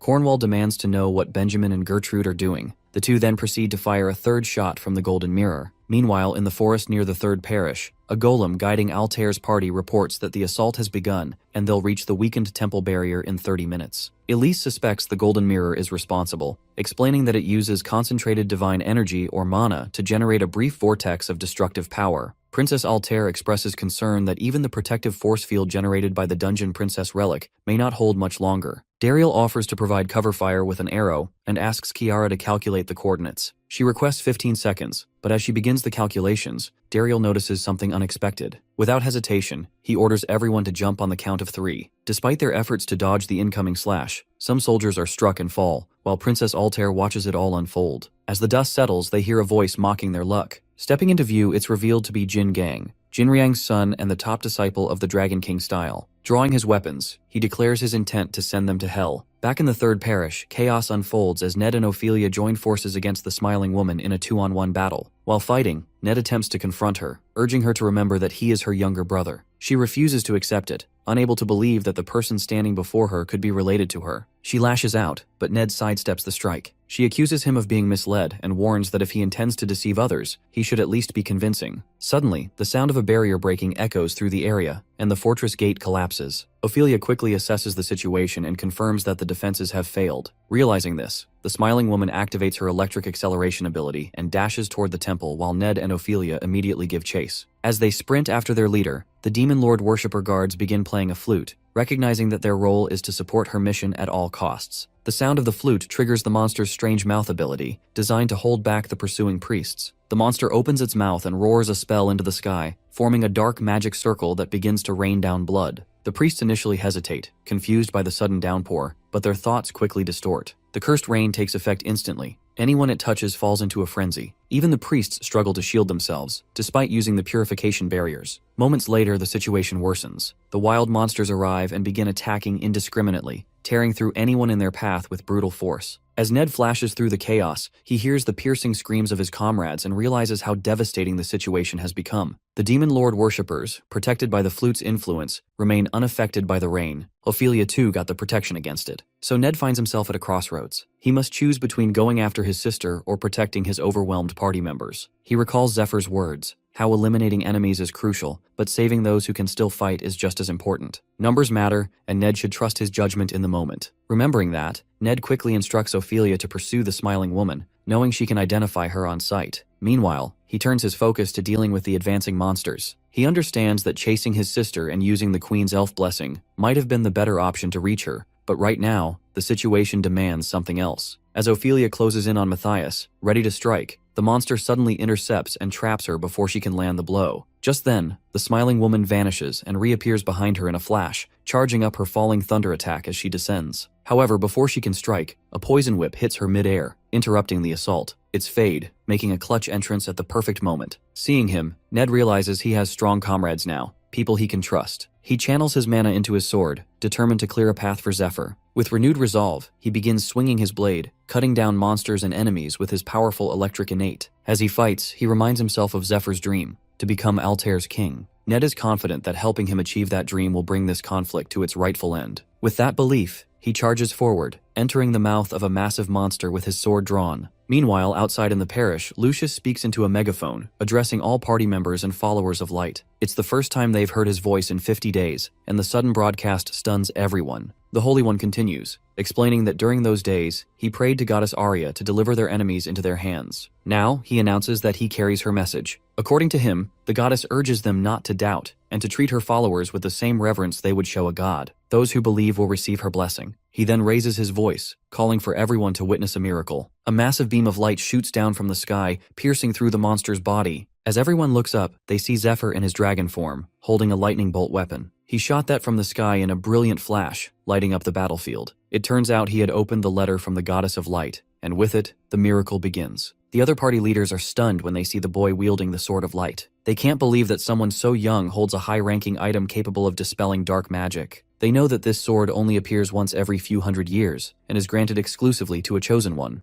Their surprise deepens when they notice that, with the sword in hand, the boy now exhibits dragon-like features and radiates an aura strikingly similar to that of the gold dragon. Meanwhile, Zephyr reflects on his past life. At this same point in time back then, he had gone largely unnoticed, overshadowed by Adarius, who took the spotlight. But in hindsight, that anonymity gave him the chance to move in silence, ambush enemies, and seize rare opportunities to grow stronger. Now, he knows that just like before, he could remain hidden behind figures like Lucius or Dariel, but this time, there's no need. He understands it's finally time to step forward and show himself to the world. Just a few days earlier, inside the Silver Key, Mercedes had revealed something that stuck with him. The voice that once stopped him from using the sword wasn't Arya's, because he cannot hear the voice of a god directly. That moment reminded him of a time when he thought he had heard the goddess's voice through Mercedes, but never actually heard it firsthand. He realizes now that he still doesn't know what Arya truly sounds like. Pushing that thought further, Mercedes also disclosed that while the goddess granted him full permission to wield the Sword of Light, it was the sword itself that rejected him. This brings back another memory. When Mercedes explained that the goddess entrusted him with the sword on one condition: he must protect the Holy One.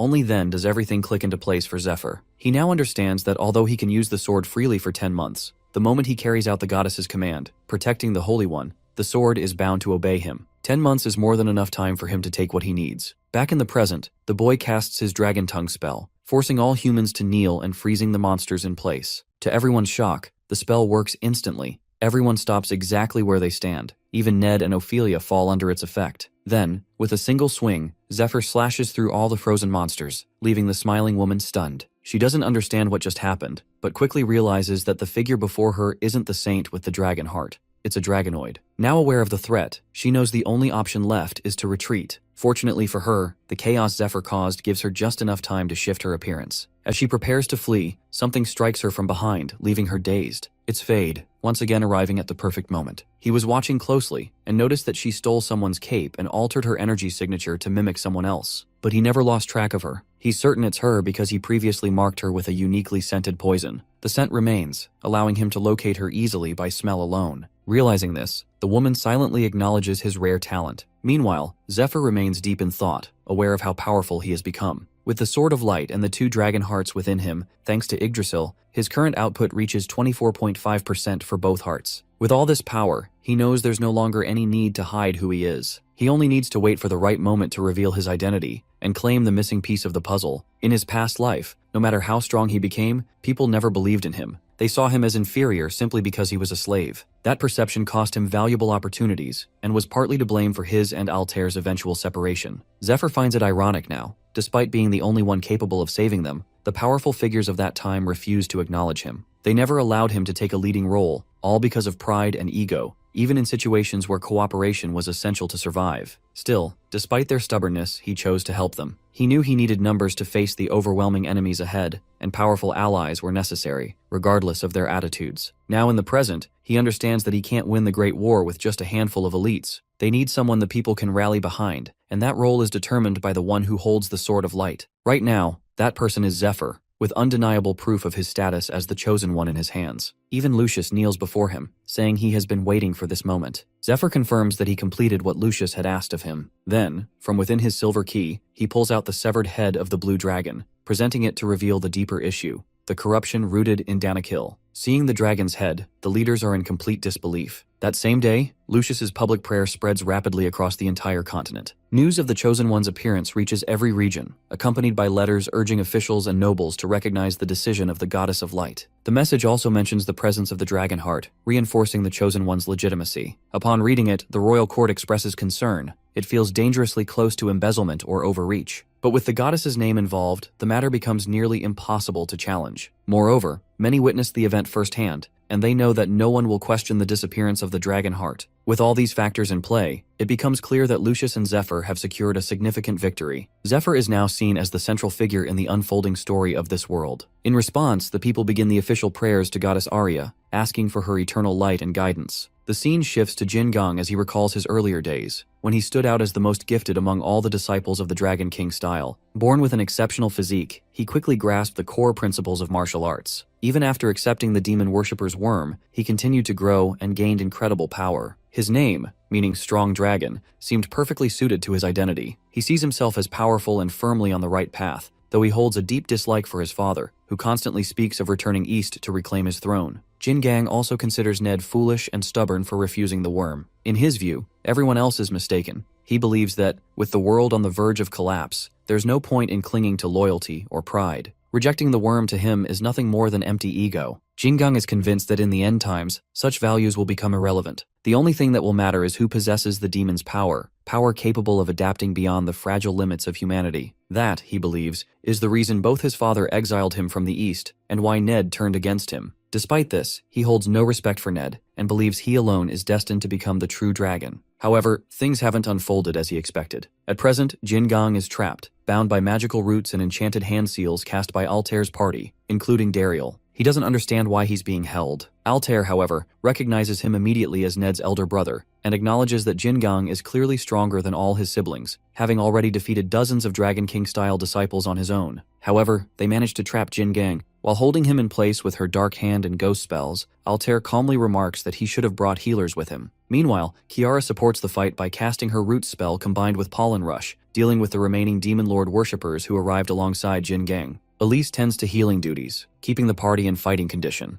Dariel's enchanted bow, empowered by Elise's buffs, proves especially effective. His boosted speed allows him to slow down and damage the enemy group significantly. As the battle winds down, Altair looks at Jin Gang and tells him he made a critical mistake by letting his guard down and allowing them time to channel their buff spells. She says his downfall is the result of his own carelessness. Hearing this, Jin Gang grows furious and begins shouting curses at her. But before he can finish, one of Dariel's arrows strikes him directly in the head, blasting it apart. Altair watches as Jin Gang collapses. She knows he had no value as a hostage, and could have become a serious threat if he had joined forces with the Smiling Woman. In the end, killing him was the safest option. Realizing that Jin Gang was present here, Altair begins to suspect that the Smiling Woman may now be with Lucius. The flash of light she noticed earlier might have come from Zephyr. As she thinks about this possibility, a slight blush rises on her face, knowing she might see him soon. Afterward, the group scouts the surrounding area, makes sure it's secure, and begins the healing process in preparation to move toward the third parish. At the third parish, Altair's group arrives just as night falls and finally reunites with Zephyr. Meanwhile, the local residents are shocked at the sight of Dariel.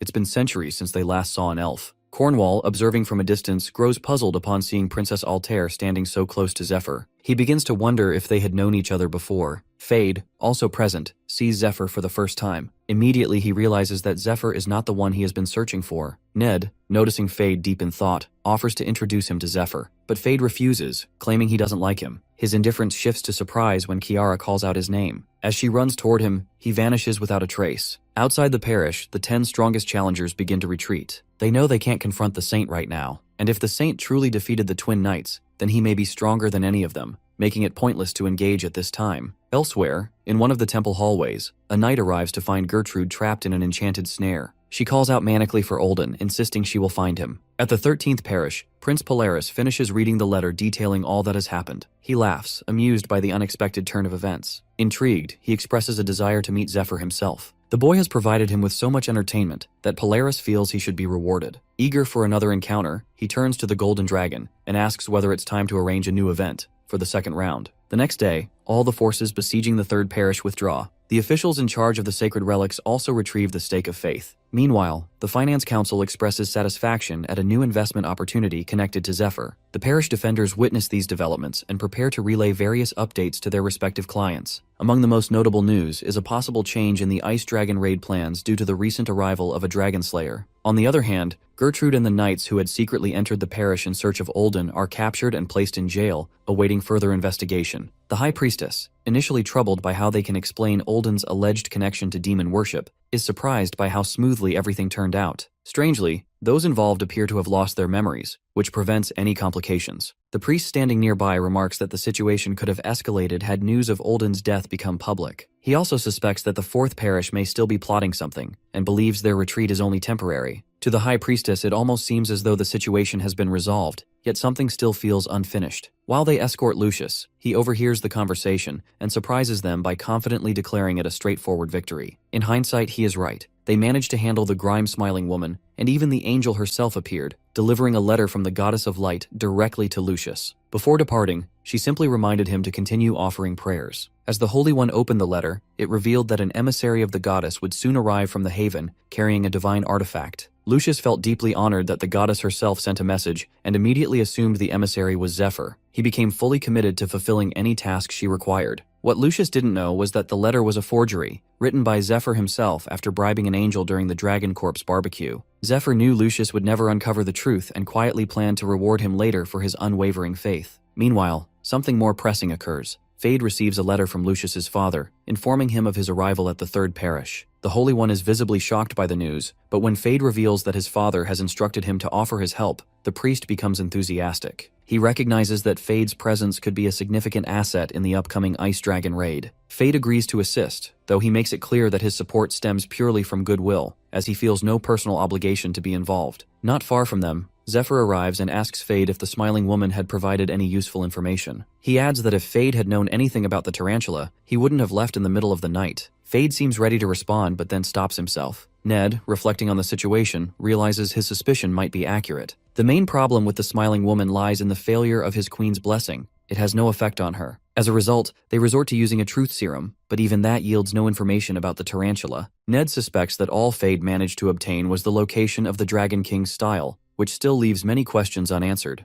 Ned also recalls that the tarantula are notoriously difficult to track, and with the Jin gang now dead, the only ones who might have information about them are Master and Zephyr. At that moment, Zephyr offers to help Fade take revenge, on the condition that he shares what he knows. He warns him not to refuse. With a sudden burst of movement, Zephyr flashes close to Fade, startling him. Caught off guard, Fade quickly agrees to listen. Later, the entire group gathers for a meeting, where the new party member, Adarius, introduces himself as the wielder of the Requiem sword and a disciple of the White Dragon. He explains that his master instructed him to assist Altair, so he has come to fulfill that order. The group welcomes him warmly, and Altair suggests that he train under Zephyr for the time being. Adarius accepts without hesitation. Though he understands the princess wants him to observe and understand the current situation first, he feels slightly disappointed that he couldn't make a more dramatic entrance by arriving earlier, ideally during the Blue Dragon raid. He holds strong confidence in his own abilities, believing that had he been there, he might have slain the dragon himself with a single strike to the heart. Inwardly, he recalls the words of the White Dragon, that when the Demon Lord descends upon the world, all dragons will follow him and unleash destruction. His mission, therefore, is clear that he must kill them all before the end times arrive. This is what his master had once told him, while in lizard form, which also implied that he would eventually have to kill the original form of the White Dragon as well. Adarius knows he cannot bring himself to do that. As a result, his goal shifts. Instead of killing, he now aims to prevent the Demon Lord's descent altogether. He also understands that dragons could be powerful allies if used correctly, and their support might make the coming battles much easier. Still, he feels puzzled as to why Altair hasn't considered this possibility. Then he remembers. Perhaps it's fear. A fear that might be affecting everyone seated around the table, clouding their judgment and making it harder for them to think clearly. Adarius doesn't like this atmosphere, so he decides to stay quiet for now, observe the group,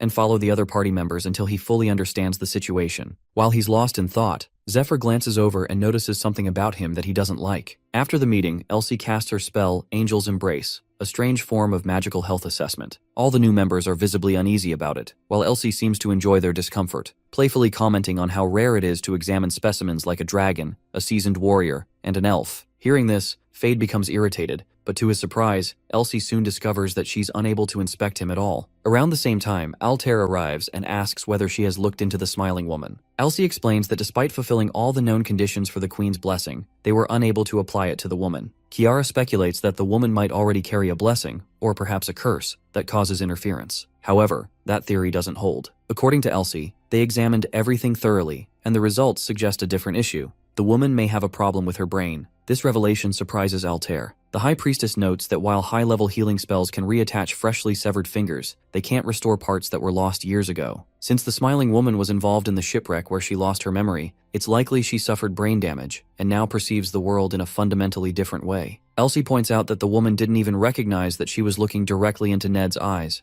meaning the conditions for the Queen's blessing were never actually met. This suggests that the smiling woman might no longer see humans as humans at all. Later, Zephyr visits the holding cells to observe her himself. As he approaches, she stares at him without the slightest hesitation in her eyes. 13 years ago, after the boat incident, she was swept away by the waves and washed up on an island. When she regained consciousness, everything around her was dark and silent, except for a constant ringing in her ears. With no memory of who she was, she panicked and screamed. One day, overwhelmed by pain and thoughts of ending her life, she suddenly caught the scent of incense, and the ringing stopped. At that moment, she heard a heavy voice commanding her to open her eyes. When she did, a mysterious master healed her, and her vision began to return, if only slightly. That was the moment she met her mentor. She spent her days learning the language of the East and meditating under the master's guidance. Slowly, a sense of peace began to settle within her. During meditation, her vision gradually improved, but what she saw disturbed her. Everyone around her appeared as monsters. The only person she could recognize as human was herself, reflected in the mirror. Tired of living among monsters, she longed to reunite with her younger brother. The problem was, she had no idea what he looked like. Still, she held on to hope, believing that if they shared any resemblance, she might recognize him when the time came.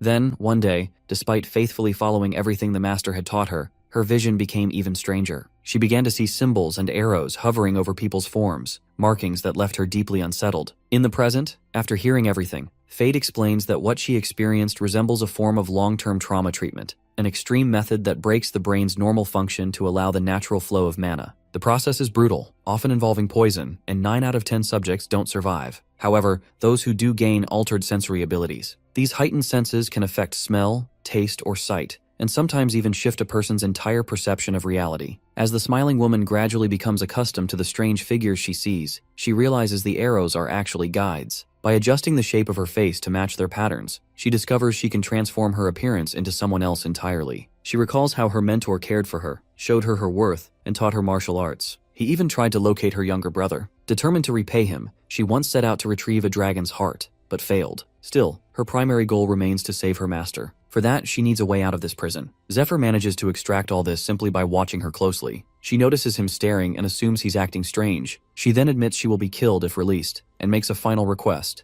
to take a bath before she dies. Willing to offer any information in exchange, she pleads with him. If he cannot untie her, she asks if he could wash her himself. Zephyr steps into the cell, tells her to stay still, and gently lifts her head. In that moment, as she looks into his eyes, she believes she has ensnared him with her charm. She believes she has Zephyr under her spell, convinced that he sees her as an unforgettable war trophy and will eventually give in. Desperate to escape, she's willing to do anything, knowing that even those as strong as a dragon heart bearer or the wielder of the Sword of Light can't fully resist their natural instincts. But to her shock, Zephyr leans close to her face and coldly orders her to expel the worm inside her. Almost instantly, she feels something rise in her throat and begins coughing up blood. Zephyr watches from the side, smirking. He remembers her from the past, how she once tried to manipulate him, pretending to be close just to use him before discarding him. But now, in the present, he stomps on the writhing worm she vomits onto the floor as she struggles to breathe. Zephyr states that he could kill her right now, but chooses not to, for her brother's sake. He tells her that her life now depends on her behavior. With those words, he forces her eyes open,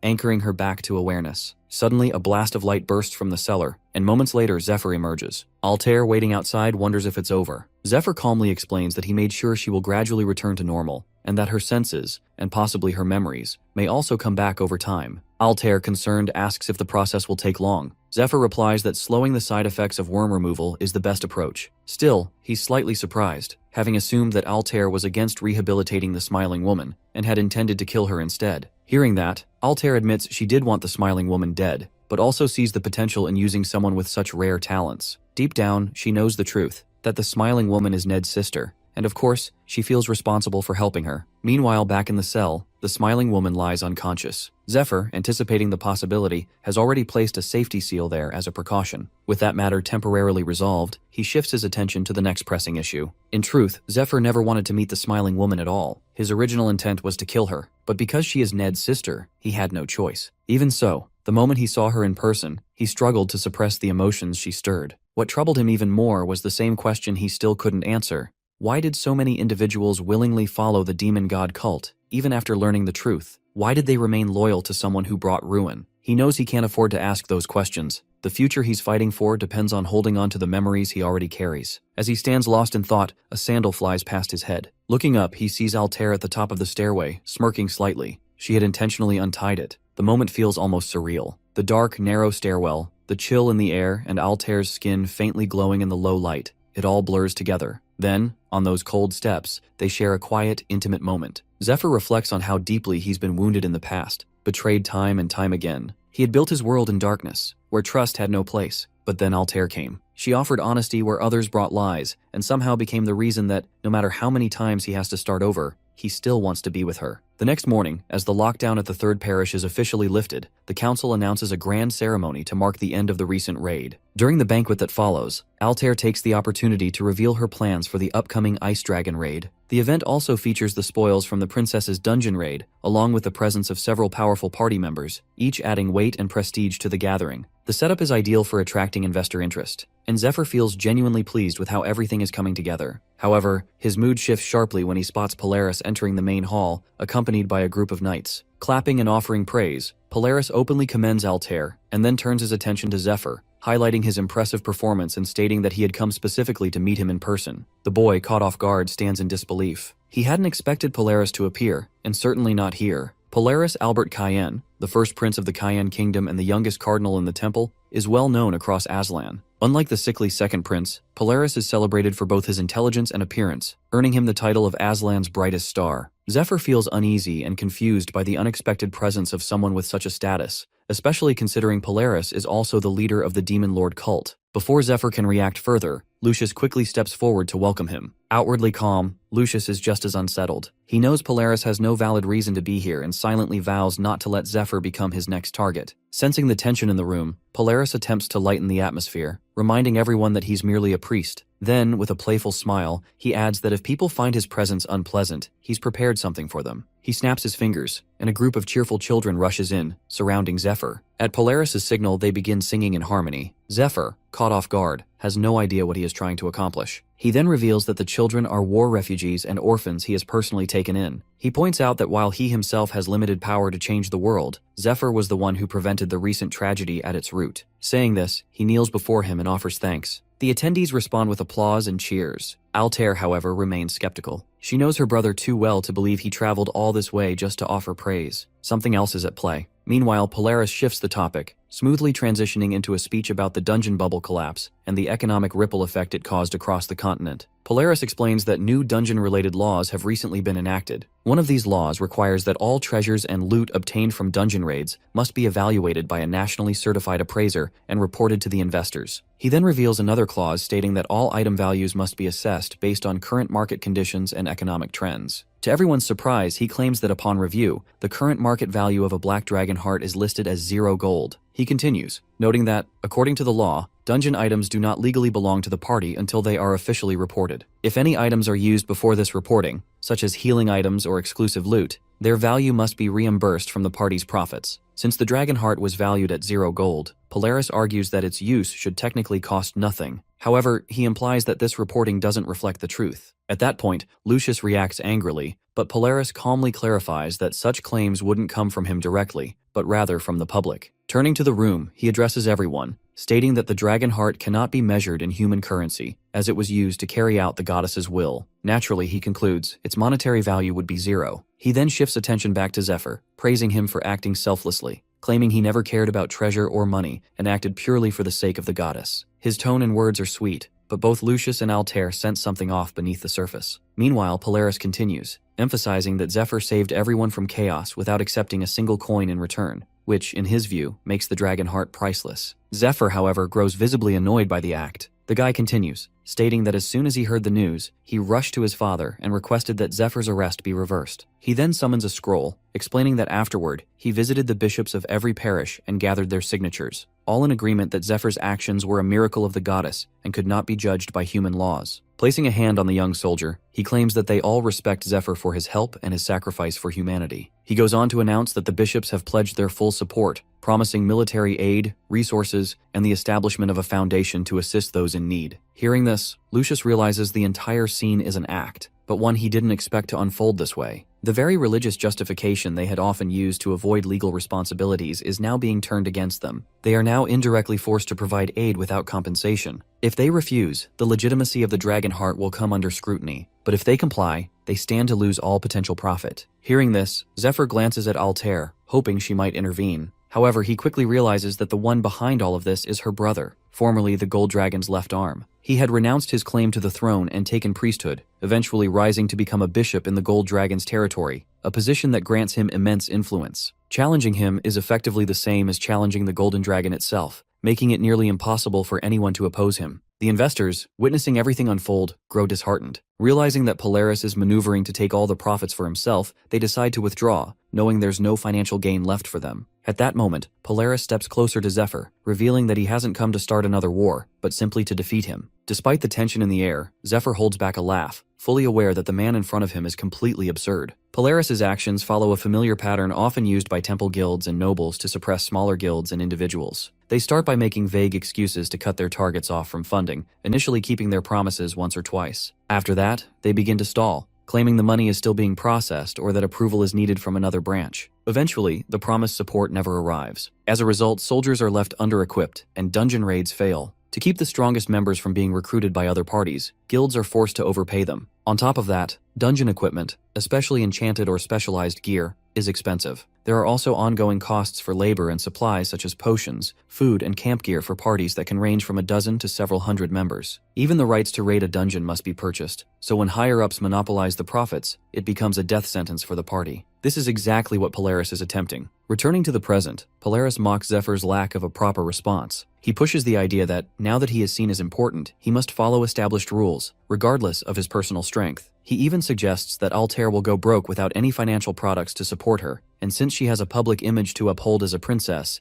Zephyr will be expected to fulfill those expectations. His words are carefully aimed to provoke, pushing Zephyr to the edge of anger, knowing that an impulsive move could lead to serious consequences. But instead of reacting with violence, he calmly begins quoting an old prophecy, one that speaks of a red smoke, like blood, rising from the south and covering the entire world. He says it will be a sign that the 4 horsemen of the apocalypse have risen, bringing war and death across the world. As he quotes the prophecy, Lucius recognizes it immediately. Meanwhile, Zephyr continues to use his silver key to summon the Sword of Light, claiming that an angel told him he would use it to prevent the world's downfall when he first earned the blade. Charging the sword with mana, he firmly states that since the goddess has granted him both the dragon heart and the sword, he cannot hand them over to anyone else. Instead, it will be Princess Altair who decides where the dragon heart belongs. After making this clear, he calmly shakes hands with Polaris and expresses his gratitude. With that, the bishop takes his leave. As he walks away, he's deep in thought. For a mere peasant, Zephyr handled the situation better than expected. He wonders whether he plans to give the dragon heart to Altair in order to strengthen her party against him. The idea darkens Polaris's expression. He feels that Zephyr has chosen a difficult path, one that will eventually ruin him. Polaris firmly believes that all 7 pieces of the dragon's heart must be recovered and reunited. Otherwise, there's no point in having them at all. Even as he returns, he remains lost in thought about Zephyr. He suspects that the boy knows nothing about how the world truly works. His cooperation with Altair, his cryptic prophecy, and his calm behavior all raise doubts in his mind. He doesn't believe Zephyr is acting purely out of goodwill. He considers whether he should have performed a mana dedication ritual to test him, but there were too many eyes on them. Still, he reassures himself, his true goal is to summon the Demon Lord. Everything else is just entertainment for now. Besides, he has prepared a special gift for them, one he crafted himself. The gift turns out to be Adirius, whom Polaris had already met earlier. He had lied to Adirius, claiming he had found a way for him to reunite with his master. Adirius, appearing to believe him, accepted a necklace from Polaris. Back in the 3rd parish, Altair and Zephyr discuss their recent encounter with Polaris. Altair feels relieved that they still possess the dragon heart, though she's slightly surprised to see Zephyr smiling. When she asks about it, he reveals that he had expected a far worse outcome. The meeting also helps explain some of the cult leader's behavior in his previous life. At the time, he was confused by the man's sudden appearance,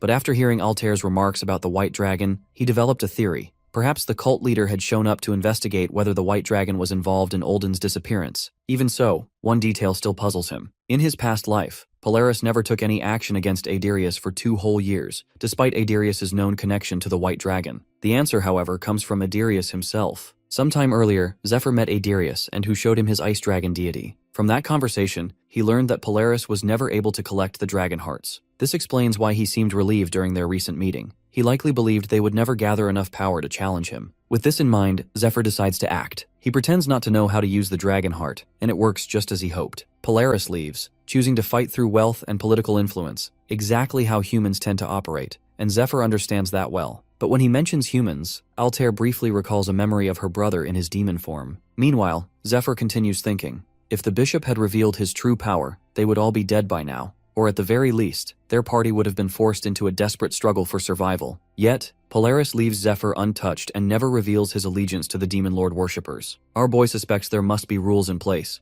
boundaries Polaris cannot cross, at least for now. He realizes that all Polaris can do is label him a threat to the kingdom and try to eliminate him through the Gold Dragon's influence, likely by triggering internal conflict within the temple. Zephyr finds it almost amusing. Despite all his manipulation and arrogance, he genuinely believes he came out on top. But our boy knows better. He knows that eventually the cult leader will recognize his mistake and regret letting this opportunity slip. And although Polaris took a step back, Zephyr is certain they'll push much further now, especially with Altair by his side. In the next meeting, Zephyr prepares a variety of delicious dishes made from dragon meat, accompanied by a glass of water drawn from the Lake of Life. According to him, this combination helps boost their stats, something they'll need for the upcoming battles in the snowy fields of the Blue Dragon Raid. As he encourages everyone to eat, they're all surprised by how flavorful and nutritious the food is. The water from the Elven Lake not only enhances regeneration, but also extends one's lifespan. While the others enjoy the meal, Altair grows curious about when Zephyr learned to cook. He replies that he picked it up from his grandfather, who once owned a restaurant. Altair makes a light remark in response, but then raises a concern.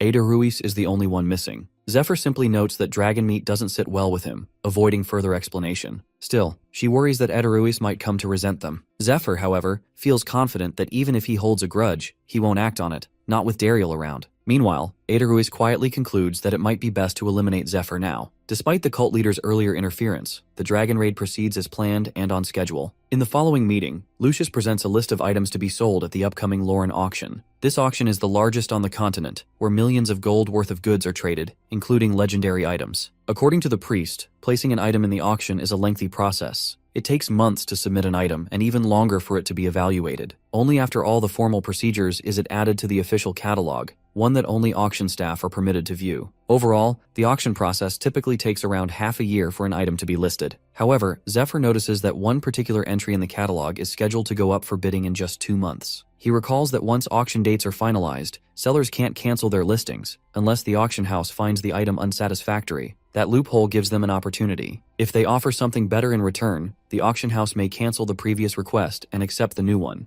With that in mind, Zephyr begins reviewing the list, trying to decide which item might be useful for the raid. He also realizes he can't rely on his usual method of consulting the past, as these events haven't occurred yet. He then recalls a significant event. When Ruiz arrived to meet Altair, he brought a large force with him. At that time, Altair and her group had left the castle to pursue Ned, who was fleeing with the dragon heart. With the castle mostly empty, Ruiz decided to seek out the dragon on his own. He claimed he simply intended to communicate with it. When he reached the ice castle where the dragon resided, hoping to establish contact before the princess could, he encountered something entirely unexpected. The ice dragon was not what he had imagined. She appeared as a girl with horns and a commanding presence. As Ruiz stepped inside, she immediately closed the distance, recognizing her sister's scent on him. She had long suspected her sister's involvement in matters like these. Believing that Ruiz had come either to test his strength or the dragon heart's power, she drew her sword and introduced herself as Mercenary, the ice dragon. She then declared that if he wanted anything from her, he would have to defeat her first. Despite being caught off guard, Ruiz feels a flicker of excitement. He and the ice dragon are similar, both driven by passion and a fierce instinct to protect their masters and their kind.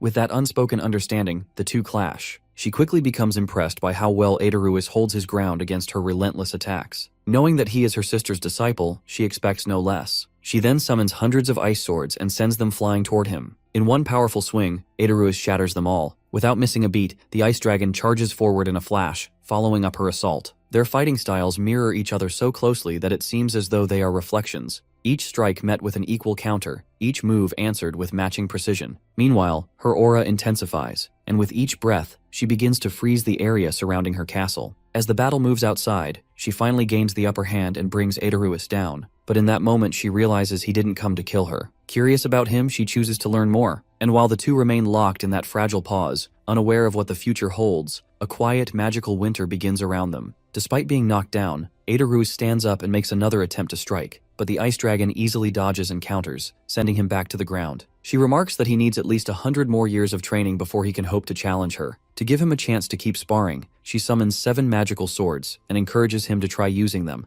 especially one named Requiem. He picks up the sword, and together they continue sparring for hours on end until exhaustion nearly overwhelms him. At one point, he uses a flint to start a fire, something the ice dragon has never seen before. Intrigued, she watches as he prepares food over the flames. They share the meal, chewing through roasted meat. Once finished, they resume sparring until sleep finally overtakes him. As he dozes off, the ice dragon finds herself puzzled by human behavior. Most humans lose their will to fight when faced with her dragon power, yet he remains curious, even eager. She thinks back to her sister's other disciples, recalling how strange they all seemed. The dungeon princess and her armored guard come to mind. The guard especially, whose inhuman strength and presence left a lasting impression. She once saw him as a mere child, but he grew into something that now unsettles her. Now Ruiz shows promise too. He has a strong physique, adaptable mana control, and excellent spatial awareness. What stands out most is his mindset. He embraces challenges. Even when struck down, he continuously analyzes his technique, reflecting on what went wrong and how to improve. Though he clearly can't match her yet, he trains hard, not for victory, but for the joy of testing himself. Each clash is a chance to grow, and he thrives in the struggle. Ruiz improved so much that the ice dragon, Mercenary, now spars with him in her true form.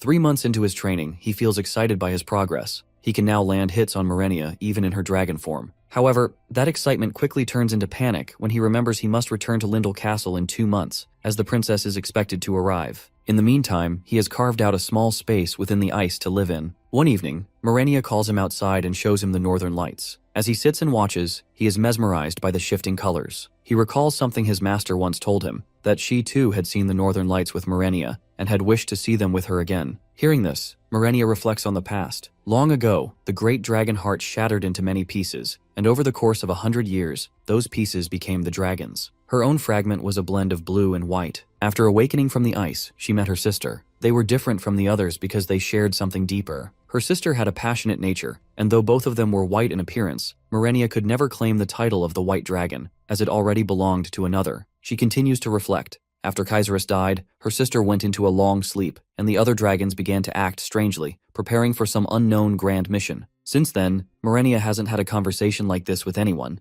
especially not someone who shares memories with her sister. Hearing that, Aedaruis can't hold back his emotions, which the ice dragon immediately notices. Inside, he wrestles with himself. His mission is to eliminate all dragons, but if he follows it to the end, he would have to kill both Merenia and her younger sister. He knows he cannot do that. To express what he truly feels, he uses the Earth's Cradle skill to bring out the preserved body of the white dragon lizard, revealing that it once belonged to his master during the time she traveled with him. The ice dragon senses her sister's aura in it. She even notices the flowers her sister used to love, which stirs her emotions. Meanwhile, Aedaruis excuses himself, saying he must search for another of his master's disciples, Princess Altair. According to what he believes, the princess intends to destroy all dragons, and he plans to support her, following his master's final words. However, he secretly hopes to avoid that outcome. He believes he has found a way to prevent the world's end without killing the dragons, and for that, he needs Merenia's help. It is known that when the end of times arrives, everything, including dragons and the Tree of Life, will turn toward destruction, aligning themselves with the Demon Lord. This is the rule of the end. Only death can escape it. Despite this, the white dragon was given a second chance by taking possession of a lizard's body. When her health began to fail and her body reached its limit, she revealed to Aedaruis that she cast a spell to pass on her will to him after her death. She was forbidden to speak it while alive, so the spell served as her only means of communication once she passed. She advised Aedaruis to seek out Princess Altair and support her efforts to stop the end of the world, as Altair was determined to destroy all dragons to save it. Even as she shared this, the white dragon struggled to admit that Aedaruis might not be able to carry out the task, especially if it meant killing her or her sister. In her final moments, she urged him not only to save the world, but to live for himself. After her death, Aedaruis set out to fulfill her mission, but he remained conflicted. The thought of having to destroy her kind weighed heavily on him. He failed to reach a clear decision, but continued moving forward, telling himself he was helping others. One day, inside a dungeon, he encountered something his master once spoke of,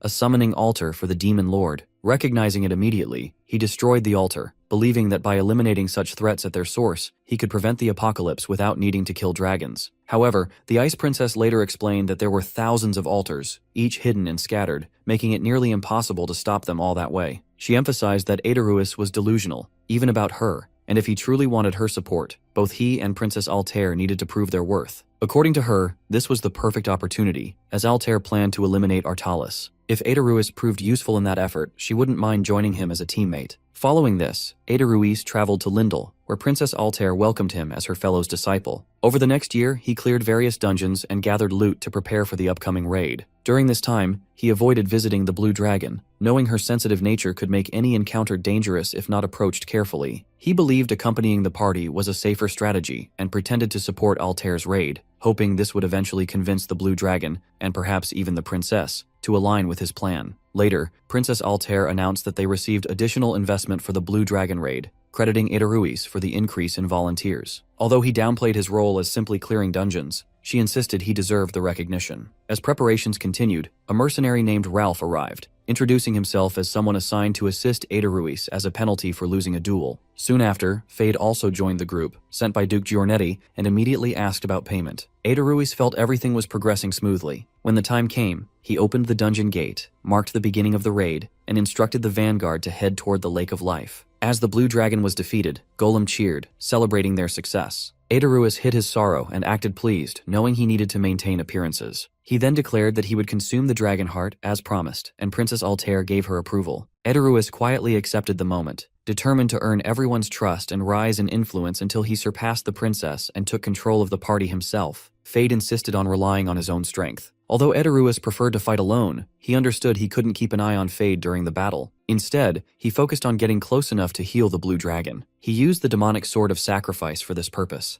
and upon seeing the dragon, he quickly realized that reality was far more complex than he imagined. Still, he felt grateful for the healing items he collected. As he attacked, the dragon briefly regained full consciousness and recalled the divine blade, Requiem. The dragon remembered that its true power awakened only through someone who possessed a dragon heart. To the dragon, the blade represented both a tombstone and a funeral march. While thinking of the White Queen, the dragon acknowledged that she no longer needed to follow her commands. However, she couldn't pass her power to someone she deemed unworthy. She challenged Aedaruis, who narrowly avoided the initial strike. Aedaruis failed to persuade the dragon and found himself unable to retreat, forcing him to fight. When Dariel charged in, Aedaruis saw no alternative and struck at the dragon's horns, apologizing repeatedly as he stabbed. In that moment, he began to wonder if this experience was revealing a hidden talent within him. He reflected on his own limitations and his failure to protect those he wished to save. Realizing he needed to become stronger, he decided that he must take control of the raiding party. If he didn't, he feared they might end up killing Merenia next. For now, he continued to play along, hiding his intentions. Thinking it over, Aedaruis felt relieved that claiming the blue dragon was part of his contract. He couldn't bear the thought of someone else taking it. Before making any decisions about it, however, he planned to meet Merenia first. But his anticipation was abruptly shattered when Black Moon burst out from the dragon's stomach and exploded upon contact with its heart. Just like that, the raid became Aedaruis' worst yet. He lost both the blue dragon and its heart. Furious, he blamed Fade for dragging him away in an attempt to protect him, convinced he could have stopped everything if he stayed. But Fade disagreed. He argued that even if Aedaruis claimed the heart, the poison mixed with it would have caused serious harm. Given the risk, Fade insisted that retreating was the safest option, not just for Aedaruis, who survived thanks to his armor, but for everyone else around him who could have been exposed to the toxin. With that, Fade announced the end of his contract and his intention to leave. He warned the group not to invite him again, especially if Aedaruis was still part of the team. He also advised the princess against granting Aedaruis any authority. Though confused by the warning, the princess started keeping a closer watch on Aedaruis. But sometime later, something happened that made her set those doubts aside. The ice dragon herself arrived to support Aedaruis, recognizing that he proved his worth. To aid him, she froze the entire Elfin and Danakil farmlands. This action crippled Danakil's resources, but by freezing the river, she prevented the poison from spreading across the continent. Following this, the ice dragon officially joined Altair's party. Aedaruis, now carrying the title of Dragon Knight, began fighting alongside her on the battlefield. However, this marked the beginning of the party's descent in the wrong direction. According to Aedaruis, removing the summoning altars became the party's top priority, and all efforts were directed toward it. During the battle with the Black Dragon, Phillips, the leader of the merchantry, was lost, and Fade departed soon after due to ongoing conflict with Aedaruis. Tension also rose between Dariel and Kiara following the Ice Dragon's inclusion in the group. They both understood that eventually the Ice Dragon must be killed, but Aedaruis disagreed, which caused further division. Many members began siding with Aedaruis, who consistently helped others without expecting anything in return. In contrast, Dariel, who lacked a charismatic presence, struggled to earn similar support. Aedaruis claimed he only wanted to gain people's trust, but this shift ultimately led to the elves leaving the party. What remained of the group started to resemble a close-knit circle, bound more by personal admiration for Aedaruis than by shared goals. Altair grew increasingly uneasy, suspecting that her master once ordered the Ice Dragon's death for a specific reason. Meanwhile, the internal division Aedaruis unintentionally created became the opening Zephyr used to join the party. Upon arrival, Fade immediately recognized Zephyr from the Third Parish and quickly pinned him down, surprised to find that the boy learned combat skills. He wondered who might have trained him. The scene then shifted to an earlier time, when Zephyr once wielded the dragon heart and formed a bond with Fade. Because of these events, and Zephyr's growing influence, Altair found herself drawn to him. She realized that building strong allies like Zephyr was essential if she hoped to challenge Aedaruis and prove that he might be leading the party in the wrong direction. To move forward with her plan, Altair persuaded Zephyr to work with her. Our boy, standing on business, reminded her to clarify the terms of their agreement beforehand, as a previous party member stole their kill. He demanded the spoils back, claiming that the Demon Lord worshipper's corpse and belongings rightfully belonged to him. Their first meeting involved some tension, especially as Fade and Zephyr struggled with the limitations of working as a team of just two. Despite these initial difficulties, they agreed to collaborate due to their shared goals. However, Aedaruis was displeased, both by the return of Dariel and Fade, and by the presence of the person who once took the dragon heart. In the past, Aedaruis shared this concern with the Ice Dragon, who, upon hearing it, grew furious. She trapped Zephyr in ice and interrogated him. The knights witnessing the scene felt reassured, seeing that the dragon was on their side. Aedaruis, meanwhile, used Zephyr's presence to subtly influence public opinion in his favor. Back in the present, Zephyr observes the boy during training and quickly realizes that, while naive, he is instinctively cunning and driven by a thirst for fame. The boy, aware of his limitations, pushes himself hard, hoping for just one chance to gain freedom and influence during the upcoming raid. Meanwhile, Adarui, while running through preparations, remains frustrated by Zephyr's use of the Silver Lion's control over him. Still, he knows that Zephyr will likely lift the training restrictions once the dragon raid begins, as his full power will be needed. Edaruis remains firm in his belief that he alone should have the right to decide whether his master, the White Dragon Familiar, lives or dies. During the pre-raid briefing, Altair assigns all party members to specific teams. The auction team is tasked with purchasing equipment, while the farming team, which includes Edaruis and the priests, is assigned to gather loot from monsters. Upon hearing this, Ned realizes he must keep a close eye on Edaruis during the mission. Lastly, the scout team consists of Fade, Dariel, and Dariel's sister, who are tasked with locating more members. This team division reminds Zephyr of his earlier days. However, Ophelia quietly raises a concern to Lucius about whether it's safe to leave the parish, especially with his father's arrival imminent. According to the Holy One, there's a chance he might be late, so finding him directly would be faster. Lucius also mentions both his firstborn and second sibling, which surprises Ned. Meanwhile, Altair is preoccupied with another important task awaiting them in the capital. She recalls the Elf Queen asking her to deliver greetings to a human scholar named Vitel, who had visited the Elfin Forest 61 years ago. Altair had been shocked to learn that not only was Vitel still alive, but he also served as the current dean of the academy, where she herself once studied under him. The Elf Queen entrusted her with a letter to deliver to him, noting his considerable influence among the nobles and the possibility that he might assist with the upcoming raid. Still, Altair hesitates, remembering her poor attendance at the academy and how it had left a negative impression on the dean. To make a better impression, she decides to bring Lucius along, knowing he holds top academic standing and might help smooth things over. At the same time, Fade and Kiara discuss what supplies they'll need for the scouting mission, but Fade believes running will be the fastest option. Meanwhile, Zephyr, despite running low on time, has another urgent task. He must fulfill the Goddess of Light's quest to protect an unknown target for 10 months. He knows both the rewards and the punishments are significant, but the identity of the target remains a mystery. According to the prophecy, the Sword of Light is meant to guide him. As he prepares to resume his other responsibilities, his sword suddenly begins to glow. A beam of light shoots into the sky, and Zephyr instantly senses that it's pointing toward the target, who now seems to be rapidly approaching.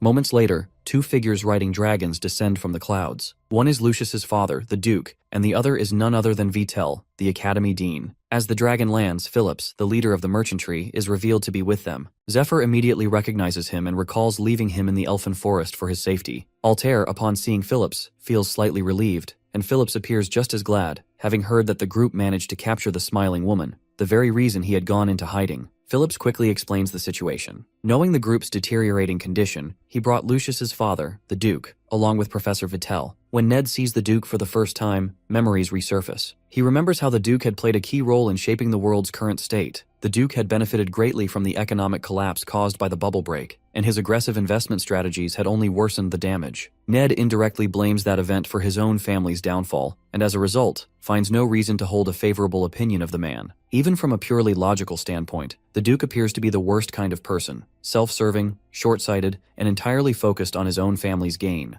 That's why Ned finds it hard to believe that someone with such a reputation for greed would willingly join the human resistance. Altair, on the other hand, is excited by the Duke's arrival. She had intended to approach him for help, and now he has arrived of his own accord. According to the events of Zephyr's past life, the Duke had eventually offered his support, though only after Lucius was brainwashed by Olden and his own grandchild, along with valuable merchandise, was taken hostage. In that timeline, the Duke had severely underestimated Olden's capabilities. He allowed Matthias to remain close to Lucius, and even reassigned Olden to the Third Parish, unaware of Olden's true intentions. After completing his mission, Olden received a powerful item from the cult leader, recruited the Master of the East as his subordinate, and rapidly strengthened his forces to the point where even the Duke was unable to intervene. In the present, Altair knows that Zephyr has successfully disrupted Olden's plan, but she also understands the drawback. Because the Duke never witnessed Olden's actions or the consequences, he has no reason to be grateful for being saved. When they meet, the Duke immediately expresses his disappointment to Phillips, noting that Zephyr, whom some call noble, appears like an ordinary person. Phillips steps in to defend Zephyr, calmly stating that he has real combat experience, having fought on the front lines during the dragon raid. He adds that he, together with Ned, defeated the Dungeon Princess on their own.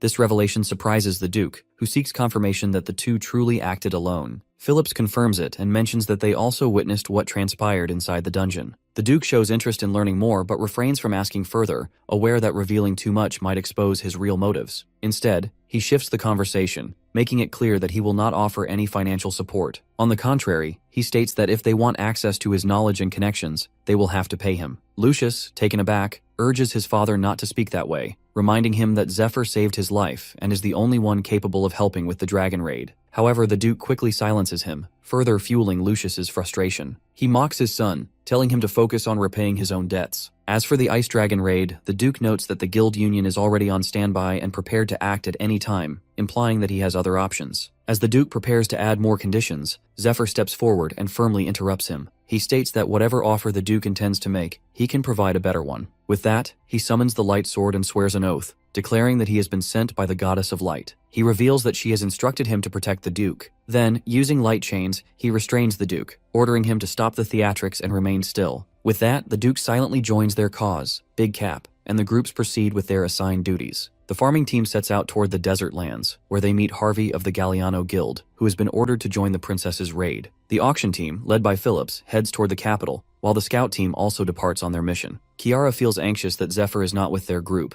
but Dariel reassures her that everything will be fine. Still, she remains uneasy, especially knowing that Vitel, the man rumored to be her biological father, is also among them. She wants to say something to him, but seeing him as an old man now, she no longer feels the need to bring it up. After some travel, the scout team arrives at the blazing forest. Meanwhile, Zephyr and the Duke are making their way up Mount Scylla, located at the center of the continent. As they hike, the Duke grows curious, wondering why the two of them have chosen such a remote location. According to Zephyr, they need to reach the destination no matter what. However, deep down, he knows part of the reason is personal. He wants to understand the Duke better, and it's easier to do that when they're alone. In his past life, when they had used the Dungeon Princess's tomb as shelter, the Duke had been genuinely excited, claiming that his dream was finally coming true. Zephyr had been with him then, listening as the Duke admitted he had spent millions of gold, countless years, and even lost his own son, all just to see what the dungeon boss room looked like. He wasn't interested in the dragon heart, but in something far more important, though at the time, Zephyr had thought it was pointless to ask further. Despite his power in Zephyr's past life, the Duke remained secretive, and no one ever truly knew what his goals were. Now, in the present, Zephyr recalls the Duke's expression when they mentioned the Dungeon Princess's tomb. It seems he hasn't given up on his original wish related to it. Zephyr wants to help him achieve that goal, but he also knows that if the Duke does anything reckless, he may be forced to stop him.